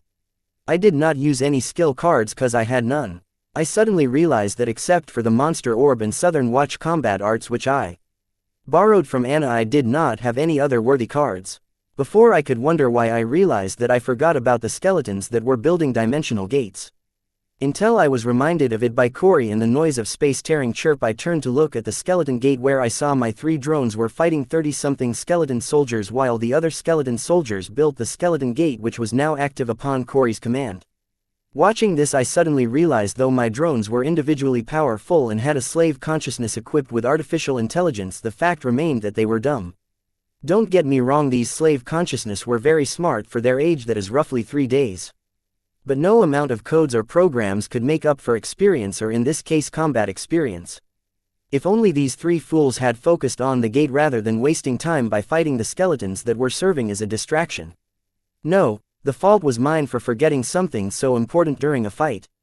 Corey keeping me on my toes is no reason for me to make such a mistake. I need to cultivate a perfect presence of mind during combat. Asterisk hiss asterisk, a sharp sibilant sound resounded from the other side of the skeleton gate. Enough to bleed an average card apprentice's ears. From afar I looked into the skeleton gate to see the owner of the sibilant sound, but nothing appeared in the skeleton gate. After a few seconds, a huge vertically slitted eye peeped in through the skeleton gate, as if a creature was using the skeleton gate as a peephole to peep into our world from the other side.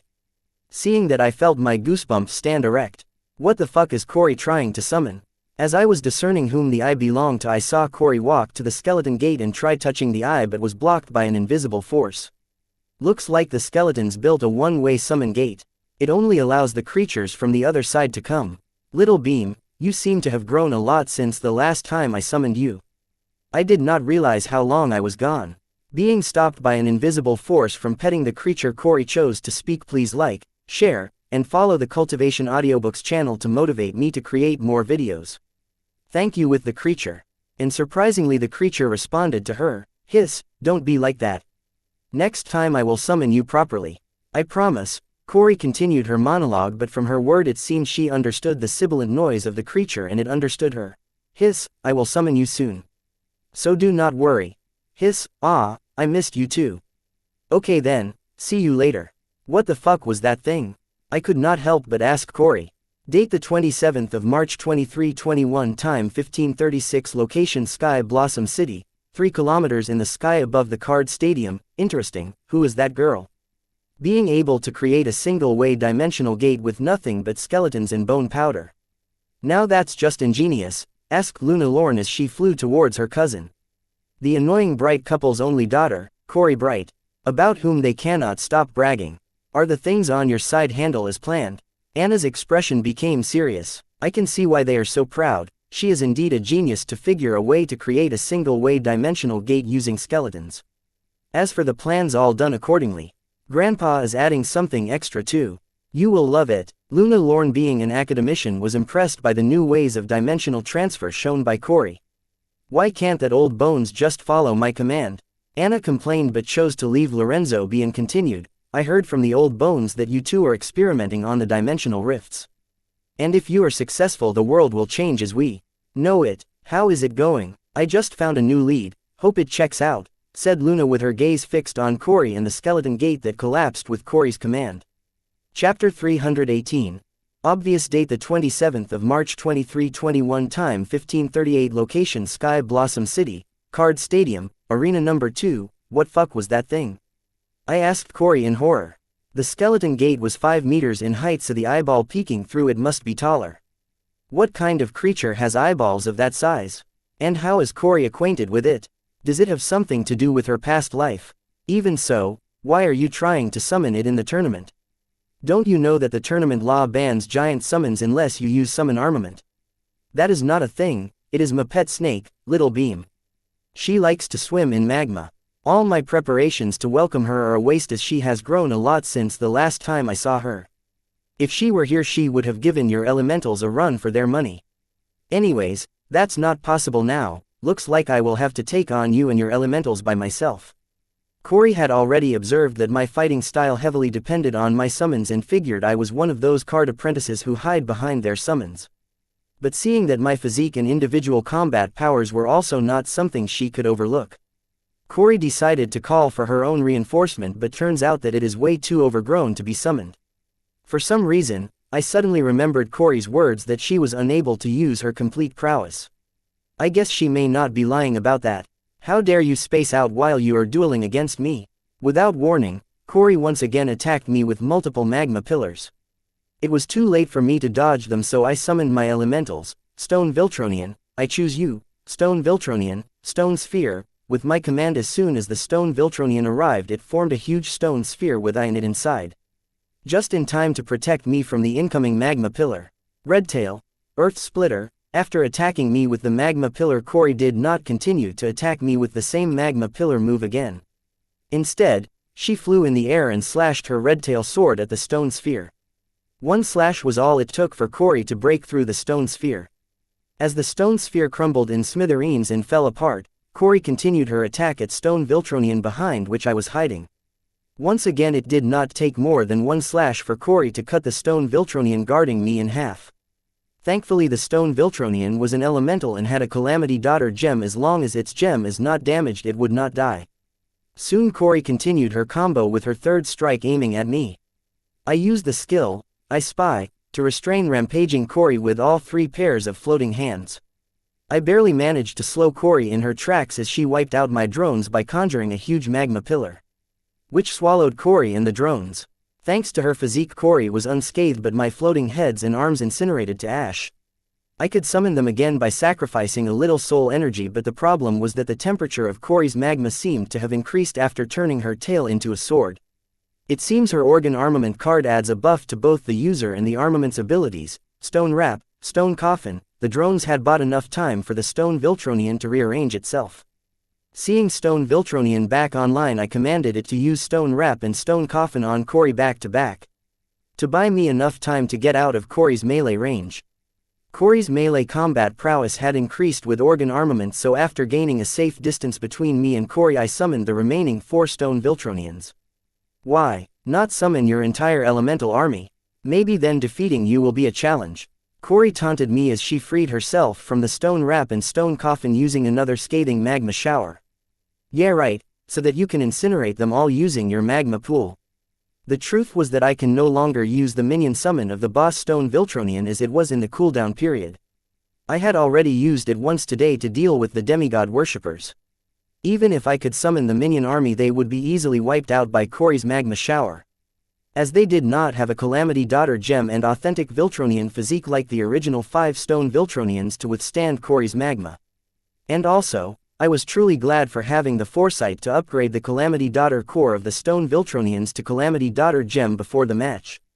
The Calamity Daughter gem not only boosted their physique but also their stone elemental skills, unlike the Calamity Daughter core which only strengthened their physique. Surprisingly good judgment on your part, but 5 stone elementals including you are not enough to defeat me. You know that, right? I was getting annoyed as time and time again Corey pointed out the obvious that I was lacking in the skill card section. It's about time I showed her what she is begging for. I activated 5 summon armament cards that I took from the referee and turned all the 5 stone Viltronians into armament after having them undergo the second transformation of Calamity Daughter gem. Summon armament, stone gauntlets by 4 inches, summon armament, stone boots. I regrew the 3 floating heads along with the 3 pairs of floating arms. And had them equip 1 stone gauntlet each. While I equipped the last stone gauntlet and stone boots. Equipping 5 summon armaments, my combat power grew rapidly. Now time to bully a cocky kid. Corey, you were saying. I gazed at Corey showing off my new equipment. Still not enough. Trap card, magma furnace. Corey was not daunted seeing me equip 5 summon armament. Instead, she activated her trap. Chapter 319. Fat Magma Pillar. Date the 27th of March 2321. Time 1542. Location Sky Blossom City, Card Stadium, Arena Number 2, Magma Furnace. Really? This is just a fatter magma pillar. How about calling it a fat magma pillar, cause that's what this is. While swimming in the piping hot magma, I questioned Corey about her sense for naming her moves. After Corey activated her trap card, Magma Furnace, the whole pool of magma covering the arena rose to the sky, reaching 130 meters just like the previous magma pillars. The notable difference was that it was much wider, covering the entire arena and lasted longer. With this move, Corey turned the entire arena and about 130 meters of air space above it into a boiling hot magma domain. In this magma domain, Corey was like a fish in the water. I am guessing it is due to her physique. As for me, I was also faring well thanks to my Gigamite Super Viltronian physique and the thin stone exoskeleton covering my body which protected me from the incinerating magma. Summon armament allows the user to use the abilities of the summon. Thanks to that, I was able to create an exoskeleton of stone to cover my body using stone Viltronian stone manipulation skill in time before being submerged in magma. Thankfully I had help from Hive AI to design the exoskeleton perfectly, which will not affecting my mobility and would be created in time before the disaster struck. If not for this exoskeleton I may have probably survived the magma, but I would have some seriously burned skin. Give up or I will explode the area of magma you are in. I hope you do not give up this easily. I would love to see you blow up. Corey revealed her hand and asked me to surrender. But I was confused. Does she want me to accept my defeat or see me blow up? Well, which is it? Go ahead, do it. I also want to check how strong my stone exoskeleton can be. I was not being cocky, as currently I was covered by 1 layer of A-rank stone exoskeleton, but if I wanted to I can cover myself with a total of 5 layers of stone exoskeletons. So I can easily withstand the explosion of the magma. I know Corey would not make the explosion large enough, as she will also be implicated being in the area of effect. What I am doing right now sounds a lot like a gamble, but I had other insurances in place to be this confident. Magma explosion. I did not have to tell Corey twice. It seems she was looking forward to blowing me up. But to her surprise, I was unscathed without suffering any injury, damage, or harm.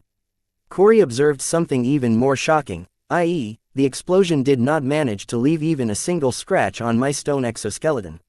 Seeing this, Corey couldn't help but blurt out, "How is this even possible? A magician never reveals his trick." Yes, I was able to remain unscathed under the explosion because of a trick. The trick was nothing special. The impact of the explosion was completely absorbed by the first layer of my exoskeleton, and I just replaced it in time, making it look as if the explosion could not even scratch my exoskeleton to Corey's eyes.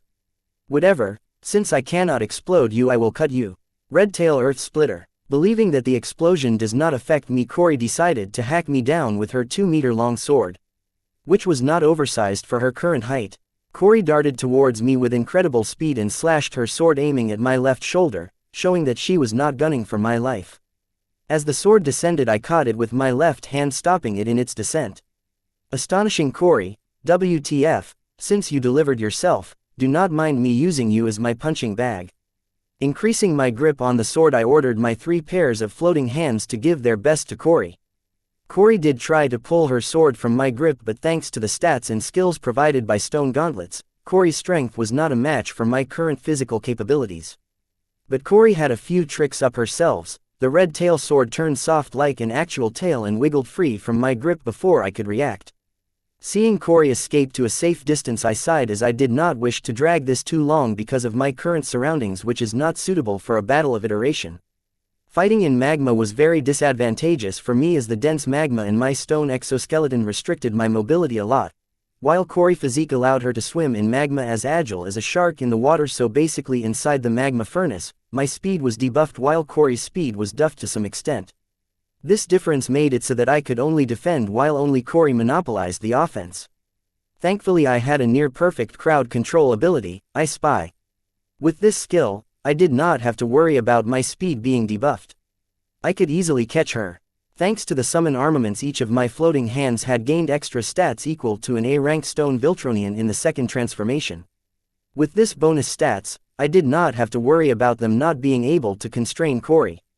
Game over, Corey. Give up. You can't beat me. As expected, the floating arms constrained Corey again without suspense, but what was crazy was that Corey chose to explode the magma surrounding the floating arms. This meant she would be in the blast range. I did not think Corey would be willing to go to such lengths to win. Boom! To my surprise, after the first few unsuccessful tries, Corey did not give up but escalated and decided to explode the whole magma furnace with both of us inside. The game is not over till I say it is. Chapter 320. Suicidal move. Date the 27th of March 2321. Time 1542. Location Sky Blossom City, Card Stadium, Arena Number 2. Winning. How important is it to you? How much are you willing to sacrifice for it? What are you willing to sacrifice for it? Wealth, health, friends, family, soul. Wealth is volatile. One day you lose it, another day you earn it, but the other four are irreplaceable. You have to be aware of what you are willing to sacrifice. In Corey's case, she decided to sacrifice her health to win over me by exploding the whole magma domain she had created.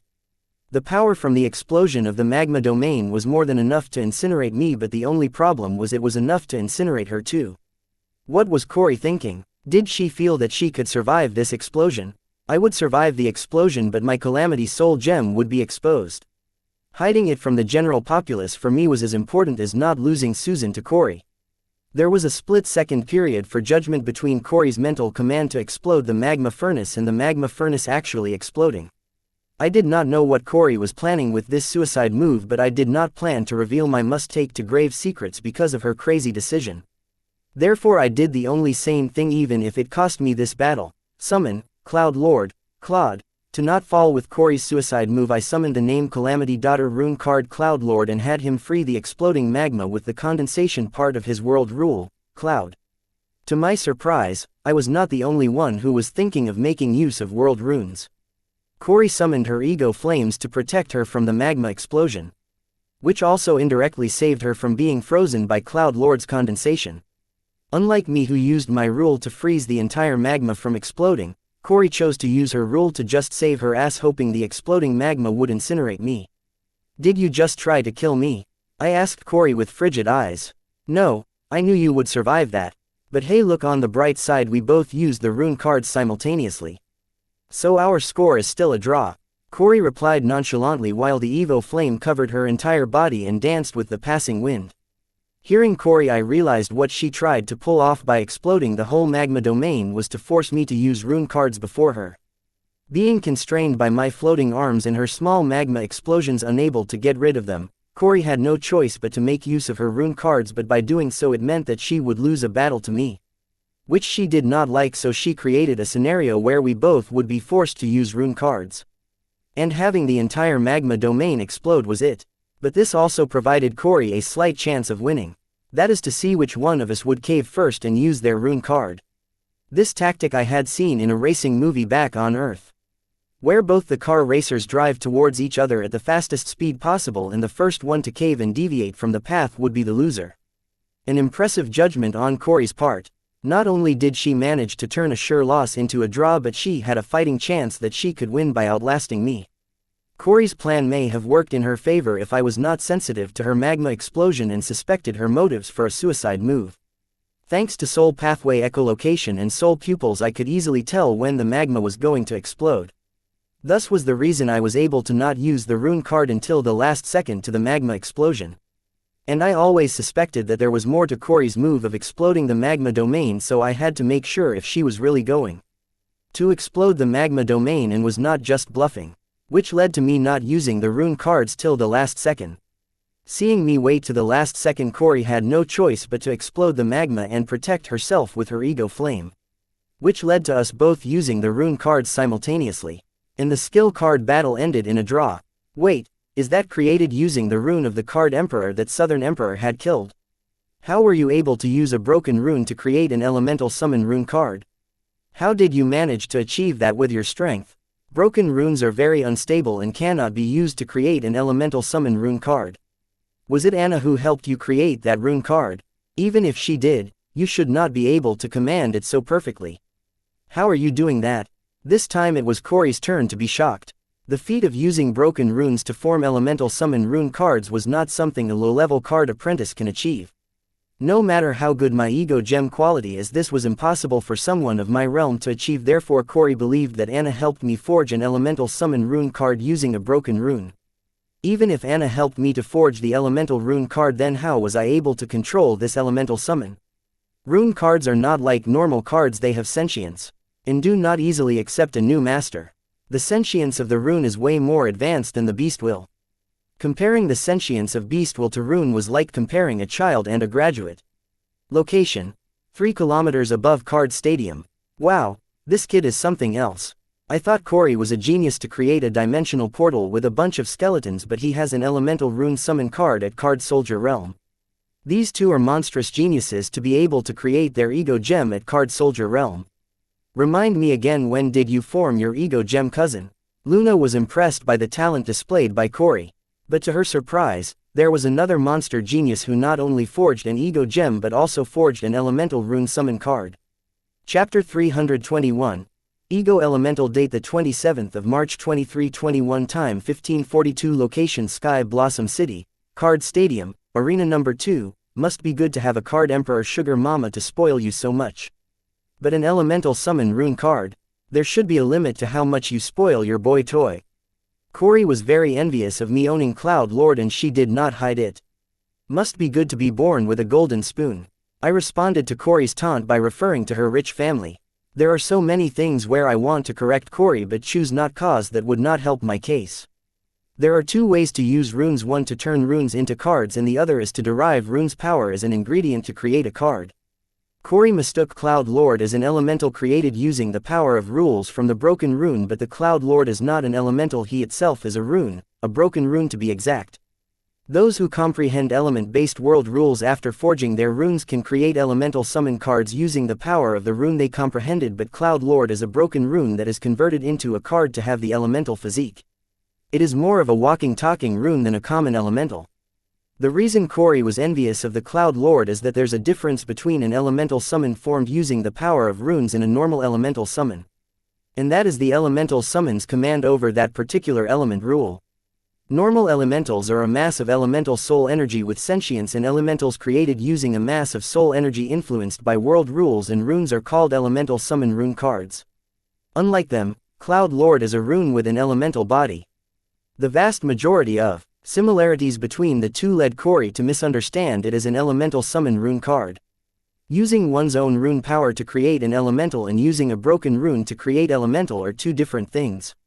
Either way, with my current power I should not be able to use a broken rune power to create elemental summon rune cards. Rune cards have sentiences and they follow their master's command. But rune cards created using the power of broken runes are different. They do not have a master, so they recognize a new master. Usually, it is the person who created them using the power of a broken rune. Corey was confused that if Anna created the rune card then its master should be Anna. Why is it following my command? Being contradicted by her speculations, Corey chose to credit Anna with mysteries that confused her. But, you do know that your elemental summon rune card is not a match of my ego flame. Why don't you accept your defeat so I do not have to break the new toy given to you by your sugar mama? Corey was right, an elemental summon rune card is not a match of ego flame, but Cloud Lord was not an elemental summon rune card, it was also an ego elemental of sorts. Ego Flame is a flame created by forging a fire element-based rune into a flame with sentience quite similar to Cloud Lord, except Cloud Lord is forged from a broken rune and Corey's Ego Flame is forged from a complete rune. Forging a flame rule-based rune into an Ego Flame is a much more advanced process than creating a fire elemental using the power of a rune. This also meant Ego Flame is also a lot stronger compared to a fire elemental summon rune card. And an Ego Flame can give birth to fire elementals, but vice versa is not possible. Similarly, Cloud Lord can also make use of the power of broken runes to create numerous cloud elementals. Corey, how about less talk and more fists? Cloud Lord use Meteorite Hail. This time I chose to go on offense instead of waiting for Corey to make her move. And with my command, Cloud Lord summoned dark clouds, and then from them, 10 basketball-sized hail fell on Corey with incredible speed. Incinerate, using ice against fire, you're dumb aren't you? Corey waved her arm and a wave of fire engulfed the incoming 10 basketball-sized hail and incinerated them. Lightning rain, I did not bother to retort to Corey's lame comments. And instead chose to end this as fast as possible. And with my command, lightning started to shower from the aforementioned dark clouds aiming at Corey. Flame dance, Corey's body flickered and danced like a flame as it escaped the lightning shower with ease. Escaping my lightning rain, Corey added, my turn, summon 7th Hell Eternal Agony. Instantly the whole frozen magma arena once again started to burn with a dark red color flame as smoke from the flame filled the air, once again forcing me to fly and leave the arena. Unlike Corey, who had her time creating moves using Ego Flame, I had just created Cloud Lord and did not have any fancy moves like the one Corey had, which literally turned the arena into a burning hell. But Corey wasn't done yet. After summoning the 7th Hell Eternal Agony, she commanded, Sinners of Agony, arise. The dark red flame covering the arena started making wailing sounds and started to emit smoke in larger quantities. The smoke emitted by the flames started to get dense and denser. Then soon the smoke from the dark red flames started to condense and take shape into the form of creatures I had never seen before. All these creatures looked ferocious and had a huge built and bulky physique. The flame produced smoke non-stop, and the new smoke started to condense and form dark smoke armor and weaponry, which later was equipped onto the monsters. Almost 30-something huge smoke monsters, equipped with black smoke armor and weapons, stood in the burning dark red flames. Looking at this scene, I suddenly remembered something I had seen a while back. A monster army covered in black armor standing in formation in a burning land. I remembered seeing this in Corey's eyes a while back. Shocked, there is more where that came from. At this point, you might as well surrender. You fought bravely, but the result was already set in stone the movement you went up against me. Corey preached. Chapter 322. Ego Elemental 2. Date the 27th of March 2321. Time 1546. Location Sky Blossom City, Card Stadium, Arena Number 2, Lightning Artillery. In response to Corey's words, I just bombarded the monsters with lightning. Having summons fight an Ego Elemental was redundant. Cloud Lord was not exactly an Ego Elemental per se, but it satisfies the condition of one. Turning a broken rune into an Ego Elemental was a huge feat. This could only be achieved when the broken rune completely surrenders to its new master. Using a rune to create rune cards is already demanding in itself, but to use a broken rune to create rune cards is even more demanding, not to mention something as advanced as an Ego Elemental. Therefore Corey never thought that my Cloud Lord was also an Ego Elemental similar to her Ego Fire, despite it showcasing the prowess of one. She thought of the Cloud Lord as an elemental summon rune card that displayed a high level of power similar to an Ego Elemental because it was created by a Card Emperor using a Card Emperor's rune. Which also led her to underestimate the strength of Cloud Lord. But her overconfidence was deserved, as whatever flame rule she comprehended was of a higher tier than a normal flame rule. The huge amount of lightning element artillery bombarded the smoke monsters. Under the enormous power of the lightning, the smoke monsters were reduced to smoke. Before I could put on a victory smile, the smoke once again condensed to form the original 30-something smoke monsters. They appeared to have not taken an ounce of damage. Give up your foolish struggle. You cannot kill them, they are eternal. Corey once again asked me to surrender. She appeared to be extremely confident about her Ego Fire, skill name, 7th Hell, Eternal Agony, skill type, Origin card, Relife Inheritance, Title Demon Court, skill rank, Ego Fire, Eternal Flame of Agony, rune, Eternal Flame, skill effect. Upon activation, the surroundings of the user turn into the 7th Hell, burning with Eternal Flame. The area of effect is based on user's power. Additional effect: Sinners of Agony. Sinner of Agony. Any enemy unit killed in 7th Hell that is burning with eternal flame has her soul imprisoned by the eternal flame to live in agony for the rest of eternity. The user can call upon these sinners as a summons to fight for him/her. Note: sinners of agony will blindly follow their Lord's orders for eternity. As result, sinners' strength is tied with their Lord's strength. That is, they cannot be of a higher realm than their Lord. There must be a trick to this. Did they turn into the smoke to avoid being burnt by lightning? But the power behind lightning artillery was very powerful. It burnt all the air in the area of effect, meaning even if the monsters turned into smoke they should not have been able to survive. The simplest way to end them is to have you surrender. Unable to deduce how to get rid of the smoke monsters, I decide to take care of the summoner, indirectly getting rid of the summoned monster. Cloud Lord, summon elemental minions. If I have to reach Corey, then I had to engage the 30-something smoke monsters in between first. So to keep the smoke monsters busy, I had Cloud Lord summon cloud elementals. Soon 30+ cloud elementals in the shape of a genderless Viltronian appeared in the air above the arena, burning with smoky dark red flame. It seems I was wrong. Your cloud elemental is more of an ego elemental than an elemental summon rune card. Did I judge it wrong because it is made of broken runes? It seems the Southern Emperor favors you a lot, but how was she able to get the will of broken runes to surrender to you? Corey finally realized that Cloud Lord was an ego elemental made of a broken rune and was confused about how it surrendered to me. No comments. So, what if you have an immortal army? I have a replenishable army. The elementals are hard to kill, but compared to the tenacity of smoke monsters they were nothing. But I can have Cloud Lord summon any number of them. You think a bunch of elementals are the match of my sinners of agony? Each one of those monsters you see is a tyrant in its own way. They are brutal and vicious, have a lot more experience in combat compared to the elementals you summoned on a whim. Corey's words turned true in 5 seconds. As I sent the cloud elements to fight the smoke monsters, it did not take long before all of cloud elements were torn apart by smoke monsters. Backing Corey's claims, it took a mere 5 seconds for the smoke monsters to kill all the cloud elements. These cloud elementals were not normal cloud elements, they were formed by the power of rules and runes and have an understanding of rules and could use them to a point. Yet they lost so devastatingly to the smoke monsters. Date: the 27th of March 2321. Time: 1548. Location: Sky Blossom City, Card Stadium, Arena Number 2, 3 kilometers in the sky. Interesting. Did you help the boy create an ego elemental out of broken rune? How were you able to get the broken rune surrendered to a card soldier?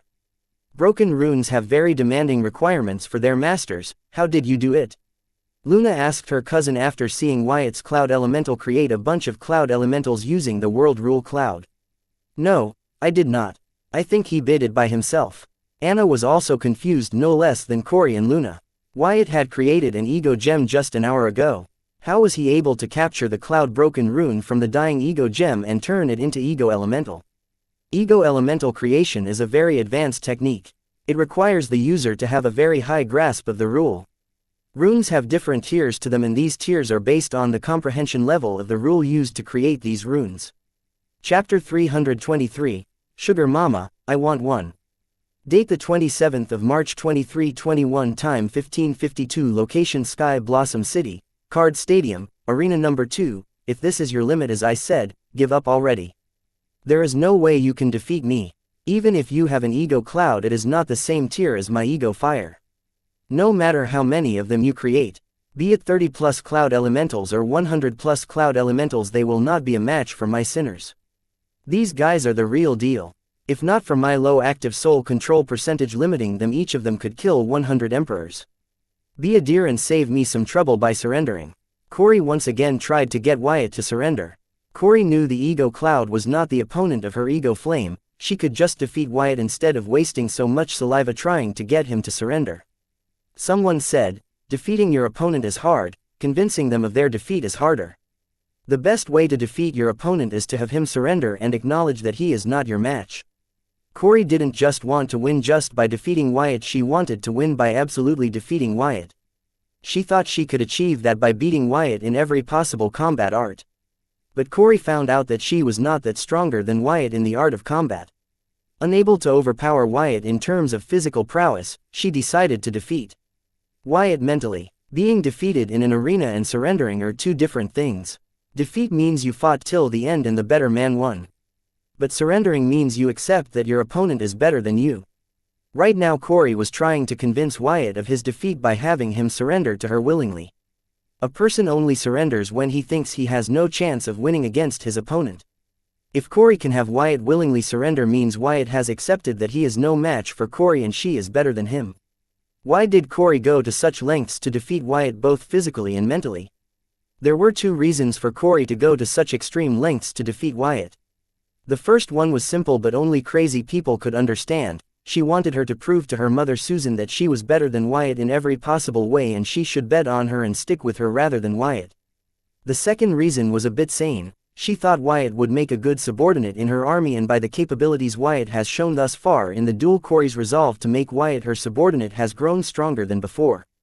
Having decided on Wyatt as her future subordinate, Corey started to tame right away. Only Corey knew what awaited her in the future, and in order to prepare for it she had long planned to recruit people with talent and potential into her private arm. A talented card creationist with promising potential would make a good addition to her private army. I can see that. Don't state the obvious. My summoned cloud elementals are not a match of your smoke army, so what? My cloud lord is not a match of your ego fire, so what? Who told you that this is my limit? Who told you that I have only one ego elemental? Wyatt asked Corey domineeringly. Corey could see that there wasn't even a hint of surrender in Wyatt's eyes. So she clicked her tongue in annoyance. Tisk, it seems like me entertaining you till now has gotten to your head and you are unable to see the obvious. This is not your limit, so what? You have more ego elementals, so what? Show me your limit and I will crush it today. And help you realize there is always a taller mountain out there. Seeing that her soft approach was not working and Wyatt was nowhere near an answer she wanted to hear from him, she decided to overpower Wyatt with her might until he surrenders willingly. Even if this will break his spirit, it did not matter. She wanted a subordinate for herself, not a tiger that could bite anytime. Bring it on. No matter how tall the mountain is, it cannot block the sun. Summon, Blood Swordsman summon, Thunder Grappler summon, Blue Spring summon, Autumn Wind summon, Yellow Sun. Having enraged by Corey's words, Wyatt summoned 5 ego elements in a row, leading to a dumbfounded Corey who did not know what to say and was rendered speechless by Wyatt's display of ego elementals. Having been through Corey Park's memories, Corey knew how hard it was to create an ego elemental, not to mention an ego elemental from a broken rune. It took years for Corey Perry to create her ego flame. If not for the titled Demon Core inheritance from her real-life card, she would never have the ego fire. And if not for the ego fire recognizing her as the reincarnation of Corey Park, it would be impossible for her to control the ego fire so easily and skillfully. Ego elementals formed from broken runes are a lot weaker than ego elementals formed using runes, as the power of the ego elemental depends on the rune used to create it and the tier of the rune depends on the level rule comprehended to forge it. I want a sugar mama. Where can I get one? Corey could help but blurt out these words. What kind of existence do you have to be able to create 6 ego elementals from 6 different broken runes and have them surrender and accept a card soldier as their master? Now do you want to surrender? Wyatt asked Corey with a sneer. He felt good for finally being the one to say these words rather than be on the receiving end. You don't have to be smug about it. If not for you, sugar mama, you're nothing. Sinners of agony, march. Corey finally realized where Wyatt got his confidence from. That stupid Southern Emperor had showered her boy toy with 6 ego elementals. Chapter 324. Skill combo. Date the 27th of March 2321. Time 15:56. Location Sky Blossom City, Card Stadium, Arena number 2. Over a field of fire floated 6 handsome elementals facing 30-something smoke monsters. While 2 card apprentices, the people responsible for summoning the 6 elementals and the 30 smoke monsters, stood behind their trust summons. One hovered over the dark red flames, other bathed in those dark red flames. Wails of the crying flame filled the arena with the passing wind. The Southern Emperor sure knows a man's body. Look at them, all 6 of them are so stunning, as if they were works of art. Their bodies will charm any woman and put any confident man to doubt himself. It is such a shame that they lack.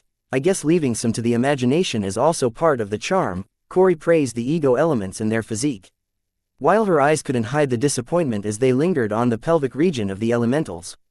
Be it Cloud Lord or Thunder Grappler or Blood Swordsman or the others, each of them had an elemental body that was shaped using the physique of a Viltronane.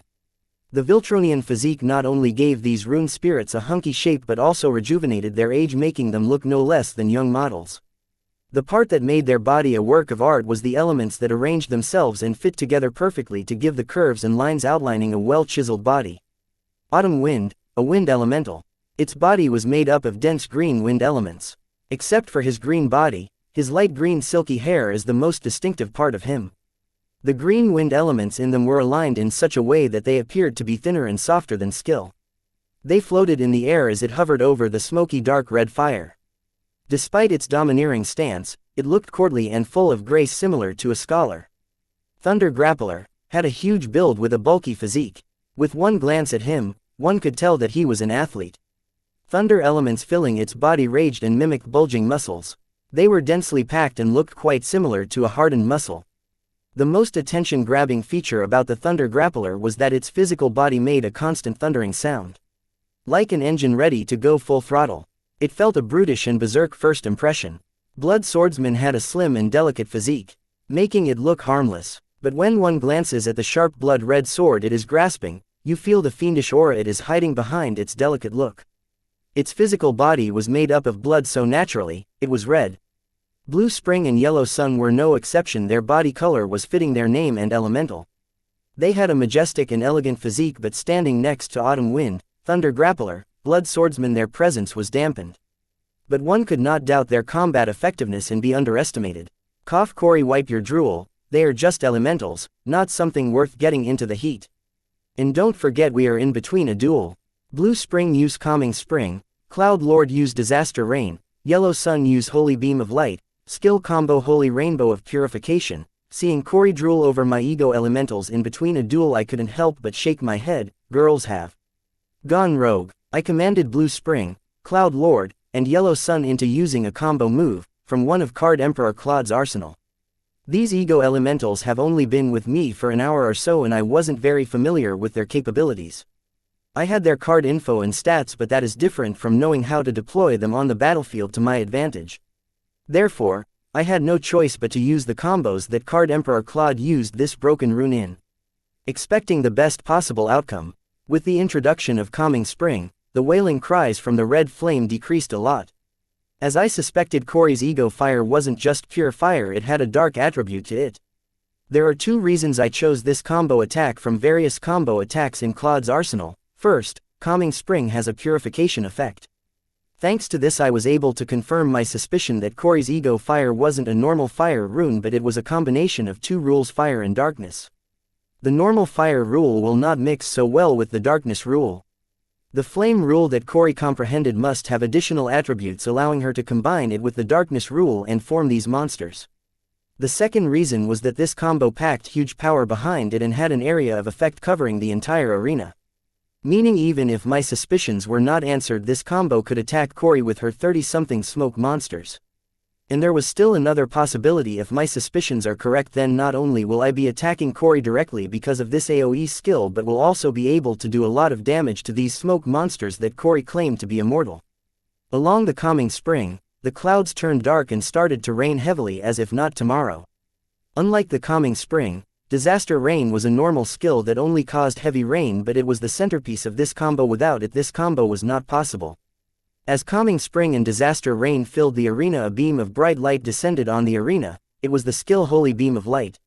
Meeting the water drops of Calming Spring and Disaster Rain, the Holy Beam of Light split into 7 different beams of light, forming a rainbow beam, completing the combo skill Holy Rainbow of Purification that descended on the arena.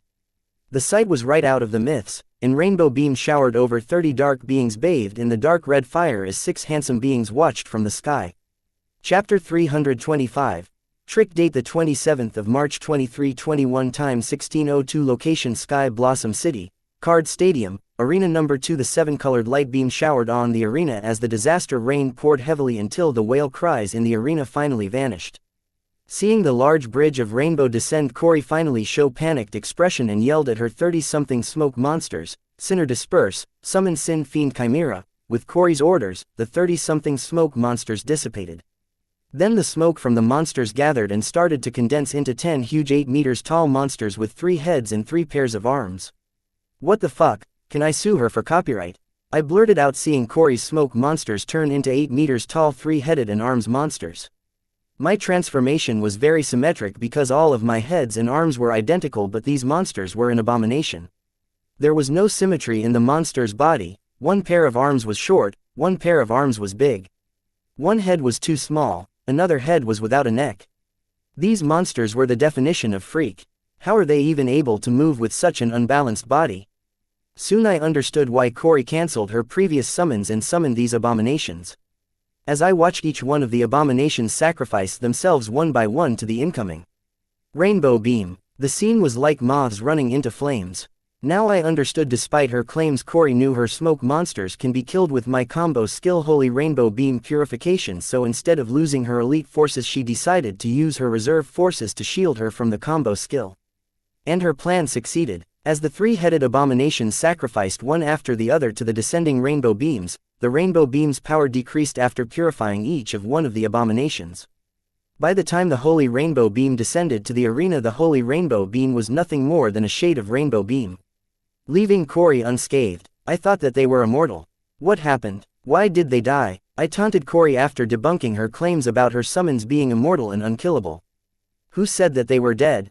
Gather Sin Fiend Chimera. Corey responded to my taunt with a sneer and another batch of Sin Fiend Chimera.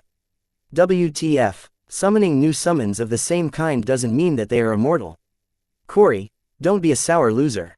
I asked impatiently, seeing Corey shamelessly condense another batch of Sin Fiend Chimera and call them the same batch as the previous one and claim her monsters to be immortal.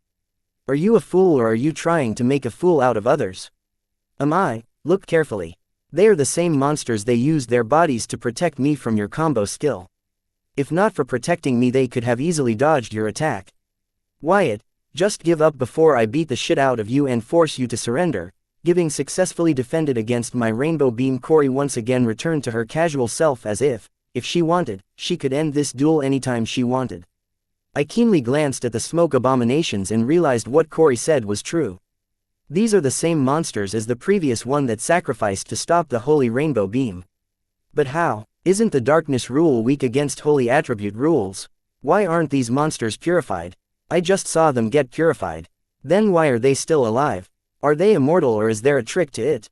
But why did the smoke abominations sacrifice themselves to stop the Holy Rainbow Beam? They could have just covered and guarded Corey until the rainbow beam passed.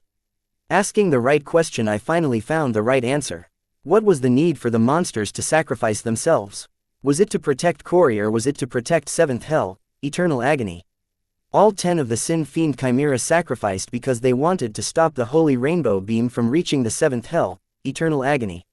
I can be sure about this because when all the 10 Sin Fiend Chimera had been purified by the Holy Rainbow Beam, a residual of the Holy Rainbow fell on the Seventh Hell, Eternal Agony, causing the dark red burning flame to recede. From this, I can conclude that they were not trying to protect Corey, they were trying to protect the Seventh Hell, Eternal Agony. Why try to protect the flame? What makes the flames so important is that the monsters would sacrifice themselves to protect the flames.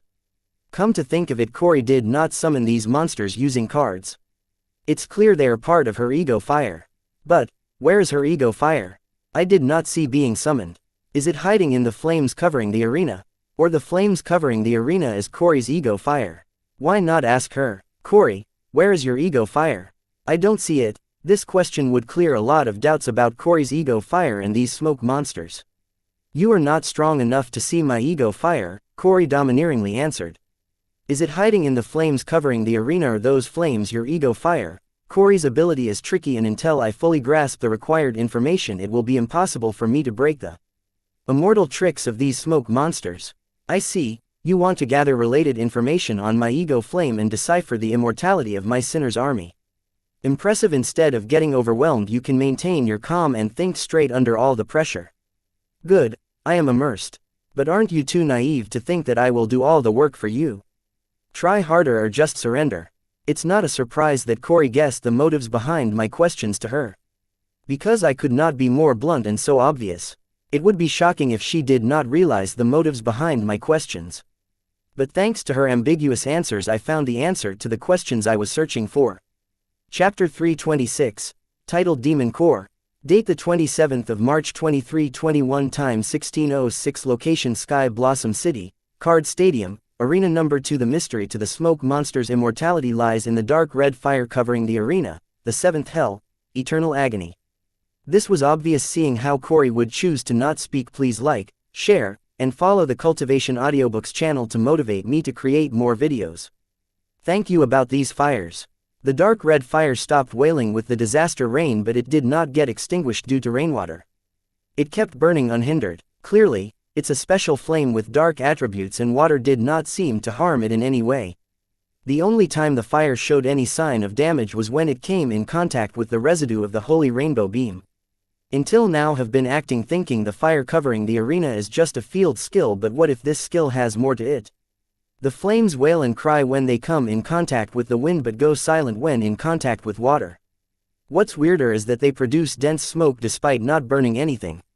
How is that possible? My first assumption was it was a skill, so it did not need anything to burn as long as Corey supplies it with enough power from the world rules. But soon I realized there are too many holes in this assumption. Even if the fire continues to burn by burning power from Corey's world rule, it cannot produce such dense smoke. Seeing how long this duel is taking, Corey would be stupid to maintain these flames for so long, compromising her world rule's power. When the flames have no contribution to the duel and require her to spare her attention to it during a battle. Despite all these disadvantages, Corey continued to maintain the flame, raising many questions about my assumption. Is the flame continuing to burn by burning the power of Corey's world rule? Why does the flame produce so much smoke? When the flames using world rule's power as fuel produce zero amount of smoke. Answering these questions leads to a new assumption that these flames do not continue to burn by the burning power of Corey's world rule, rather they use something else as fuel. The reason behind the dense smoke produced by the flame must be the said fuel. One would think that someone with skills like soul pupils and soul echolocation would figure out the fuel of the flame covering the arena sooner, but the thing is that the fuel for the seventh hell, eternal agony, was inside Corey, so I mistook that the flame's fuel was the power of Corey's world rule and did not investigate further. But now that I have new questions to find answers for, I investigated the source of the fuel for the flames inside Corey. And finally landed on a pitch black bead. Surprisingly, this bead was in the same location where an ego gem should be. Seeing no ego gem nearby, I believe this black bead is Corey's ego gem. I decided to explore it, but just when I was about to investigate further, I got notifications from the Grimoire. Host has discovered, title demon core property of subject Corey. Would the host prefer to use Calamity's soul gem to peek or invade the title demon core? Peek, invade, decline. WTF is a title demon core? Isn't this Corey's ego gem? It does look a lot like a black colored ego gem. If it is not an ego gem, why does Corey have it? And what do you mean by peek or invade? Using the soul pupils to investigate the power source of Corey's flames, I discovered that what I believed to be Corey's ego gem is a title demon core. I had no idea what the title demon core is, but seeing how it has a demon in its name, I guess it must be powerful. Many questions ran through my head regarding Corey's title demon core, seeing how it allowed Corey to use the power of world rule. I believe it is something like a monster core. This explained a lot, especially Corey's physique, which gave her a pair of horns and a detachable tail. The title demon core gives Corey the ability to use the power of rules and a demonic physique quite similar to my Calamity soul gem. Assuming the title demon core is something similar to a variant monster core, I was left with another question. What does the Calamity soul gem mean by peeking or invading the title demon core? Is it something similar to a mental attack? I won't know unless I tried it. So, I decided to peek into Corey's title demon core first to know what I am getting into. Because if this is something like a mental attack, then I bet Corey has a way to defend and fight against it. If I, who knew nothing, got caught in this, might end up becoming lamb at Corey's mercy. Peek Calamity soul gem. Using soul pupils and soul echolocation to peek into the title demon core, my vision blurred and the scenery changed to a panorama view of a burning land with dark red flames. When I concentrated further in the flames, I saw numerous black figures of various shapes and sizes living in it. These black figures were very similar to the smoke monsters summoned by Corey. I remembered that I saw the same sight once in Corey's eyes in the tournament arena. What are these black creatures? Why do they live in dark red flames? How many of them are there? Inside the title demon core, as far my sight could see, I saw numerous black monsters covered in the dark red fire. With these many summoned monsters, Corey might as well subdue the whole Sky Blossom City and the nearby cities. If not for her realm holding her back, this army was enough to gain control over the whole southern region. I finally understood. Corey did indeed have the ability to be arrogant. Just as I was about to leave I suddenly heard a thundering roar. Who goes there? I turned to see the source of the roar. It was Corey, but this Corey's physical body was completely made up of dark red-colored flame. Chapter 327, Corey Park. Date the 27th of March 2321. Time 1608. Location Sky Blossom City, Card Stadium, Arena Number 2. Have you seen enough? Asked the Corey look-alike with a fire elemental body, seeing that my gaze lingered on her body for way too long. I couldn't help it, as the fire elemental had the most beautiful yet vulgar female body I had ever seen. Even though the body of the flame elemental was made up of densely packed fire elements, it was well defined with all the perfect curves at the right places. The fire elemental's face resembled Corey's, but its body below the neck was voluptuous and mature, unlike Corey's. The chest region had ample bosom, each one designed so perfectly that they had the bounce of the originals. The waist was so slim and well chiseled with a seducing belly button. Not to mention the lower posterior region together with the bosom, they gave the body a perfect S shape. Ah, the thighs looked so soft and comforting that I wanted to use them as a pillow to rest my head on them. It felt so wrong, but a desire to make this mine ran in my soul. The fact that it had horns, a tail, and a fire element body made it dirtier and nasty. What is happening here? You two sick perverts, Wyatt, wipe your drool and you put on some clothes. This time the real Corey with an illusionary body appeared next to the curvaceous Corey and yelled at both of us. It seems she realized me peeking into her titled demon core.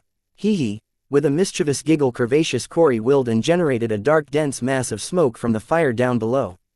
Then this mass of smoke covered the fire element body and soon shaped into a mesmerizing smoky black evening gown.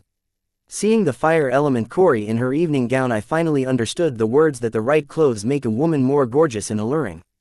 If I could, I would not mind passing my time just gazing at her, mesmerized in her beauty. No wonder you did not want to summon your ego fire. Such a shame. If you had summoned her, I would have surrendered to her stunning charm long ago. I may have blurted out these words unconsciously, but they meant what I felt. The nasty and wrong feeling in my mind only made it more arousing and tempting. If by now I did not realize that the fire elemental with Corey's face was her ego fire, then I might as well surrender to Corey. The fire elemental body was clue enough, adding the similar face, horns, and tail. Its identity couldn't be more obvious. In the ego fire, I bore witness to the famous words demonic charm. Otherwise, there is no way a fire can be this arousing and seductive. You are in luck then. At her current realm she cannot summon me. The ego fire spoke. I finally noticed that other than her devilish body and demonic charm, this ego elemental was capable of making conversations, and its eyes shone with advanced sentience. May I have the pleasure of your name? If the ego fire had high-level sentience, as I guessed, then it might prefer being called by its name. The pleasure is all mine. You can call me Corey Park, and you must be Dalton Wyatt. If you do not mind, before I send you out, could please answer how are you able to do this without invading my titled demon core? The ego fire did not just display high-level sentience but unparalleled wisdom that came with experience. She grasped the situation perfectly and asked the right questions while making her intentions clear. What Corey Park was referring to was my conversation with her. When a person peeks into another person's ego gem, all she can do is vaguely feel the rules inside for a few seconds. But in my case, not only was I able to accurately peek for a long period, but also listen to their words and have a conversation without actually entering their ego gem. This surprised the ego fire. Unlike the broken rune spirits in the Cloud Emperor's dying ego gem who took this ability of mine for granted as a talent of genius, the ego fire asked how I was able to see and talk to her without actually entering her titled demon core. Not only did she ask the right questions, but she also informed me that if not for finding answers to these questions, she would not entertain me peeking into her titled demon core. And would have already kicked me out of here. What fuck is happening here? Corey got irritated. She was still stuck on the thought of being ignored by Corey Park and me. Childish. The ego fire seemed to be wiser than Corey herself. Corey, honey, language. Corey Park reprimanded Corey for cursing. I dare you to say that once again. If not for me taking pity on your life experience, I would have erased you long ago. Remember, you are mooching off me, you better behave. Corey yelled in irritation. First she ignores me and now she acts like my mother. Wyatt, you perverted freak. First, you put your moves on my mother and now you are after my ego fire. You sick psycho, get out of my titled demon core this instance before I kill you. After snapping at her ego fire, Corey yelled at me. These words of hers gave me a clear understanding of two things. First, Corey had complete authority over her titled demon core, but she did not know how to use the titled demon core. I came to this understanding because of how she was able to suppress the ego fire, which was clearly stronger and wiser than her. This meant that she had the highest authority over the core and the ego fire. But when it came to how to utilize this authority, Corey was worse than the ego fire, as instead of pushing me out of the core, she asked me to leave, showing that she doesn't know how to stop me from peaking. Second, the ego fire was more than what meets the eye. She was stronger and knew how to use the core better than Corey herself. She showcases unparalleled wisdom which can only be obtained by decades of accumulated experience. But I had a strong feeling that there is something strange afoot here. How can a person's ego fire be stronger than their personal strength? That is only possible if it is transplanted from another ego gem like a broken rune. Don't mind her, she usually doesn't act this way. I guess she is lashing out because her private and intimate space is being invaded and violated by your presence. After all, a person's demon core is more private, personal, and intimate than their birthday suit. And I'm still waiting for your answer. Please hurry, we don't like you peeking in here. Chapter 328. Transaction date the 27th of March 2321 time 1612 location Sky Blossom City, Card Stadium, Arena number 2A person's ego gem is private and personal. This is the sacred temple where her spirit is housed to connect with the world. And also the one place where a card apprentice can count on to feel safe, peaceful, and clean of any other disturbance. Like how a social convention dictates that one's birthday suit is one's business and nobody else's business, making the act of peeping on others' birthday suits to be considered a punishable crime. Similarly, peeking into another person's ego gem is considered as seeking death or declaring war in the card apprentice community. This I conferred by the amount of hostility shown by Corey and her ego fire. Thankfully, the ego fire did not seem to be as unreasonable and unhinged as Corey. The ego fire wanted to block me from peeking, but it was curious as to why I was able to see and hear normally without actually entering her demon core. I did not think Corey was overreacting to me peeking into her titled demon core, as I would be equally distributed if someone were to peep into my Calamity Soul Gem. I do not know about Corey, but my Calamity Soul Gem is the place where most of my secrets are hidden and would prefer to not have any unwanted peeping toms, trespassers, or invaders. Thankfully, I could trust the Calamity Soul Gem defense with the protection of my mutated soul and mutated spirit from any type of peeking or invasion. Otherwise, right now, instead of analyzing Corey and her ego fire, I would be busy worrying about how to defend myself or stop something like this from happening to me. Fortunately, Dungeon Calamity Seed's shell was meant for this kind of threat, and it is best at it. Ms. Park, I am sorry, but I cannot answer your questions as they involve some of my important secrets. Revealing them is not an option. The ego fire was tolerating my presence in her titled demon core so far because she wanted some answers to her questions from me. And yes, I was mesmerized by the demonic charm of her devilish body, but that did not mean I would foolishly reveal my core secrets, which I plan to bury in my grave. I understand, Mr. Wyatt. Then let me show you out. The ego fire seemed to have reached the limit of her tolerance and was in no mood for wordplay with me. Hence, seeing me play hard to get, she did not bother to negotiate and decided to send me on my way. Wait, those secrets are important, but that doesn't mean I am not open for negotiations, I hurriedly said, stopping the ego fire from blocking my feed to her titled demon core. Seeing her uninterested face, I added, Ms. Park, how about we conduct a transaction? I will answer one of your questions for every one of my questions you answer. Oh, I see. I am open to your idea, but how do we proceed with your said transaction? My suggestion of a transaction of answers for others' questions interested the ego fire, and she withheld the thought of blocking me. You, what the heck are you doing babbling with him? Throw him out of here this instant. Don't ignore me again, this is an order. Corey seemed to be bothered by my presence in her titled demon core. She seemed to grow more annoyed and irritated with passing time. Don't blame me, I did not want to order you, but you kept ignoring me. Just a second, Mr. Wyatt. Excusing herself, the ego fire dragged Corey farther from me and started a heated conversation. Corey, understand, his method of peeping is more advanced, we need it, will help us.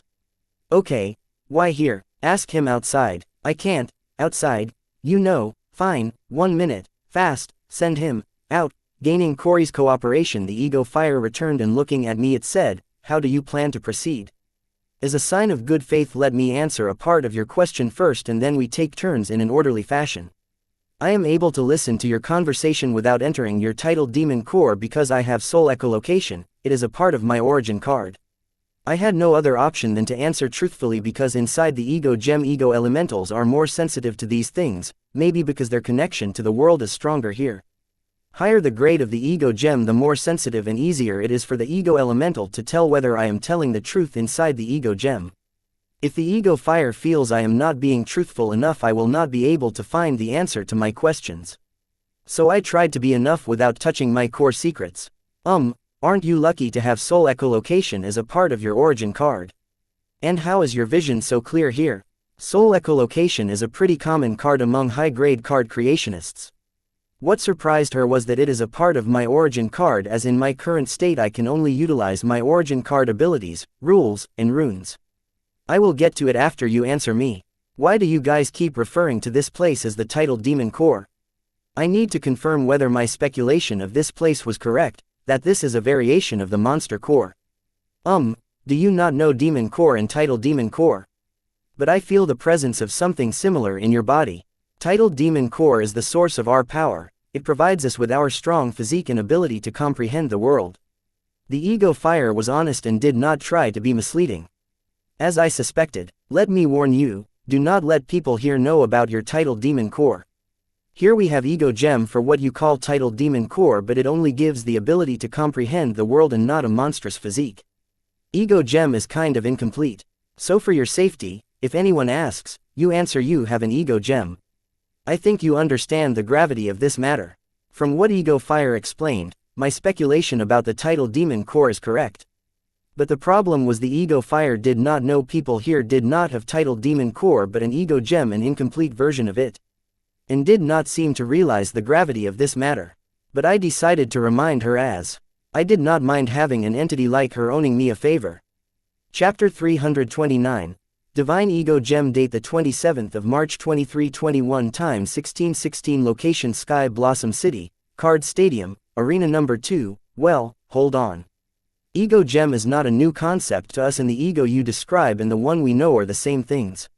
The ego gem we know has the ability to connect with the world, but it can also provide the host with a strong physique, but then it will be called a divine ego gem. And I am not an ego fire but a demon fire. From your words, it seems this world does not know about divine ego gems, demon core, entitled demon core, or anything related to demons for that matter. I thought I was doing a favor by telling the ego demon fire about ego gems, but it seems they know a whole lot more than me. Turns out ego gem has two stages to it. The first stage is the ego gem, which helps the host connect to the world. And the second stage is known as divine ego gem, which gives its user a physique, something known as divine physique. Similar to ego gems, demon cores have two stages. The first one is the demon core, which gives the host a demonic physique, and the second is titled demon core, which gives the host ability to connect with the world. Ego gems and demon cores are quite the same. They achieve the same results in two different approaches. I thought you knew about demon cores, as until before lunch I felt a similar presence in you, that kid Pax, your friend Elliot, and a few of your other friends. But now, I do not know how you achieved it, but your demonic core has evolved to the second stage titled demon core. No, it seems to have taken another evolutionary route, it seems to have mutated somehow. Now that I think of it, only that girl Jaya seemed to have an authentic demon core.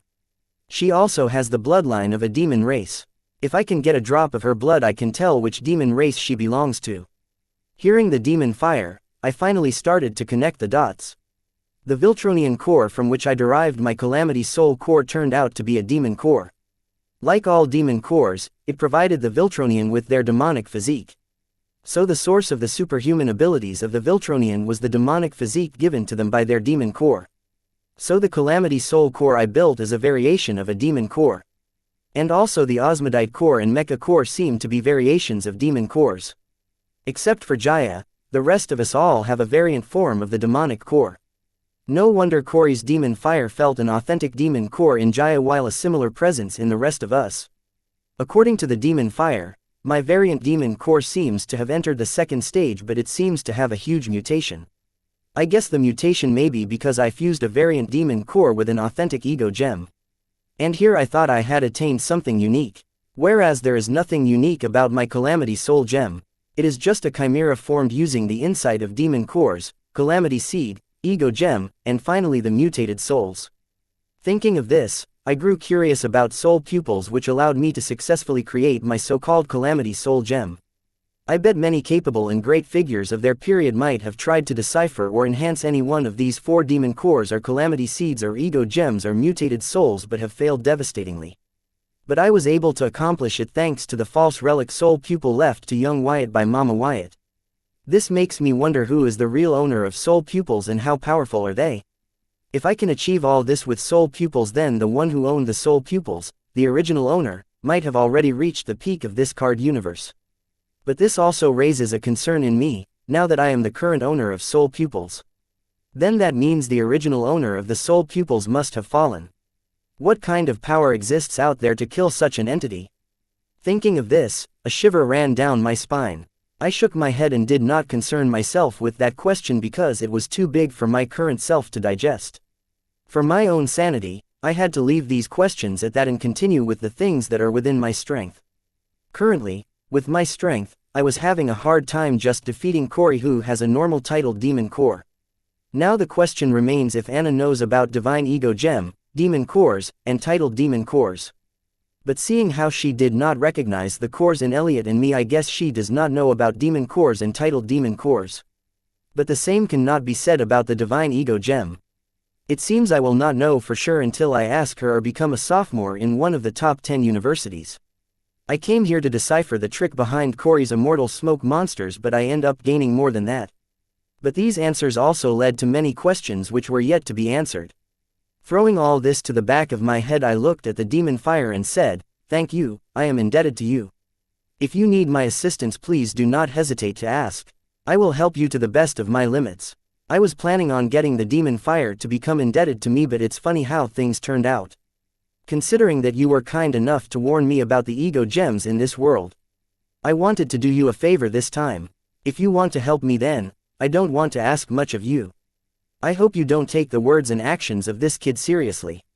In exchange for knowledge and strength of past lives, she is burdened by the sins and regrets of the past lives. She is a good child but is troubled with mistakes she never made and are not hers, to begin with. I am not asking you to lose the duel or pamper her, just be there as a friend to her. She is a lot and this will only worsen as her strength increases. I just hope she has a good friend, as with the power she is burdened with she may never have one of those. Demon Fire requested me. I do not know what she meant by the last few sentences of hers. Knowledge and strength of past lives, sins and regrets of the past lives, mistakes she never made, the power she is burdened. Once again Demon Fire exceeded my expectations of her. Not only did she have a high level of sentience, but she also possessed what I can only describe as human. What she asked of me was a lot. Honestly, it would be easier if she had asked me to lose the battle so that way I could reject her and move on. Park, you idiot, how many times do I have to remind you that I have a lot of friends? And I don't need someone like him as my friend. Corey yelled at her Demon Fire in irritation. Why does she always have to be in my case? Make some true friends, Corey. You don't have to go through this alone, Corey. Now she has done it, she wants me to be friends with Wyatt, the mother-stealing bastard. No way. Chapter 330. Solved. Date the 27th of March 2321. Time 1620. Location Sky Blossom City, Card Stadium, Arena Number 2. See you outside, Corey. Trip to Corey's titled Demon Core proved to be more rewarding than I thought. Having achieved the purpose of me peeping into the titled Demon Core, I bade goodbye to Demon Fire, Corey Park. I left in a hurry as I did not want Demon Fire asking how my vision was clear in the titled Demon Core without actually being here. I preferred avoiding that question to lying to her because of our newfound relationship. You better surrender as soon as you go out or else you might not get a chance to later, Corey warned me. It seems she no longer planned on having me surrender to her, rather wanted to vent her accumulated irritation and anger by implicating as much physical pain as possible to me. My purpose for peeping into Corey's titled Demon Core was to find the trick behind Corey's immortal smoke monster, which I was able to achieve triumphantly. The smoke monsters are in fact smoke puppets formed in the projection of their original souls trapped in Corey's titled Demon Core, while the Demon Fire covering the arena acted as a projector. The idea behind this was simple. The actual monster's souls were trapped in the Demon Fire field inside Corey's titled Demon Core. The demon fire field on the arena was connected to the demon fire field in the titled demon core through Corey. Using this connection, the demon fire field on the arena would create smoke monster puppets in the image of the monsters trapped in the demon fire field inside Corey's titled demon core. Since my attacks were unable to inflict any damage on the original monster's soul and the demon fire could produce infinite smoke puppets, it appeared as if the smoke monsters were immortal.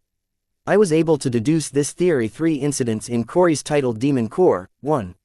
The first incident was when I was looking at the monster army in the demon fire field inside Corey's titled demon core. I noticed a set of familiar monsters which appeared the same as the smoke monsters outside. Upon closer inspection, those black monsters turned out to be souls and they appeared to be imprisoned in the demon fire then covered in them.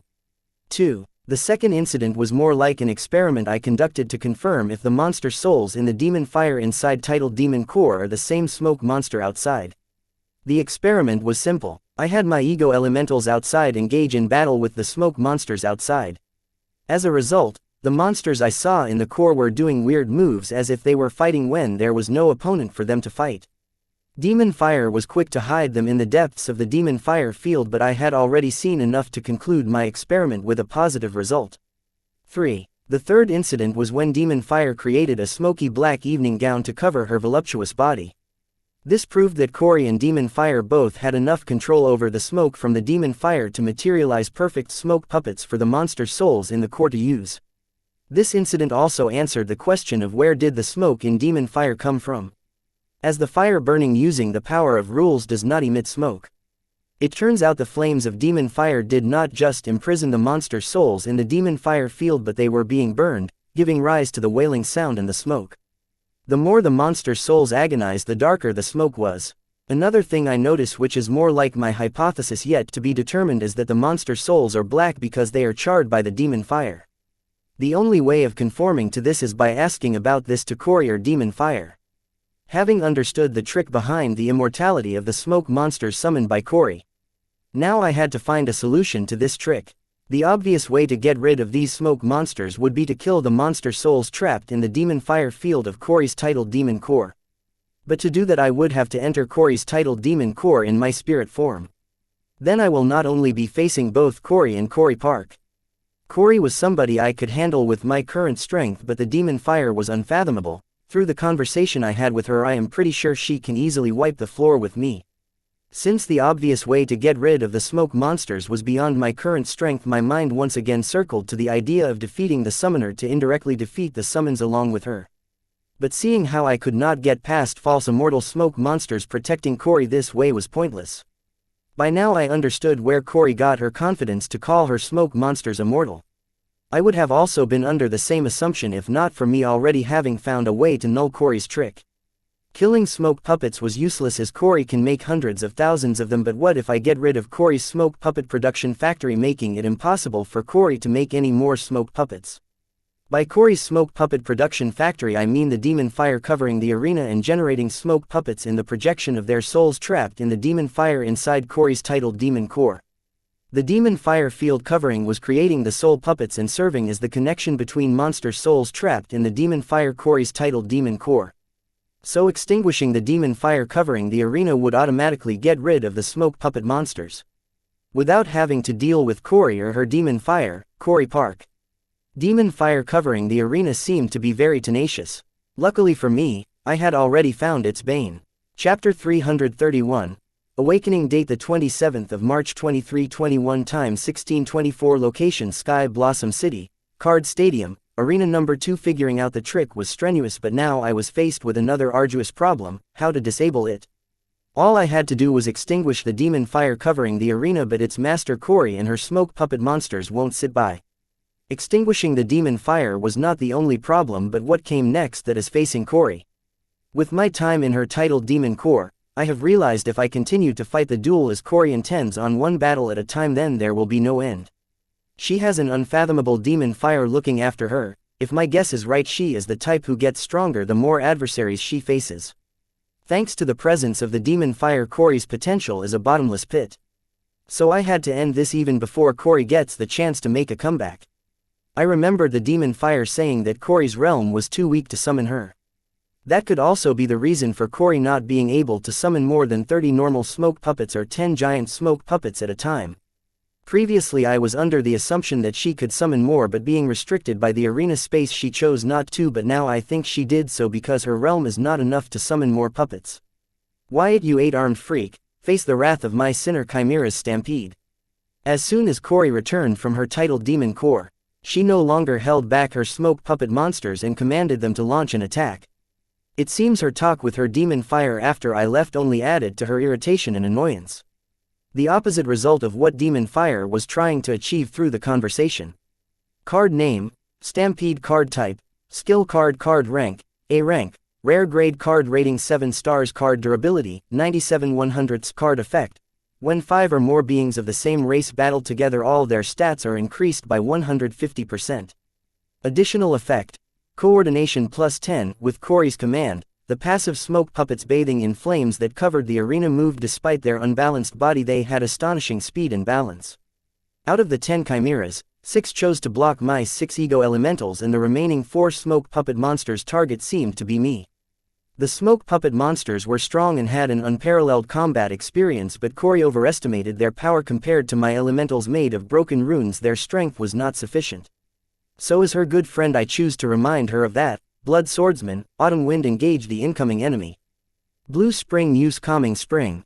Cloud Lord use Disaster Rain. Thunder Grappler use Lightning's Wrath. Yellow Sun use Holy Beam of Light. Skill combo Raging Lightning Mind. Skill combo Holy Rainbow of Purification. In response to Corey's stampede, I decided to have Blood Swordsman, Autumn Wind engage the smoke puppet monsters while the other ego elementals executed 2 skill combos. One to take care of the smoke puppet monsters and the other to extinguish the flames covering the arena. The first skill combo will be using Blue Spring's Calming Spring, Cloud Lord's Disaster Rain, and Thunder Grappler's Lightning's Wrath to successfully launch the skill combo Raging Lightning Mine. Calming Spring and Disaster Rain would create a domain of rain droplets to strengthen the Lightning Wrath enough to break the insulation of the atmosphere and turn the entire domain covering the arena into a highly charged lightning-filled mine, Raging Lightning Mine. Raging Lightning Mine has a huge area of effect. This skill combo should be enough to take care of the smoke puppet monsters and also keep Corey busy while my second skill combo is released and successfully achieves its goal. Holy Rainbow of Purification was not a new skill combo. I had used the skill combo already and it proved that it was the bane of the tenacious demon fire. Making use of already deployed Blue Spring's Calming Spring and Cloud Lord's Disaster Rain, Yellow Sun will launch its Holy Beam of Light to get the skill combo Holy Rainbow Beams of Purification. This time the Raging Lightning Mine would have taken care of the 10 smoke puppets Sinner Chimeras. With the smoke puppets gone, there is nothing obstructing the Holy Rainbow Beams of Purification from reaching the demon flames covering the arena to purify and extinguish them. My plan worked, rather it worked too well. By the time enraged Corey knew what was happening and could respond to the skill combo, Raging Lightning Min had been detonated, destroying all the smoke puppet monsters to smoke. Corey tried to react by trying to defend herself by gathering smoke and enclosing herself into a smoke sphere. But she underestimated the strength of the skill combo. Not only did it break through the smoke sphere but electrocuted her into unconsciousness. While Corey fainted, 7 huge beams in 7 different colors descended on the arena, clearing the demon flame, covering it with little suspense. With the clearing of the flames, the arena floor was finally visible, filled with pits and cracks. Corey's tail and her magma bombs have done a number on the arena floor despite it being cast of high-grade ingredients. Showing just how Corey's demonic physique was.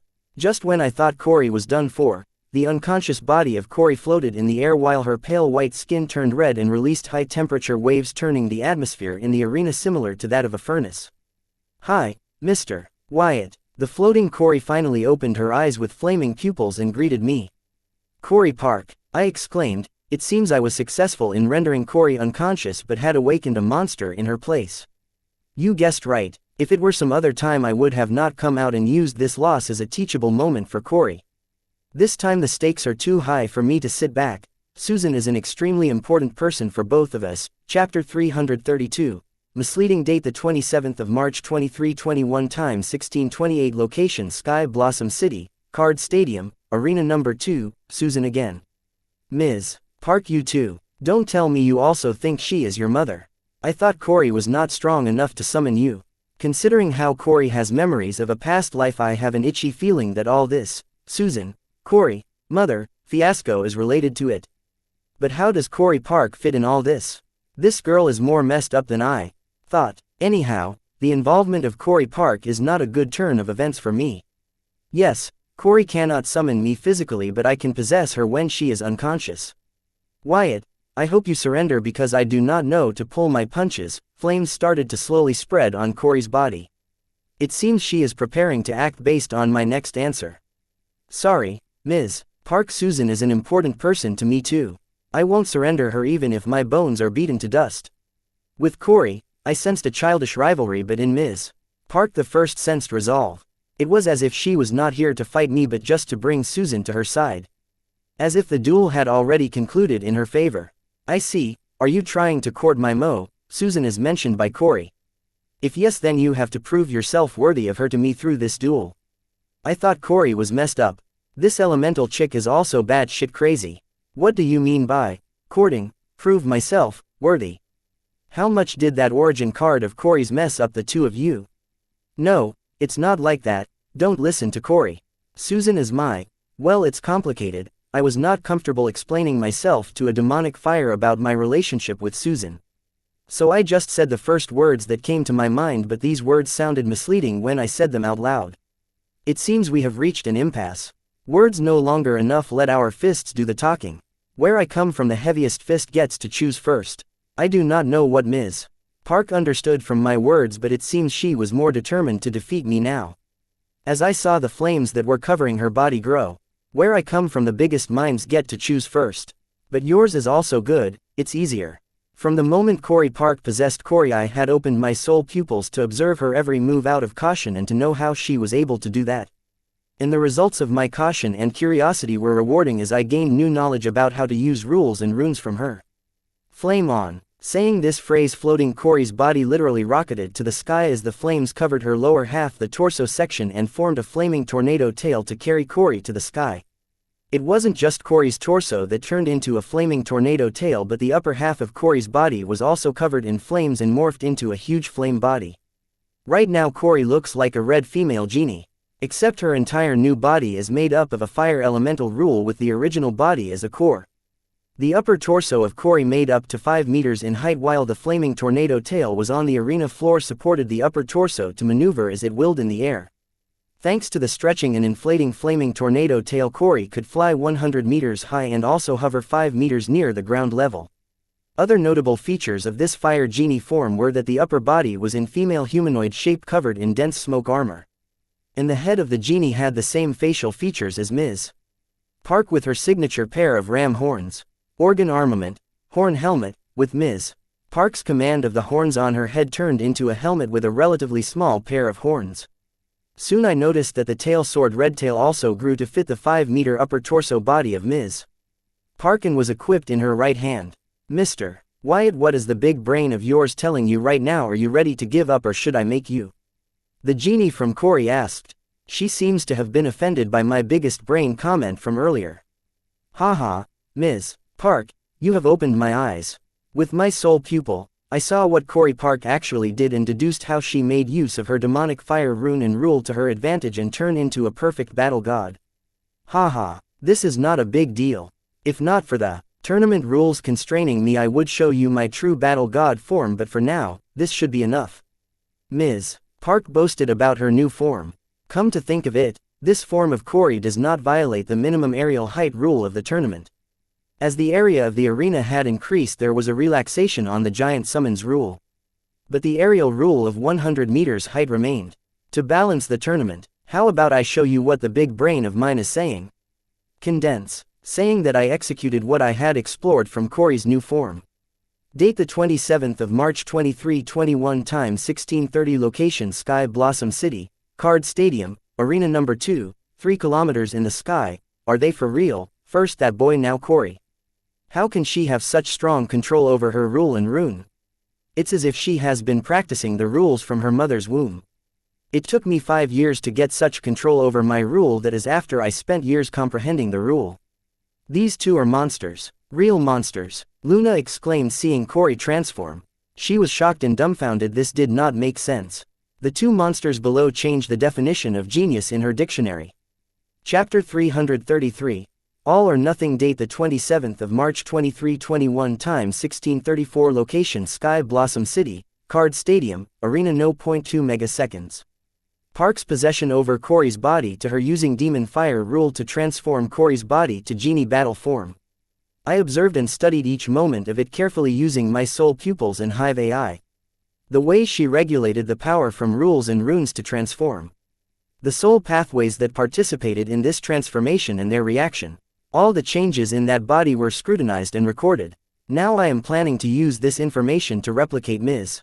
Park's transformation. I had no choice but to, as my ego elementals made of broken runes when compared to a fully aware high-grade ego elemental like Ms. Park fell short in terms of strength, rule comprehension, rule and rune control, sentience by a large margin. I had 6 ego elementals. Even together they were not the comparison of Ms. Park in any field. This is the reason why I wanted to replicate her genie transformation. There was another method. I could have the ego elementals use the second transformation of the Calamity Daughter gem.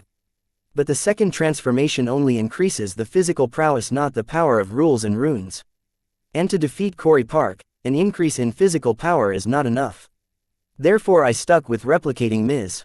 Park's transformation, but replicating her transformation was not easy. I know how Ms. Park achieved the transformation, but the reason she was able to transform was because of her high comprehension of the rules and runes along with her extremely efficient control over their power. Being made of broken runes, my ego elementals lacked in comprehension, power, and control. Even though thanks to my Calamity Soul Gem, the control department was not a problem, but there's nothing I could do about the comprehension and power level of the rules and runes of each one of them. No matter how you look, my ego elementals did not stand a chance against the demon fire. Individually they did not. What if I combined their powers? Maybe then I stood a chance. The question was, how do I achieve it? I had a crude answer for that, is to let 6 ego elements possess me. The ego elementals will not be possessing me but my slave consciousness. And then all together they will replicate Ms. Park's transformation. I did not know if this would work, but I had a choice. It was either this or losing to Ms. Park without a fight. I wasn't one of those guys who had to win no matter what, but this duel I had to win because I was foolish enough to wager Susan as a bet. If Susan left me out of my own will, I would not. I may feel betrayed, but it will not be my fault. But now if I lost Susan because of my foolishness, I will regret it. Seconds after I was reborn, I promised myself I will live my new life without regrets, so right now it was the moment I test how strong my resolve was back then and if it is the same now. All or Nothing. Hive AI commence the Project Battle Genie transformation. I do not know what Ms. Park calls her new transformation, but I decided to call it Battle Genie transformation. Authorization received. Commencing Project Battle Genie transformation. Cloud Lord and Thunder Grappler possessing Avatar Calamity Daughter Gem C1 Copy 1. Autumn Wind and Yellow Sun possessing Avatar Calamity Daughter Gem C2 Copy 2. Blood Swordsman and Blue Spring possessing Avatar Calamity Daughter Gem C3 Copy 3. Possession complete. Commencing Battle Genie transformation. Please choose the main world rule. Set main world rule. Cloud. I did not have time to think of a perfect combo to how to proceed with this combination transformation. Therefore I designed the combination in the form of Card Emperor Claude. Card Emperor Claude may be a feed card emperor, but he chose all the broken runes to enter his ego gem after great consideration, and that would support his own rune cloud. Each broken rune represented an element that could form a combo with the rune cloud. Wind, thunder, water, sun, each of them had high compatibility with rune cloud and could lead to many great combo skills. As for blood, even though it did not have any type of compatibility with the rune cloud, it satisfied another sinister need of his, so Card Emperor Cloud added it to his ego gem. Setting. Cloud, as the main world rule, commencing combo Battle Genie transformation. Having such a quality ready-made combo, I didn't hesitate and chose Cloud as the main world rule for the combo Genie transformation. Soon the rule cloud started to cover my body, and after fully covering my body it morphed my torso into a tornado tail made up of cloud elemental. In my upper body, along with 3 pairs of floating arms and 3 floating heads, morphed into a 5-meter-tall 8-armed 4-headed humanoid cloud elemental body.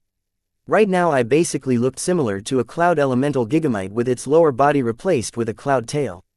Other noticeable changes were that summon armaments were scaled to fit my new huge cloud body.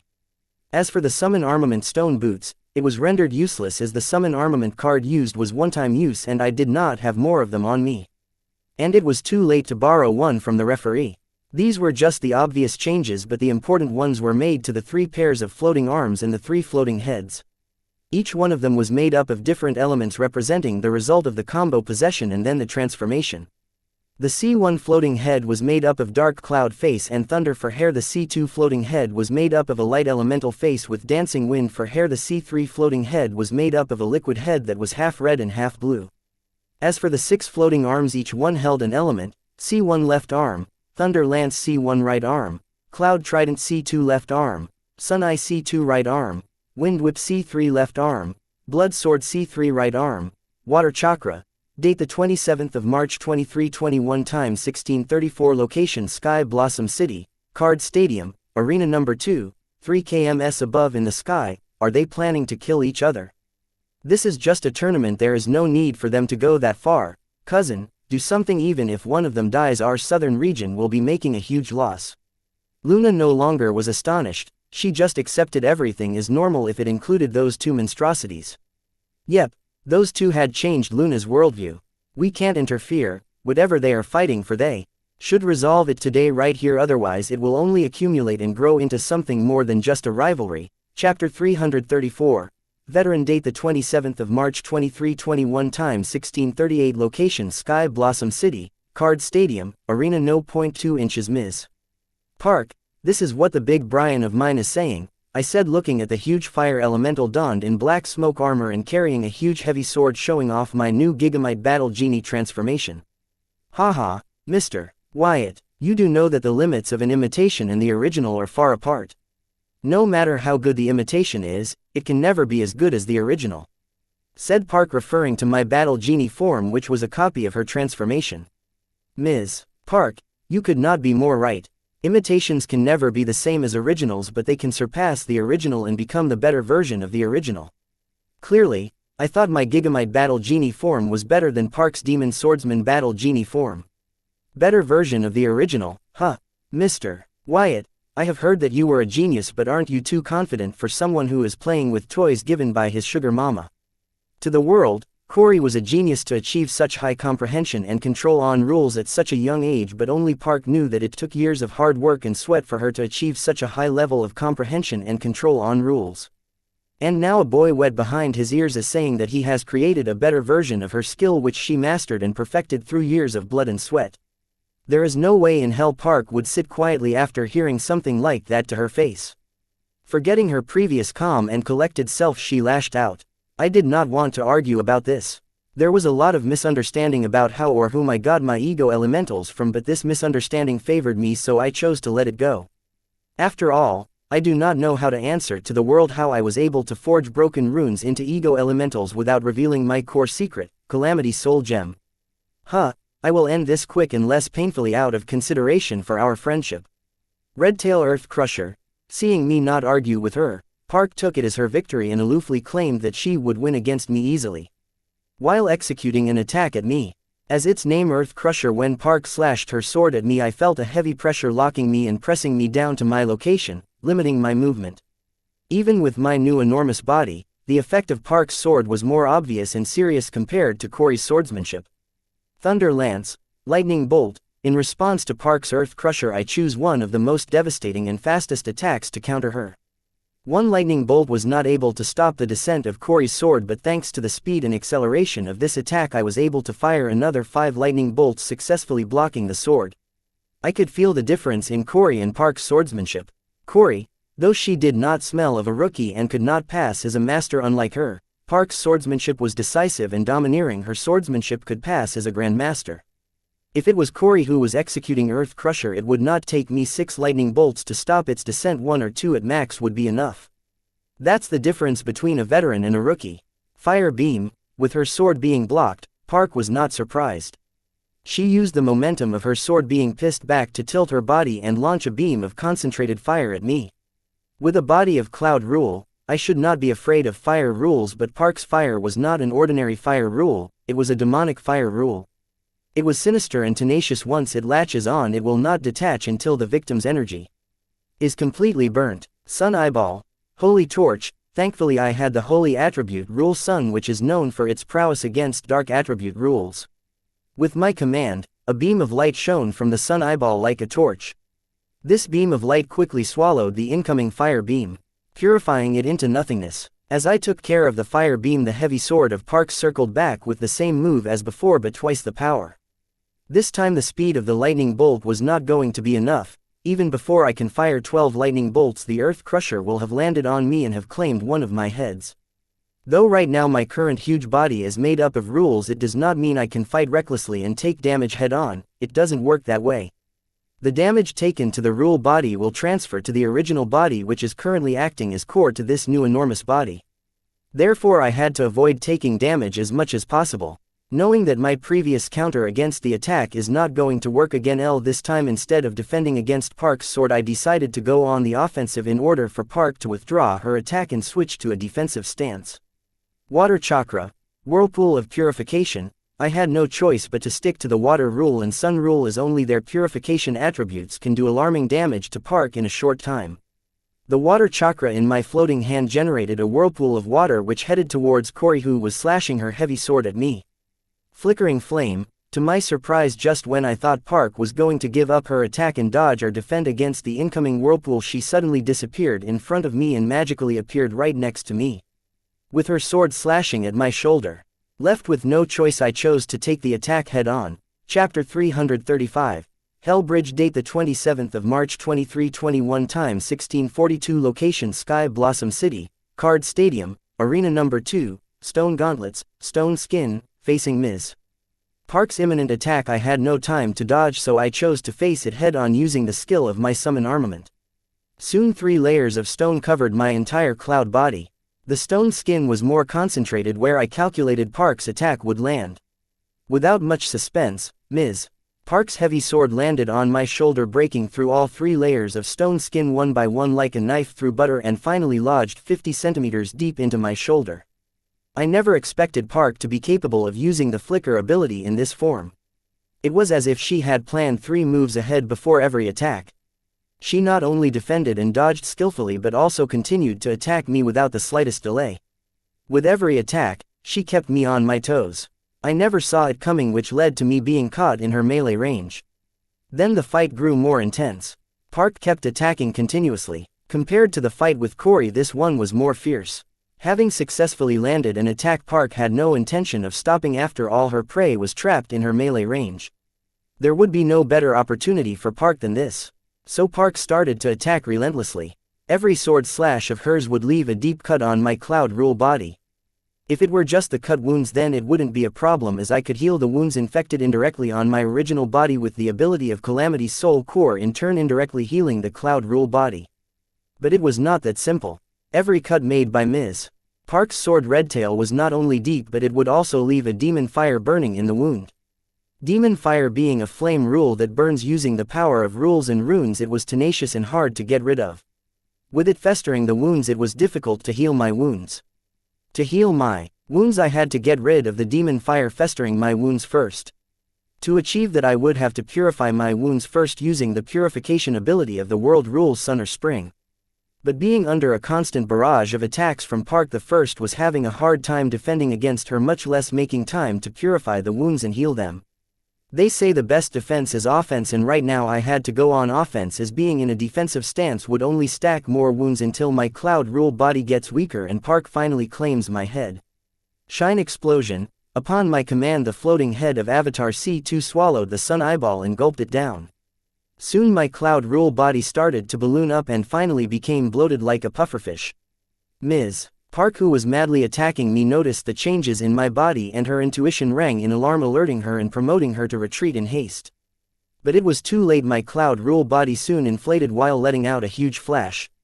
It was like a 5-meter tall flash grenade exploded. The shine explosion covered the entire arena. No matter how fast Park was or if she used flicker, she couldn't escape taking damage. Park, who was next to me, took the full brunt of the shine explosion. But thanks to the dense smoke armor and the horn helmet, she was able to protect her vital parts and escape with a few significant injuries. Being a veteran, Park could continue to fight with these wounds, but they would continue to hinder her. The shine explosion had a purification effect, causing huge damage to Park's body. And also this purification effect of the shine explosion purified the demon fire festering my wounds. While Park was still dealing with the aftermath of being caught in the Shine explosion, I took the opportunity to heal my wounds. I seem to have underestimated the defense of Park's smoke armor and her organ armament helmet. They blocked more than half of the Shine explosion's damage and were the reason why Park made it out of the Shine explosion while still being capable of fighting. The purification effect of the Shine explosion is the bane of the dark attribute of Corey's demon fire, of which her entire body is made up of. I thought with the range and damage of Shine explosion I could render Park unable to fight, but it seems the power of the explosion was not enough to break through her defenses and knock her out. Having learned from our last clash, this time around Ms. Park focused on increasing her defensive prowess compared to last time. She planned to achieve that by forming a denser smoke armor to cover her vital regions. But she could not make the armor too dense and tough, as it would hamper her movement and reflexes. Adding the hindrance from the injuries earlier, her combat prowess will decrease by a sharp margin. Flame Shower. Since her close combat is no longer sharp as before, Park decided to switch to ranged attacks.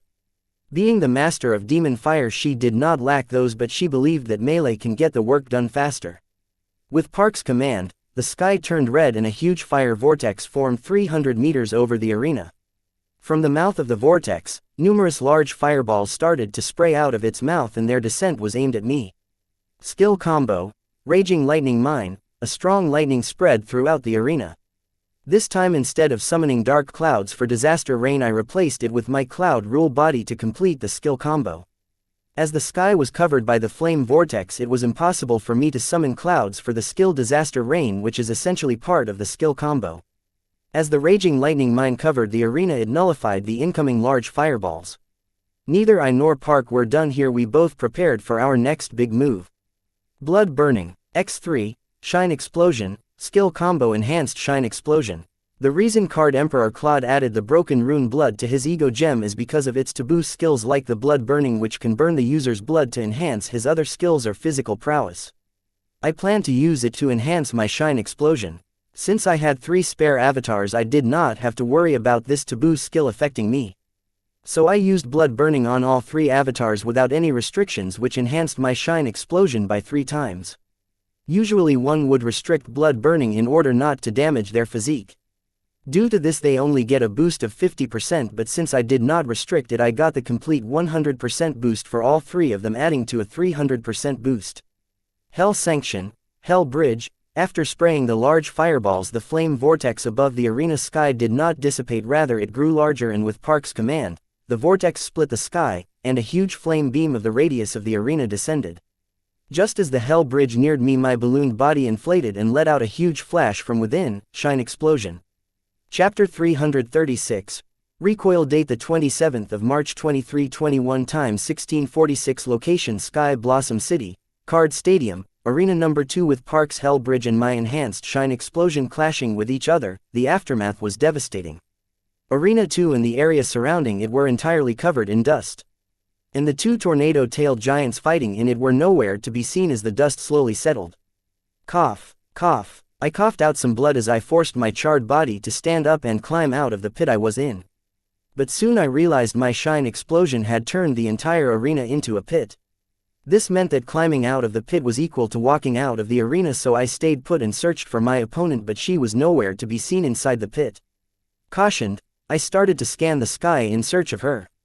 Enhanced Shine Explosion is a wide-range attack with the host at the center. It is more of an outburst of stored energy than an explosion.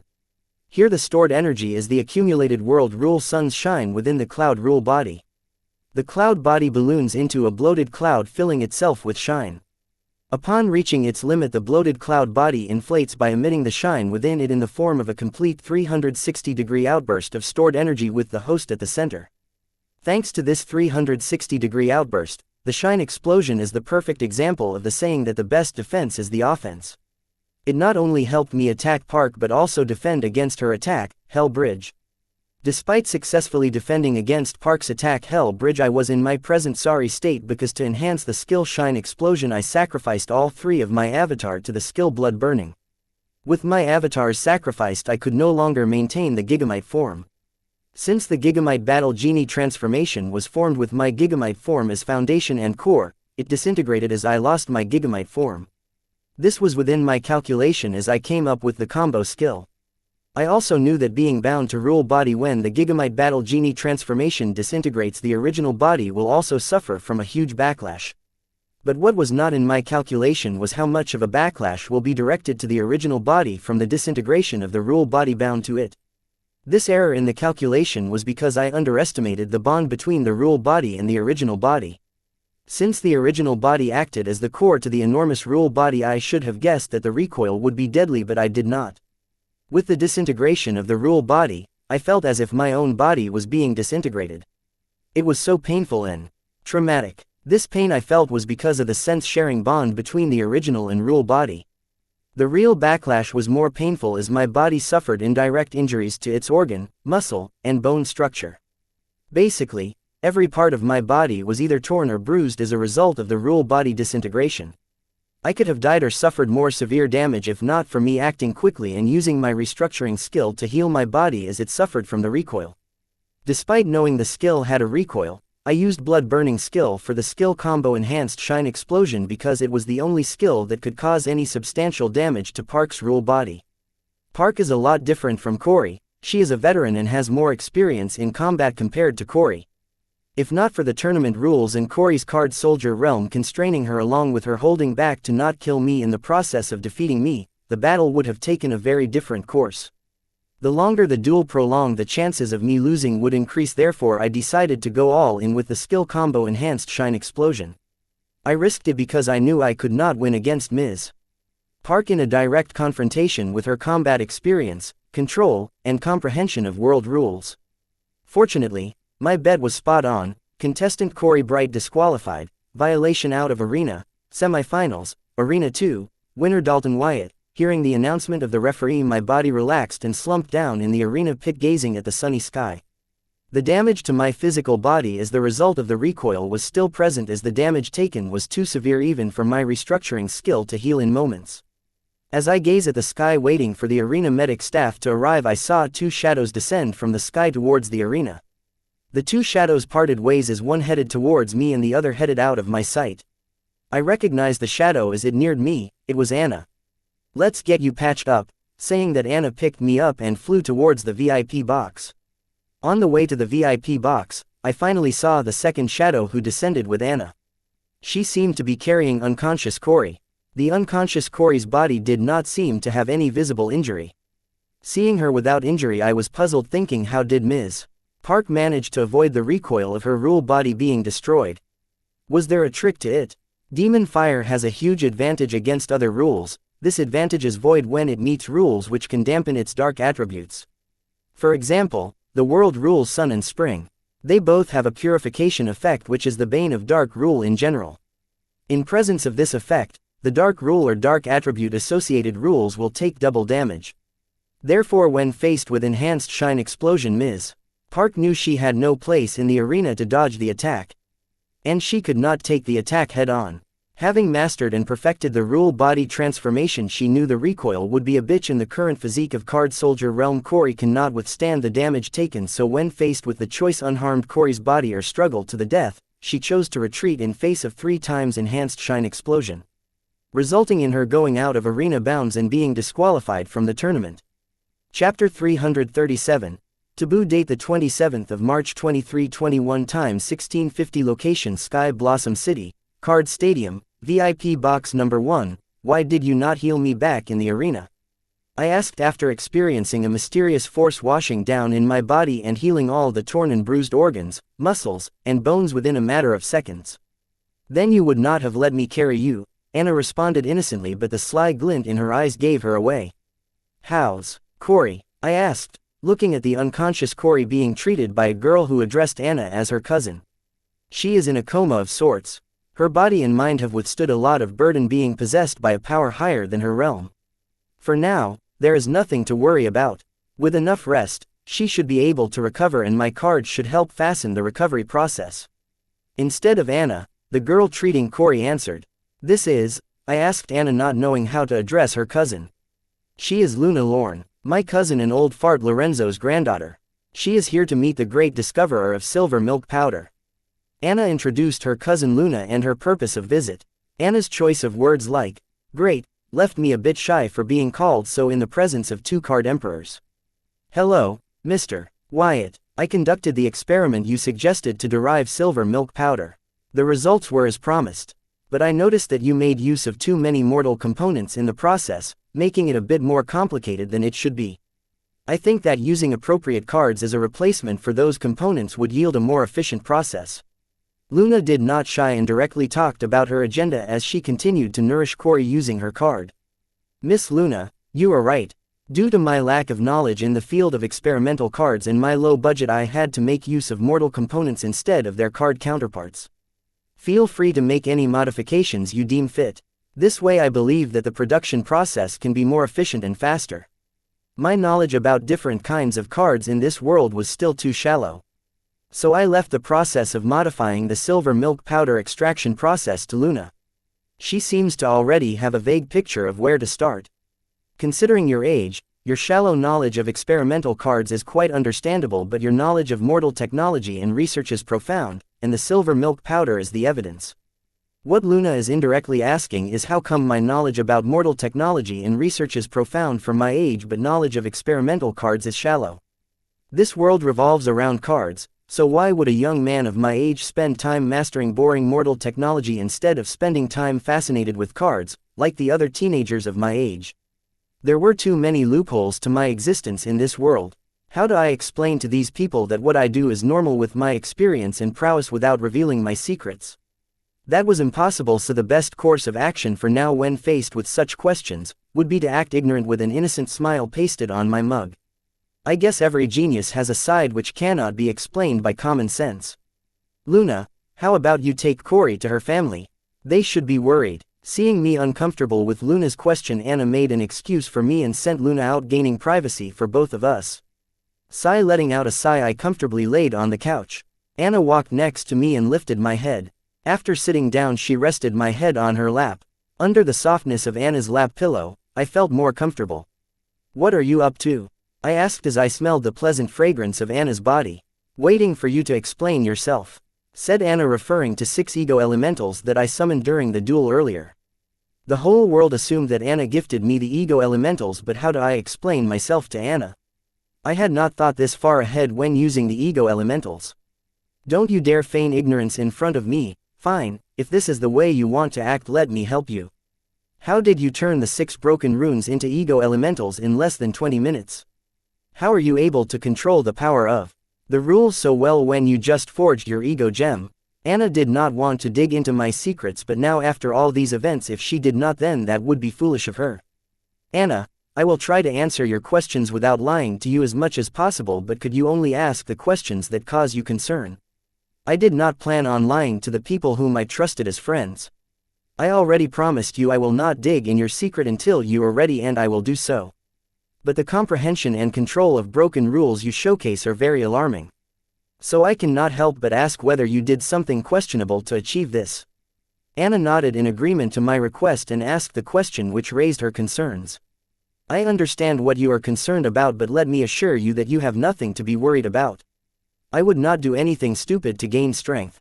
Anna's concern was legit. To her, the rise in my strength was worrying, but for me, who knew all the secrets behind its growth, it was normal. I will take your word for it. But let me tell you a story about the demigod Redfall, who was stuck in the early demigod realm. To achieve a breakthrough, he secretly cultivated humans as domestic animals and drained their blood essence to increase the comprehension of his world rule. Blood rest is the same old. He is just a popular example, but there are more out there. I believe you are wise enough to not indulge in such things. But if you are, I will be one to kill you.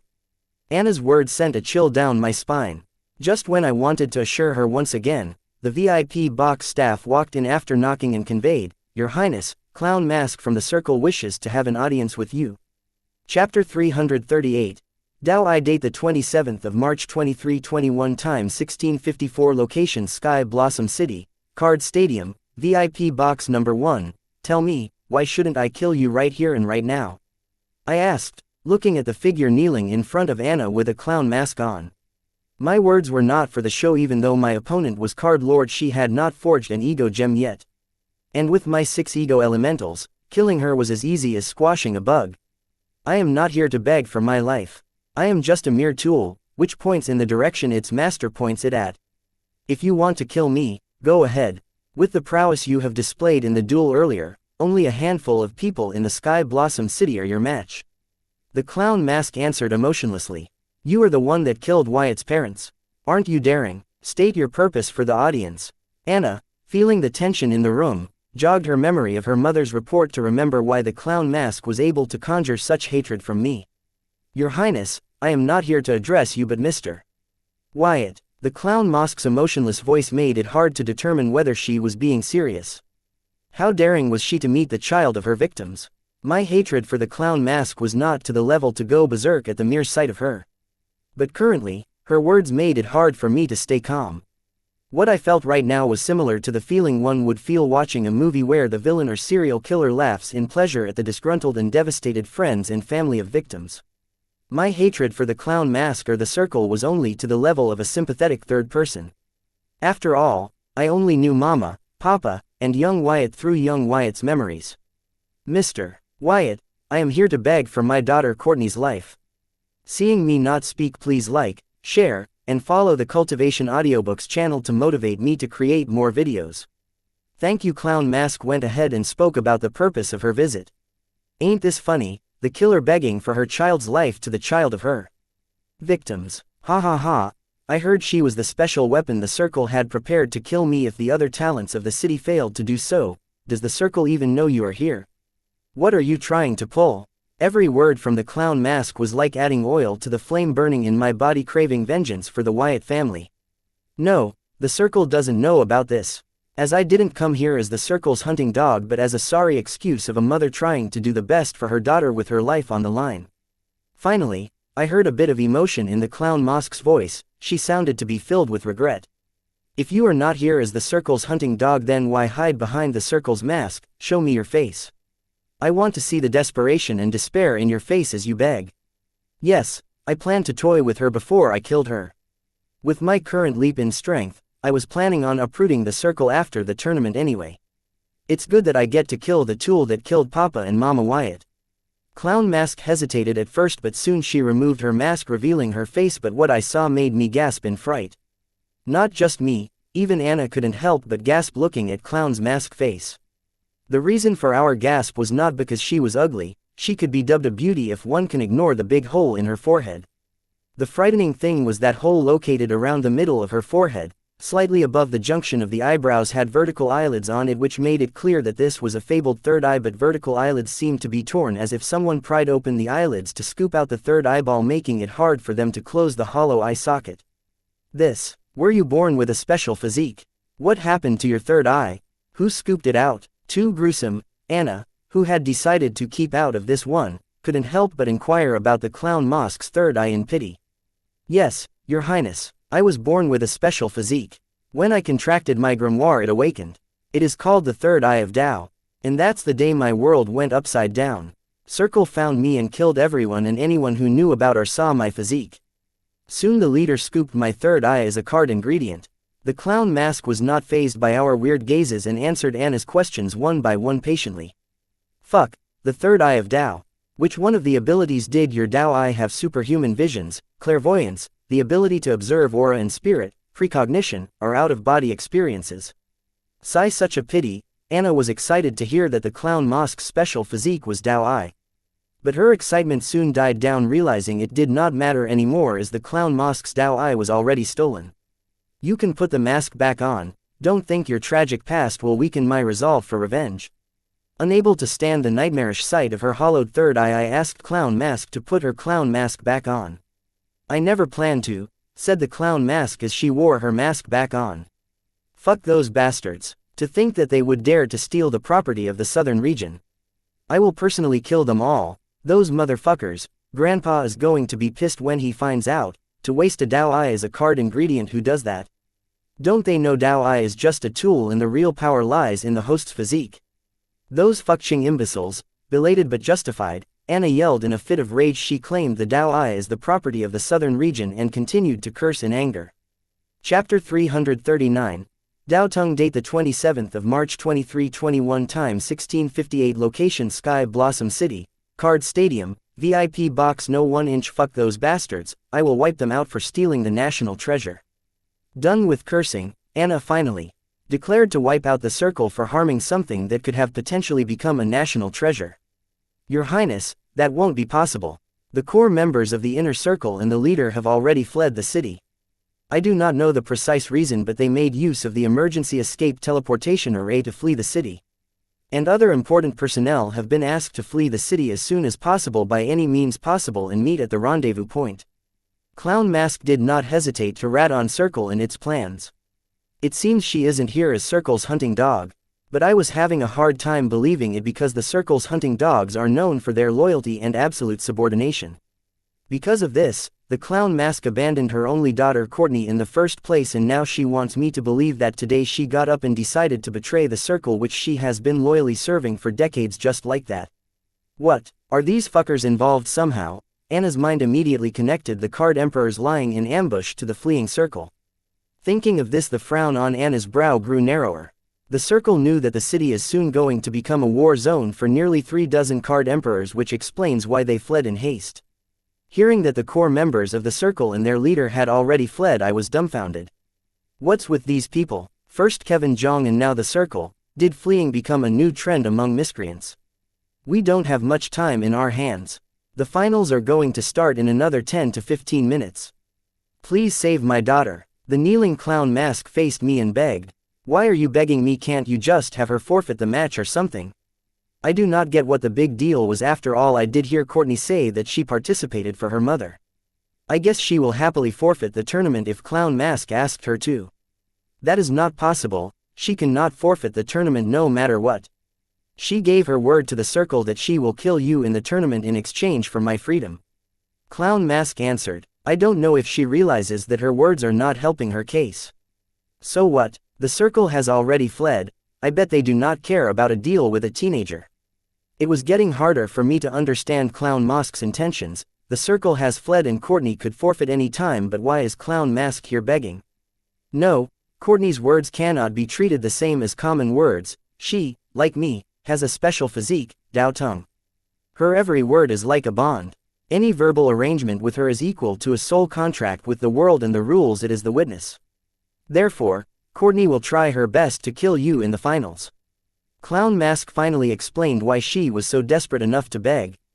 Dao Tongue, holy shit, who are you people? How can you both mother and daughter have a national treasure level physique? The southern land was blessed to have 2 Dao physiques, but its people were not fortunate enough to experience its blessing because of a few traitors. I will hunt them all. Those damned fuckers have done it now. Anna could no longer act calm and collectively. Were the Dao Eye and Dao Tongue such miraculous physiques? For the Southern Emperor to lose her calm over them. If the Dao Tongue is such a mysterious and powerful physique, why is the Circle sending Courtney to her death? This doesn't make sense. Is Circle stupid? First, they ruined the physique of Dao Eye and now they were planning on killing the physique of Dao Tongue. I don't understand them. Even if the first time was an ignorant mistake, then the second time can only be considered as deliberate. That's because Courtney asked for freedom in return for completing the task. In the Circle, dogs with dreams are put down first so that they do not infect other dogs with their dreams. The moment Courtney uttered the word freedom, she was no longer an asset to the Circle. And the funniest thing is, if Courtney finishes her task, I am tasked to kill her. But this gave me the idea to fake Courtney's death and give her the freedom she asked for, but the plans changed with the sudden increase in your power. The only way to save my daughter right now is to beg you to spare her life. The Clown Mask explained her plans, but the more I heard her, the harder it was for me to believe that she is the loyal hunting dog of the Circle. Wait, your words are contradictory. If Courtney wins, you are free, so why will you follow the Circle's orders? I was confused. The true members of Circle are not owned by Circle. They chose to be loyal and work for the Circle out of their own free will. The Circle has an age-coming ceremony for this. What I mean to say is the Circle doesn't own us, so they do not have to give me my freedom. Clown Mask's words only confused me more, but I noted the key thing, that is the Circle's mysterious, coming-of-age ceremony. So they also use the cult ceremony. These damned fuckers, how were they able to flourish in the southern region despite such atrocities? Anna seemed to know something about the coming-of-age ceremony, and it only increased her anger towards the Circle. The Circle was starting to seem more than just a mere organization to me. And also, why did they suddenly decide to flee? Were they afraid I would use Anna to seek revenge on them? No, with their diplomatic status they did not have to worry about that. So, why did they flee so hastily? Mr. Wyatt, please spare my daughter. She is an unfortunate child and is not related to the grudge between us. Clown Mask knew bond by her word Courtney would either kill or be killed trying. I do not see how I am obligated to help you. Let's keep the grudge between us to the side. Your daughter took the task to kill someone, so she should be prepared to die. There is nothing I can help you with. Please return and wait for me to claim your life after I have claimed your daughter's. Whether I was going to kill Courtney or not, I had not made up my mind yet, but I wanted the circle's cold tool to feel the pain of losing something close to her. I knew me begging would not change your heart, but I came prepared. In exchange for my daughter's life, I will tell you everything. Starting from how I was the one who placed your precious false relic in your mother's grimoire. I was hoping it would not come to this, but I do not want to save the world which my daughter cannot be part of. Chapter 340. Precognition. Date the 27th of March 2321. Time 17:02. Location Sky Blossom City, Card Stadium, VIP box no 1 inch. Hearing the Clown Mask speak, please like, share, and follow the Cultivation Audiobooks channel to motivate me to create more videos. Thank you. About the false relic in Mama Wyatt's grimoire, I was perturbed. Is she referring to soul pupils? What does she mean by she was one who placed the false relic in Mama Wyatt's grimoire? Wasn't it Mama Wyatt who placed it there using a forbidden technique? If she knew about the false relic, then why place it in Mama Wyatt's grimoire?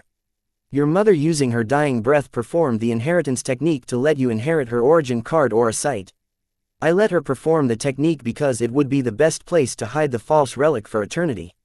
But to think that my one deviation from the course would lead to such a butterfly effect.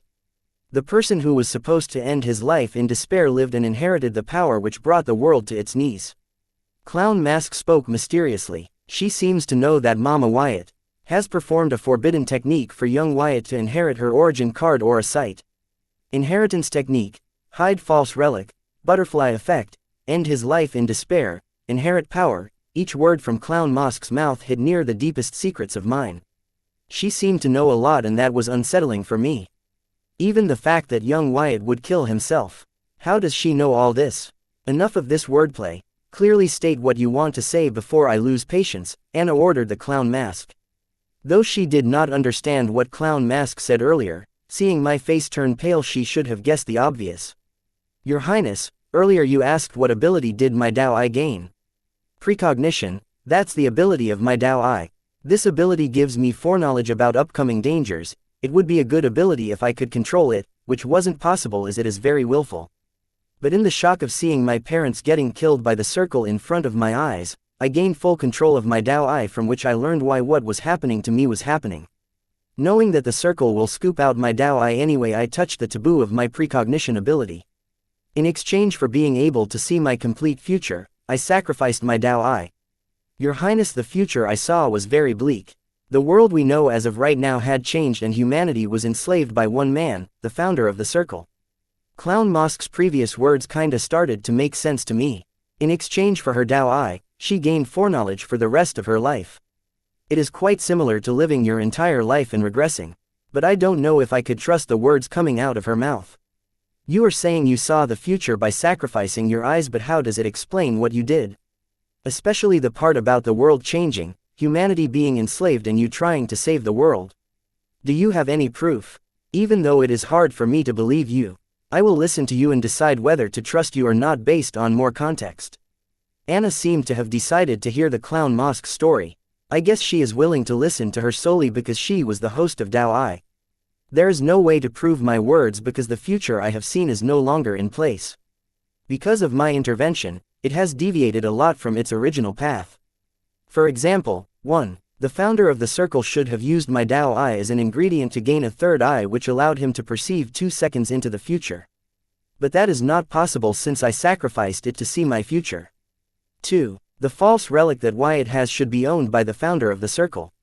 In the future I saw I kill the Wyatt couple and give the false relic to the founder, giving birth to his rise to enslave humanity. To avoid the future I foresaw, I did not give it to the founder, instead hide it in your mother's grimoire. I thought the false relic will be hidden for eternity in your mother's grimoire, locked by the forbidden blood inheritance technique, with you committing suicide, but for some reason, you did not commit suicide and also contracted your mother's grimoire with help of her blood inheritance technique. Since then the timeline hasn't been the same as the one I saw.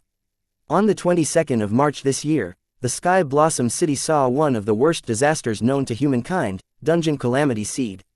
But it did not happen because of your intervention. According to what I foresaw, J.K. Elliot's entourage will try to steal the Dungeon Calamity Seed for him under his siblings' orders, but in the process, they end up awakening the Calamity Seed. The awakened Calamity Seed ends up destroying half of the city before it is subdued by Jack Whiteburn, William Bright, and Mark Hunt. Because of that disaster, the school tournament never happens. Not to mention you're dead, so the whole city is not trying to kill you. And obviously, silver milk powder is never discovered. Except for these 2 times I tried my best to not cause the slightest deviation from the future I foresaw. Which is why I do not know what causal effect led to you not committing suicide. And also I do not know what the false relic does, but I believe it is very powerful, seeing how you and the founder showed a sudden increase in prowess after gaining the false relic. Clown Mask narrated how she stopped the future she foresaw from happening and how I was the variable she did not expect in her calculation. The most shocking thing in her words was that the Dungeon Calamity Seed awakens in the middle of the city and is able to wipe out half of the city. What were the city enforcers doing?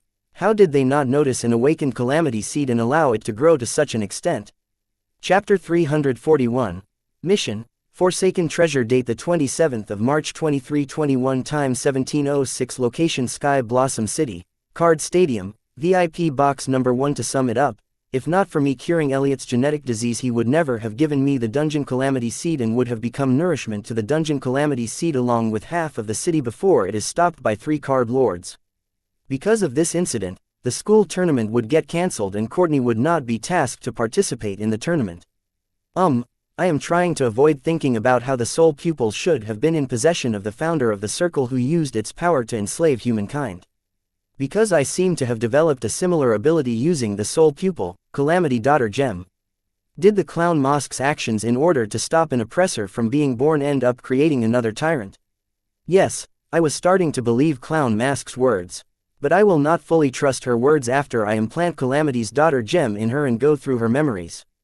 If she has seen the future as she says, then her memories are going to be a treasure trove for me. Let's kill her after the Hive AI has made a copy of her memories.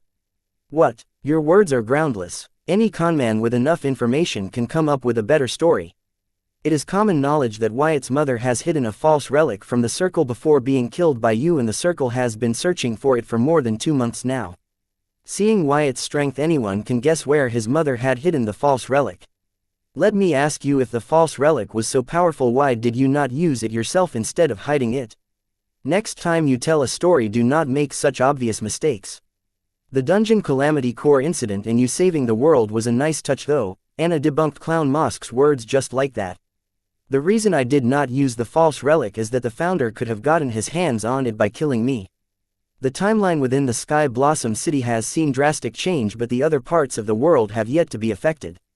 What if I told you that your grandmother has already broken into the demigod realm years ago?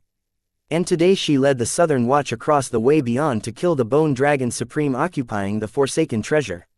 While your uncle, grandfather and grand aunt distract the Lich Supreme and his forces at way beyond. In the future she saw, the founder of the circle did not rise to power till another 6 months, meaning the timeline outside the Sky Blossom City will not have a great effect until then. And some of the major events which do not involve him will still take place. Interesting, this is the top secret of my family. Except for the elites of the Southern Watch and core family members, no one has a hint of an idea about this mission. But to think that an ant of Sky Blossom City like you knows this means either the Heatsend royal family is infested with rats or there is truth to your claims. I want to believe the latter, but the mission Forsaken Treasure was the reason why the Heatsend family hid the news that her grandmother broke through to the demigod for years now. This mission is also the reason why Anna could not call for reinforcement, knowing that she is about to be ambushed by a bunch of card emperors. As the teleportation array was out of juice, teleporting the elite Southern Watch army stationed in the southern region and her grandmother across the way beyond covertly without drawing the suspicion of the eyes monitoring her family. This way, when her uncle, grandfather, and grand aunt engage the Lich Supreme and his army, it will appear like just another normal day at way beyond. To make it more believable, all the core and capable members of the family with authority to make decisions like Anna's mother, Lorenzo, Luna, herself, and other cousins did not gather to act as a backup but went on doing their own thing so that it does not appear as if the Heatsend family is up to something. The Heatsend royal family has been planning for this mission for years now, and a high level of confidentiality was maintained for this mission. Even the elite Southern Watch participating in the mission did not know about this until today. This is the reason Anna wanted to believe Clown Mosk's words, but she still could not bring herself to trust her as it was too freaking unbelievable. I did not plan on revealing this, but I no longer care about saving this world except saving my daughter. I hope what I am about to say next will be enough for me to exchange my daughter's life. Your Highness, your grandmother will kill the Bone Dragon Supreme but will not be able to claim the Forsaken Treasure, as she will be ambushed by the man you hate the most. That man will not only claim the Forsaken Treasure but kill your injured grandmother and brutally massacre all of your subordinates. Clown Mask detonated a nuclear bomb in the VIP box with jeer words. As a tyrannical aura leaked from Anna and filled the atmosphere, almost suffocating both me and the Clown Mask. Anna no longer argued the authenticity of Clown Mask's claims because her gut told that what Clown Mask reported was true. Right now only one thought played in her mind: no wonder that man called me in the morning. That guy is a narcissistic raving egomaniac. If it's him, he would do something like this. I should have guessed why he was calling. Anna summoned her grimoire and made a call. Old Bones, leave what you are doing and come to my location ASAP and bring Luna with you. Chapter 342. Secondary mission. Date the 27th of March 2321. Time 1712. Location Sky Blossom City, Card Stadium, Arena, Dalton Wyatt vs Courtney Ress. I walked to the big arena in the center of the Card Stadium as the anchor announced the tournament finals between me and Courtney. Right now my thoughts were not about the upcoming match but in the VIP box number 1 with the Clown Mask and Anna. Because of the presence of Anna, I did not get the chance to seed the Calamity Daughter gem in Clown Mask. And I am worried that I will not be able to do so in the future. Anyone can see the potential in Clown Mask's memories. I am afraid Anna will shelter Clown Mask like how she asked me to spare Courtney for the information provided by Clown Mask. She did say she owes me one. I wasn't planning on killing Courtney anyway, and it's good to have a powerful and influential card emperor such as Anna owe me one. Maybe I can use that to my advantage. For that, I will have to finish my duel with Courtney as fast as possible and get back to VIP box number 1. Before the Heatsend, royal family vanishes Clown Mask from the face of this world. I do not see a reason why Anna would not do such a thing. Though the future that Clown Mask saw is altering at a fast pace and is only good for another 6 months or less, it was still something that doesn't come with a price tag. I do not care what the Heatsend royal family does, but I want all the information that Clown Mask has. It will be beneficial for me when I plan to kill the founder of the circle. That guy is someone who would have enslaved the entire humanity of this world if not for the intervention of Clown Mask. Even though he has lost his opportunity, I believe the founder of the circle is still a capable man, because just having power is not enough for one person to enslave entire humankind. Otherwise, the current world's strongest demigod or royal family or hidden family or sects, etc. would have already achieved that. Therefore I believe this guy is someone capable of great things, and I should be cautious and well prepared if I plan on killing him to avenge Wyatt's family. Clown Mask, with her relationship with the circle, I bet she would know many secrets about the circle's Sky Blossom City branch leader, and the people that I have to watch out for if I plan on taking on the circle. Clown Mask's memories are a treasure trove to a person who knows how to use them. I want to be that person and build my reputation before I make more powerful enemies. I had Anna and her family's protection, but they were a third party. They would only protect me until my existence and friendship benefit them. The moment it stops being so, it's wham. Bam. Thank you, ma'am. Hi, Courtney. I greeted Courtney, who climbed the arena after me. Hi, Wyatt. Courtney politely greeted me back, and her face seemed to be haggard, unlike her usual self, who would not hesitate to speak. Please like, share, and follow the Cultivation Audiobooks channel to motivate me to create more videos. Thank you. Her mind. To be expected of someone who has no choice but to walk towards their demise. What did you think of my nanomorph hoverbike? Did you like them? Courtney was totally out of it. It seems she has still not made up her mind to kill me, but her Dao tongue doesn't give her a choice. Even if she is having second thoughts, she has no choice but to participate in the duel against me. For some reason I felt like cheering her up, and impulsively acted upon it by trying to make use of her love for hoverbikes and similar machinery. It was awesome. I did not know hoverbikes could get cooler. Is it the same hoverbike you drove to the school? Did you name it nanomorpher because it transforms into a golem? What is the strength of the floating golem? Can its strength be increased? The floater system and soul reactor powering the hoverbike seemed to be the latest version of C rank. But the golem displayed a higher level of strength. Did you add any custom changes to it? As if a switch is turned on, being asked about nanomorpher, Courtney's face instantly grew brighter enough to not be considered tired and haggard. She enthusiastically started to barrage me with questions. Hey, are you just going to ask all the questions here or buy one and see for yourself? Seeing Courtney cheer up, my mood also brightened. What kind of salesman are you? You want me to buy your nanomorpher without checking the specs? I know we are friends, but when it comes to hoverbikes I cannot make any compromise. Courtney lectured with a serious face. Final round, Dalton Wyatt vs Courtney Res, 3, 2, 1, start. The referee did not care for our talk. He began the duel at sharp 17:15. Date the 27th of March 2321, time 17:05, location Sky Blossom City, outskirts, underground base. Did you guys take care of those ants already? I know sending 5 card emperors to kill a group of ants is overkill, but this is more unbelievable as you guys just left. Grey Fur exclaimed, seeing the team that went to take care of the secret organization known as the Circle return so soon. I thought you said the city's array was down. I clearly felt the array scan as we went in search of those ants. And also their hideout is empty and we found a hidden teleportation array. After interrogating Immortal, we found that the target had already fled the city using the teleportation array. The leader of the 5-man team that went hunting the Circle gave the mission report narrating the reason they returned so early was that the target was missing. If the city arrays are up, then it means that the Southern Emperor is not planning on giving up easily. That's not a problem since we already know this wasn't going to be easy. The only problem now is which one of you guys is going to explain to Madam Webb about the failure of the secondary mission. Chapter 343, Bloodette. Date the 27th of March 2321, time 17:05, location Sky Blossom City, Card Stadium, Arena, final round, Dalton Wyatt vs Courtney Res, 3, 2, 1, start. Debt collection. Blood Supreme, Bloodette, summon. With the start of the duel, Courtney's face turned expressionless and she made her move in a blink of an eye without hesitation. It was different from Courtney, who was still deciding. This may be the Dao Tongue clown Mask spoke of. Little girl, you finally summoned me. I was getting bored stuck in that seal. Spoke a puddle of blood summoned by Courtney. Soon the puddle of blood elongated into a 4-foot-tall blood jelly. Then the blood jelly transformed into a small humanoid being, to be precise into a legal loli dressed in red cloth made out of the red jelly. Kill him. Courtney did not respond to the legal loli, she just ordered her to kill the man standing opposite to her. Hey, what's with this cold welcome? I know I made a contract with you, but you cannot treat me like this, I protest. Bloodette protested, seeing Courtney not respond to her, instead ordering her like a slave. I said kill him. Courtney's voice got colder in response to Bloodette's tantrum. No, I don't want to. Not unless you apologize to me and give me blood pudding. Bloodette did not seem to notice the changes in Courtney, and continued with her tantrum. Debt recovery.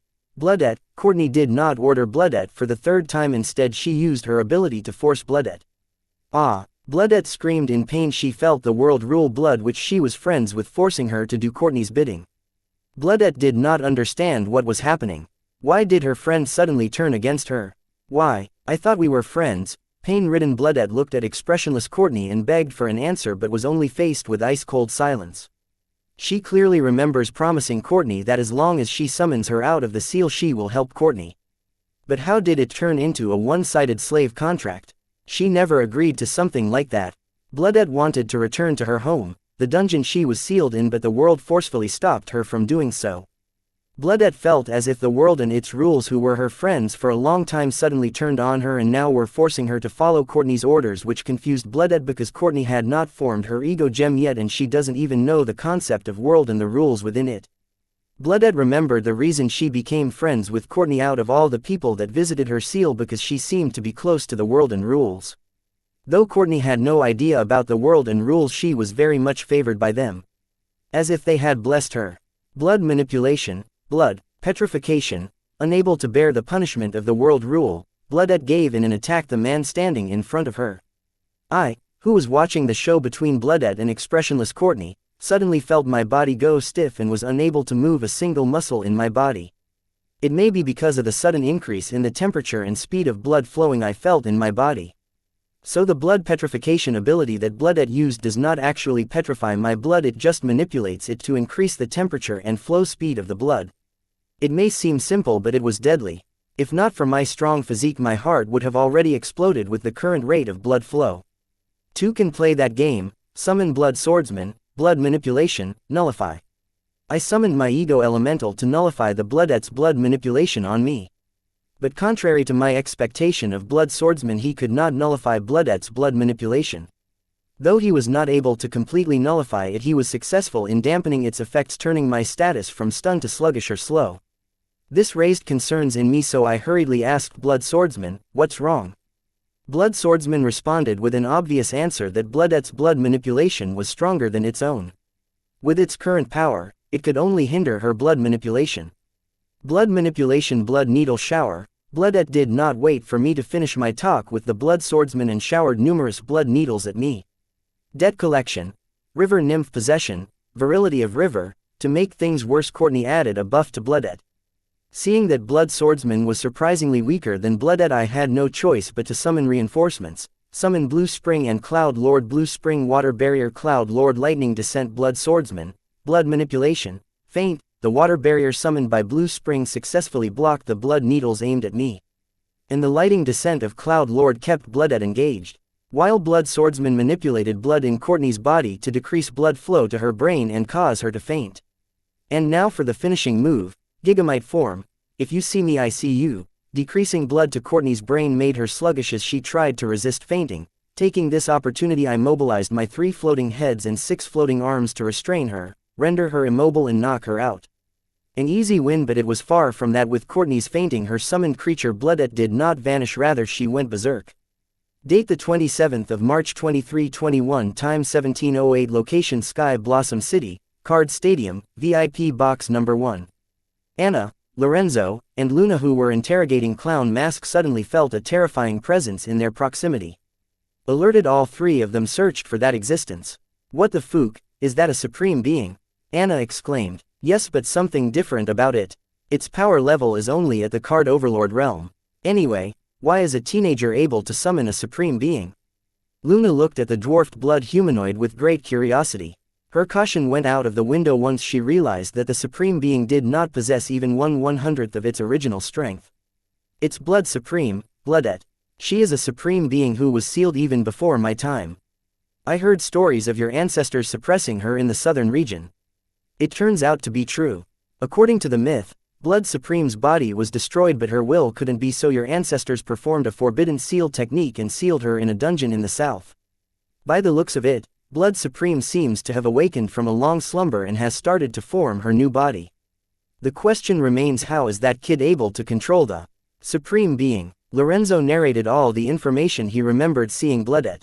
She is the holder of Dao Tongue. I think there isn't much to be explained on how she can control it, answered Anna, and turning to Clown Mask she said, "It looks like your concerns about your daughter were unnecessary." "No, Your Highness, you underestimate the power that boy bears. If you had seen what I have seen, what that power is capable of, you will not say those words. His strength is developing way faster compared to the Circle's founder. I underestimated him, and now my daughter is paying the price." Chapter 344, Victory. Date the 27th of March 2321, time 17:10, location Sky Blossom City, Card Stadium, Arena. Card apprentices can summon familiars to do their bidding using summon cards. Be it graded or unique summon cards, they all are useless without a card apprentice to summon and maintain them. In fact, the first page of How to Fight a Summoner ONE01 teaches that the summoned familiar's Achilles heel is their summoner themselves. Therefore it is a widely used strategy to get to the summoner first to end the duel early with fewer casualties. That is how it was supposed to be with Courtney and her summons Bloodette. But it wasn't, as even after Courtney was knocked out, her familiar continued to rampage in the arena. I was not the only one who was confused by the current situation. Even the referee was in a bind on how to judge the current duel. Blood weapon, blood scythe. Bloodette used blood manipulation to materialize a scythe condensed out of the blood. Despite going berserk, her target was still me. She ignored Cloud Lord, who struck her with lightning, and her master, who was unconscious right now. This was mysterious. Bloodette seems to have lost her reasoning, but still, she continued to aim at me, ignoring everything, even her defense. Normally if a contestant is rendered unconscious she loses since she is unable to continue to fight or defend themselves. Right now the situation is similar but also not. The contestant has been rendered unconscious but somehow her summons continues to maintain its existence and execute her task. So even though the contestant is unconscious, she has not lost her ability to fight or defend herself. Now, this is tricky. Should he declare a winner or let it continue as it is? The referee was not in the predicament for long as he received an order to let the fight continue. Seeing the referee not planning on declaring the end of the match by declaring my victory, I decided to make my victory more obvious. But before that, I had to get Blooded off my back. Blood Swordsman, Blood Manipulation, Blood Reinforcement, Blue Spring, Water Dome Cloud Lord, Lightning Mesh Summon Stone Viltronian by 5 inches with Blooded losing sense going berserk. It would be given that her blood manipulation on my blood would have cancelled or decreased, but it did not. The blood manipulation became stronger.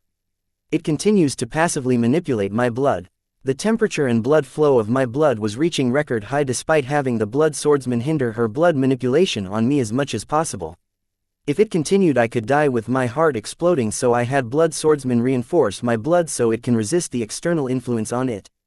Meanwhile, I ordered Blue Spring to trap Blooded in its water domain, which was easy since Blooded had lost all her reasoning and just charged right in like some kind of wild monster. After trapping Blooded in the water dome, I strengthened it with Lightning Mesh as insurance. I know these two measures are not enough and they cannot last long against Blooded, but they are enough to keep her busy as I executed my plan to have unconscious Courtney thrown out of the arena. This way the referee will have to disqualify Courtney, bringing an end to this fight. After rendering Courtney unconscious, I had retrieved my floating heads and hands thinking that the duel ended with my victory. But it did not. Since Courtney is unconscious I can no longer use my ability, "If you see me I can see you," on her. Meaning now I cannot use my floating heads and hands to reach her covertly and throw unconscious Courtney out of the arena bounds.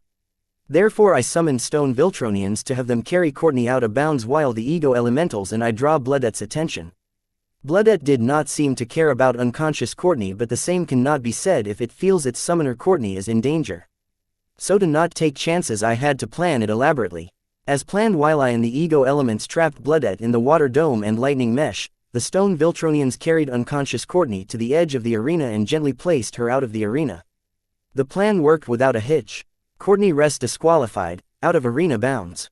Winner Dalton Wyatt. The referee finally had no choice but to declare me as the victor. But there is one problem: Bloodet seems to have not heard the announcement, or she doesn't care. She continued her onslaught as she ripped apart the water dome and the lightning mess with her blood scythe. I had defeated Courtney and the duel had ended, but it did not seem to matter to Bloodet or the referee and the audience for that matter. They continued to watch Bloodet wave her blood scythe at me. I finally realized that I could not avoid fighting Bloodet even if I had won the duel. And also the authorities were not that keen on helping me out. Screw it. Summon Yellow Sun, Holy Light of Purification skill combo, Holy Rainbow of Purification Blood Swordsman Possession. Blood Burning X3 skill combo, Enhanced Holy Rainbow of Purification. I was hesitant to use the possession skill again, therefore this time round I only had Blood Swordsman to possess me so that I could perform Blood Burning once again to enhance the combo skill Holy Rainbow of Purification. And also because Blood Reinforcement was no longer enough to hinder Bloodet's blood manipulation on me. The three avatars were a huge part of my physical prowess. After having them sacrificed to Blood Burning skill of Blood Swordsman in the previous battle against the Demon Fire Quarry Park, I made use of Calamity Daughter Gem and Soul Jades to recreate them to complete my Gigamite physique. Being possessed by Blood Swordsman was more productive than I had thought it would be. I was no longer sluggish under the effect of Bloodet's blood manipulation, and was able to move more agile. If I knew this I would not have hesitated to have Blood Swordsman possess me since the beginning of the duel. Chapter 345. Tome of Contracts. Date the 27th of March 2321. Time 1714. Location Sky Blossom City. Card Stadium. Arena. Card Name Tome of Contracts. Card Type Origin Card. Card Rank Unique. Grade Card Rate Nil. Card Durability Nil. Card Effect. Tome of Contracts allows the host to form contact with all beings, and it records all the contracts. Additional effect: Loan Shark, Debt Collection, Debt Recovery, Polyglot, Debt Imprisonment. Note: every contract must have at least two parties to a contract, that is offerer and acceptor, offeree. The contract comes into existence when one of the parties makes an offer or proposal to the other and hence is termed as the offer or caution. Effectiveness of the skill is dependent on the host's strength. Loan shark. The skill allows the host to charge extremely high rates of interest on promised compensation mentioned in the contract. Note: interest can be received in the form of compensation mentioned in the contract or something of equal value with or without the consent of the parties involved. Caution. Effectiveness of the skill is dependent on the host's strength. Debt collection. This skill allows the host to pursue payments of debts owed by individual soul contracts. Caution. While using this skill, the host as the offerer or offeree should have high strength, otherwise the collection depends upon the will of the other party or parties involved. Debt recovery. This skill allows the host to outsource the process of pursuing payments of debts owed by individuals or collective contracts to a trusted third party. Caution. The host can make use of a third party at her own risk. Debt imprisonment. The host can imprison a debtor who fails to pay his debt on or before the date due in the tome of contracts. Note: forceful imprisonment is also possible in case the interest to be paid equals the debt principal. Caution. Effectiveness of the skill is dependent on the host's strength. Polyglot. This skill allows the host to know and be able to use several languages not limited by race and species limitations. Tome of Contracts. Courtney's origin card. Created using her fated card ingredient, a contract. Courtney's origin card is not as impressive as its name makes it to be. It is just a normal contract that comes with a few additional skills such as loan shark, debt collection, debt recovery, debt imprisonment, and polyglot. At first glance, the origin card Tome of Contracts and its additional skills loan shark, debt collection, and debt recovery look impressive, but they are not. With the exception of the additional skill, polyglot and debt imprisonment. This origin card is nothing compared to the alternative in the market, soul contract. The contract in Tome of Contracts is a normal paper contract, but it has similar properties to soul contract. For example, the absolute legitimacy of soul contract. This absolute legitimacy of the soul contract comes from its omnipresent witness and omnipotent enforcer, the world and its rules. In the case of Tome of Contracts, its absoluteness depends on the strength of its host, that is the realm of Courtney. Meaning when Courtney enters into a contract with somebody using Tome of Contracts, she can force that person to pay up using debt collection if only she is stronger than the said person. But the same cannot be said if the other party is stronger than her. Thanks to debt recovery, she can hire a third party to force the said person to pay up, but the risk of hiring a third party was on her.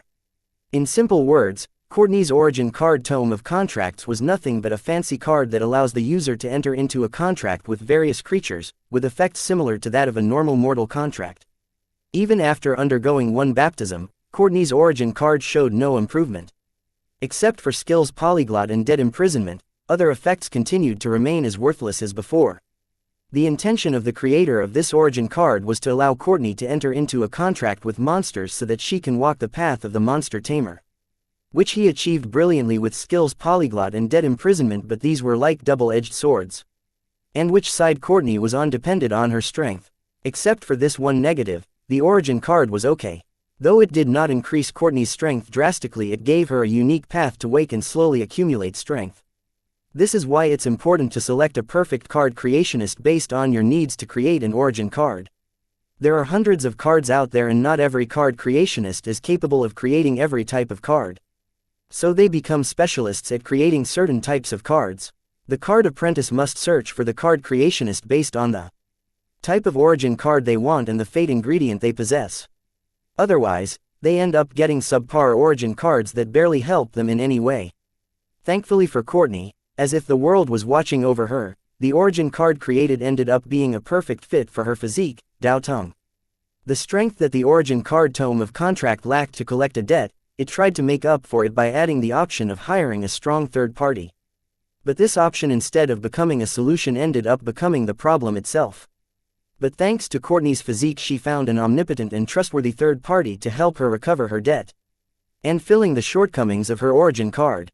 With the combination of her physique and origin card, Courtney no longer had to worry about the requirements of the skills loan shark, debt collection, debt recovery, and debt imprisonment. With an omnipresent witness and omnipotent recovery agents like the world and its rules, Courtney had an omnipotent ability at her disposal. Courtney would use her skill polyglot to get into a contract with monsters, then use her origin card ability to ramp up the interest and then imprison the monsters with help of the world and its rules. Thanks to the presence of the world and its rule, Courtney could jump the realm limitation and turn creatures of any realm into a debtor and imprison them till they pay the interest and debt principal. Chapter 346, Lied. What is it? Date 2320. Time, location Sky Blossom City, outskirts for Bloodette. From the moment her memory began, she only remembers the barren dungeon in which she is sealed.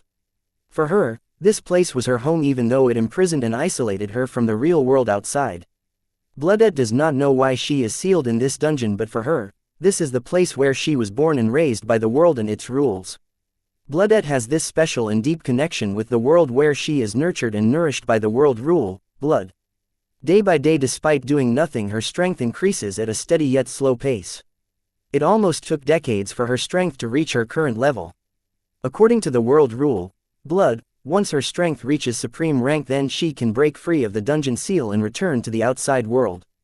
Bloodette constantly asked her friend the world rule, blood, why she cannot break free of the dungeon seal now. She always received the same answer, that the outside world is not safe for her. Her friend made it sound like the dungeon seal did not imprison her but protected her from the dangers of the outside world. Reborn Bloodette was like a newborn with a completely blank slate for a memory. She was like a fresh piece of mold that could be shaped into any form. Under the protection of the dungeon seal and the guidance of the world rule, blood, she grew up as a willful, naive greenhouse flower with high curiosity for the world outside of her prison. Growing up, Bloodette spent most of her time at the dungeon entrance gazing at the world outside with a longing gaze. She would look at the humans that would pass by her dungeon and try to communicate with them, but it seemed as if they could not listen to her voice and would pass by the dungeon. It was as if they did not notice the existence of the dungeon. Until one day, a young girl in her mid-teenage covered in bruises and wounds ran into the dungeon entrance to hide from her pursuers. Fook, where did that little bitch go? Come on, let's go. We already have enough girls for today's consignment. We can get that girl for the next one. You know boss does not like delays in shipment. That girl is different. I think she has contracted a grimoire and can be sold for a higher price. But you are right, we can not delay any longer. We will get her next time. Unlike other humans who did not even notice the existence of the dungeon right in front of them, the girl not only noticed the dungeon but she entered it without any problem. Seeing her pursuers leave, the girl hiding in the dungeon entrance sighed in relief before fainting in exhaustion. Bloodette, who always wished to go to the outside world, was shy and scared at her first encounter with the humans. Being a loner for her entire life, Bloodette did not know how to socialize, and her friend the world rule, blood, was no good at it either. According to it, she could drink the blood of the human in front of her to increase her strength at a faster pace. Bloodette ignored the instructions of the world rule, blood, and also did not disturb the unconscious girl. Instead, she healed her wounds and watched over the girl from afar. As she continued to gather the courage to make contact with the girl, the unconscious girl soon regained consciousness and left the dungeon before Bloodette could gain the courage to reach out to the girl. Thankfully, it was not the last time she will be seeing the girl. As the girl had found the uniqueness of the dungeon, that it was only visible to her and it could heal her wounds, started to use the dungeon as her secret base to hide from her pursuers, heal her wounds and store her day-to-day haul. Eventually, a year passed and both the girl and Bloodette had grown a lot since then. The girl had grown stronger. She would no longer have bruises and wounds on her as she returned to the dungeon. As for Bloodette, treating the injuries of the girl in secret for a year, she had become a high-level medic. This weird arrangement continued between the girl and the Bloodette until one day the girl yelled inside the dungeon, "Hello, is anybody there? Thank you for healing my wounds and taking care of me. I wanted to pretend like usual, but today is the last day I will be coming to this place, as soon I will leave with my mother. Thank you for everything." She had noticed Bloodette's presence but chose to pretend as if she did not. Having said her words, the girl walked towards the exit. "Little girl, please don't leave." Hearing that the girl will not be coming back again, Bloodette panicked, and in a panic, she forgot her shyness and called out to the girl. "Hi, my name is Courtney. What is yours?" Courtney was not afraid to hear a voice from within the dungeon and instead introduced herself to the voice. "I am Bloodette," answered Bloodette as she showed her humanoid physique made of blood to the girl. "Wow, your entire body is red in color. How cool is that?" Courtney was not scared seeing a humanoid creature made of blood. Having gained her origin card recently, she had a new understanding of monsters. "Really? Are you going to leave?" Bloodette was happy to see the girl was not afraid of her appearance. To interact with the little girl, she had taken the humanoid form. It seemed to have worked in her favor. Bloodette was enthusiastic knowing that the little girl did not fear her appearance, but the enthusiasm did not last long, thinking that the girl will be leaving soon. "No, I lied to get you to talk to me," Courtney said with a smile. "Sorry, lied. What is it?" Bloodette asked with a puzzled face. Lied was a new word to Bloodette. She did not understand what it meant. Chapter 347. Soul Pact. Card date 2321. Time, location Sky Blossom City, outskirts. A lie is when you say one thing and do another thing. No, that is hypocrisy. I got it. Lying is when you say something to trick someone. Yes, that's it. Courtney was no scholar and her words made it apparent. Okay, so does that mean you will not stop coming here, right? Bloodette's understanding of a lie was still shaky, but she cared more about Courtney leaving. Well, I will no longer be sleeping and spending time here because I am moving in with my mother. But I promise to come to visit you when I get the time to. Courtney was happy she gets to live with her estranged mother, but also sad that she will be able to spend more time with Bloodette, whom she just got to know. Okay. Having learned about lying a while ago, Bloodette did not know whether to trust Courtney's words, but something amazing happened when Courtney made the promise. The world and its rules, which would barely look at humans, started to observe Courtney very closely. And soon an illusory pact was born between Courtney and Bloodette. This led to Bloodette believing Courtney's promise unconditionally. Little girl, you are here. It has been 3 weeks since Bloodette last saw Courtney and was very happy finally meeting her. Sorry, it took so long to visit you. I was busy with my master's training. Courtney apologized to Bloodette for not coming to visit her early. I thought you were with your mother. Bloodette asked, hearing Courtney was busy doing training with her master. I am with my mother, but she asked me not to call her mother but master, Courtney said in disappointment. Little girl, you sad? Bloodette asked in concern, feeling Courtney's disappointment as she spoke of her mother. Yes, a little. It is okay because now I get pocket money like other children and can buy things I want. I brought something for you too. I didn't know what you would like, so I brought blood pudding. Since you are made of blood, I thought you would enjoy eating it as it is made using monster blood. Courtney summoned her storage truck and retrieved the jumbo blood pudding pack she had stored in it. Concept of eating was just theoretical to Bloodette as she grew up being nourished by the world rule, blood. Except for that one time when the world rule asked her to drink Courtney's blood, Bloodette never considered eating or drinking. Nonetheless, for the sake of the little girl, Bloodette ate the blood pudding. I want more, give me more. Having tasted blood pudding the first time, Bloodette was hooked to it despite being warned by world rule blood to not devour junk blood like blood pudding as it will not help increase her strength. That's all of it. I did not know if you would like it, so I did not bring more. I promise I will bring more on my next visit.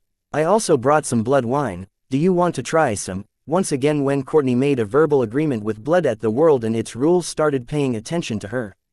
Soon an illusionary pact witnessed by the world was formed between Courtney and Bloodette. Yuck, it is so disgusting. Bloodette seemed to prefer blood pudding over blood wine, telling a lot about her mental age. Let's watch cartoons. I bet you will like it. Courtney decided to spend the rest of her visit watching cartoons in her grimoire with Bloodette. What took you so long? I have been waiting for an eternity for you. Give me the blood pudding. Bloodette showed first stage withdrawal symptoms of high sugar blood addition, crankiness. My master to me for survival training after regular training. And you don't have to exaggerate, it has only been a month since my last visit. I brought enough blood pudding that can last you for another month till my next visit. Considering when her next visit will be, Courtney brought enough blood pudding to last a month, roughly 90 jumbo blood pudding packs, 3 per day should last a month. You are the best. Seeing a small mountain of stacked jumbo blood pudding packs, Bloodette turned into a blood blob and soon engulfed the entire stack of jumbo blood pudding packs. Courtney's jaw hung open seeing Bloodette engulf the pudding worth a month in one gulp. At least leave the containers, they are good for health. And to her surprise, the front of the blood blob swallowed the puddings, and the posterior spit out the containers of the pudding. Do you have more? Bloodette did not seem to be satisfied yet and asked for more. No. That was supposed to last you a month, Courtney answered in dismay.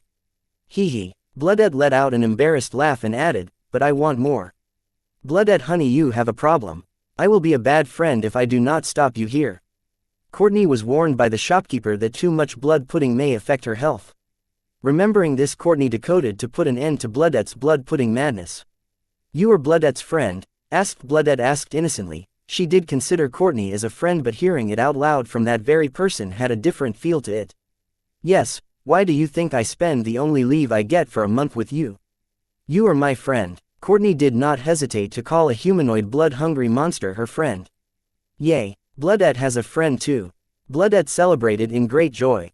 Okay, I have to go now. See you next month. Seeing it was already late, Courtney decided to leave before the curfew. Wait, you are leaving already?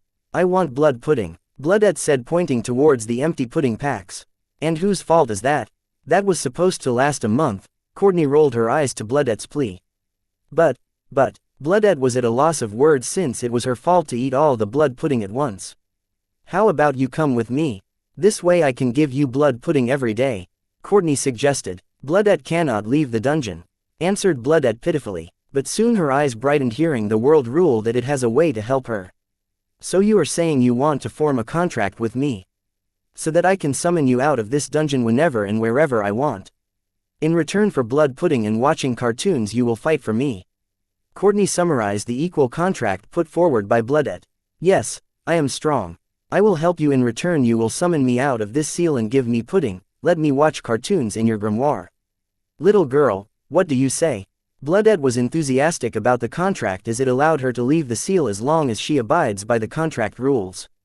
After a heated discussion, both sides reached an agreement to desired terms and signed the contract under the witness of the world and its rules. Soon an illusionary pact formed between Courtney and Bloodette, but this time the pact turned into a card and laid Courtney's palm. That is a soul pact card representing the contract between us. You can use that card to summon me. Little girl, don't forget to summon me whenever you get a chance to. Bloodette explained about the pact card. Wow, I didn't know that cards like this one existed. Expressing her surprise, Courtney added the soul pact card to her origin card tome of contracts. Date the 27th of March 2321, time 1704, location Sky Blossom City, Card Stadium, Arena. I will kill the target in return you guys give my mother her freedom. Courtney clearly remembered her deal with the circle.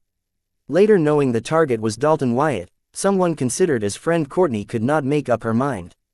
Courtney was not worried she could not complete the deal because she knew her physique would force her to complete the deal, and during this period of deal suicide was not an option. Knowing that she will kill Wyatt no matter what, she keeps reminding Wyatt that she will kill him so that he will grow to hate her. Courtney did not know why she did this, but something in her told that she wanted to reduce her guilt of killing him by having him hate her.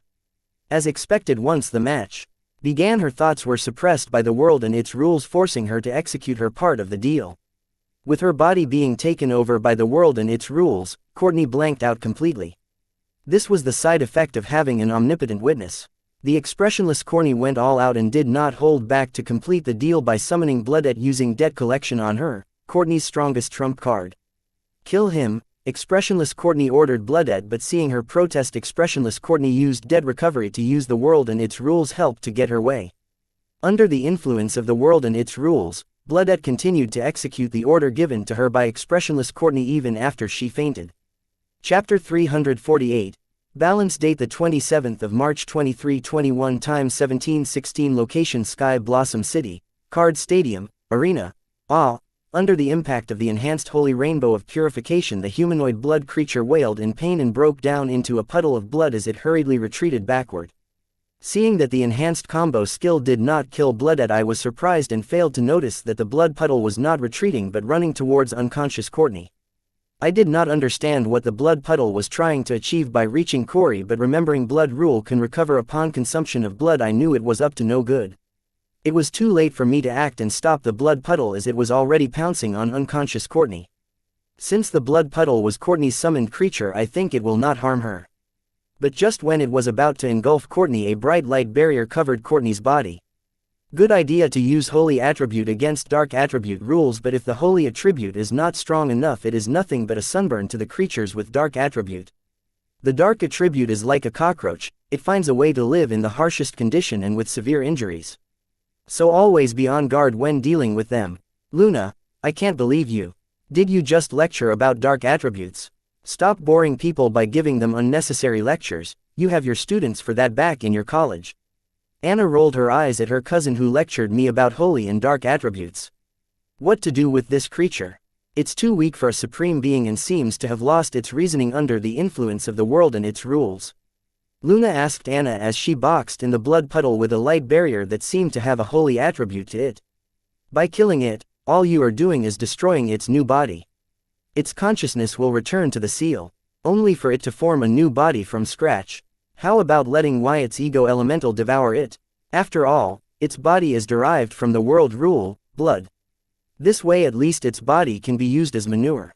Anna asked Luna to give blood to me, so that I can enhance the strength of my ego blood elemental by devouring it.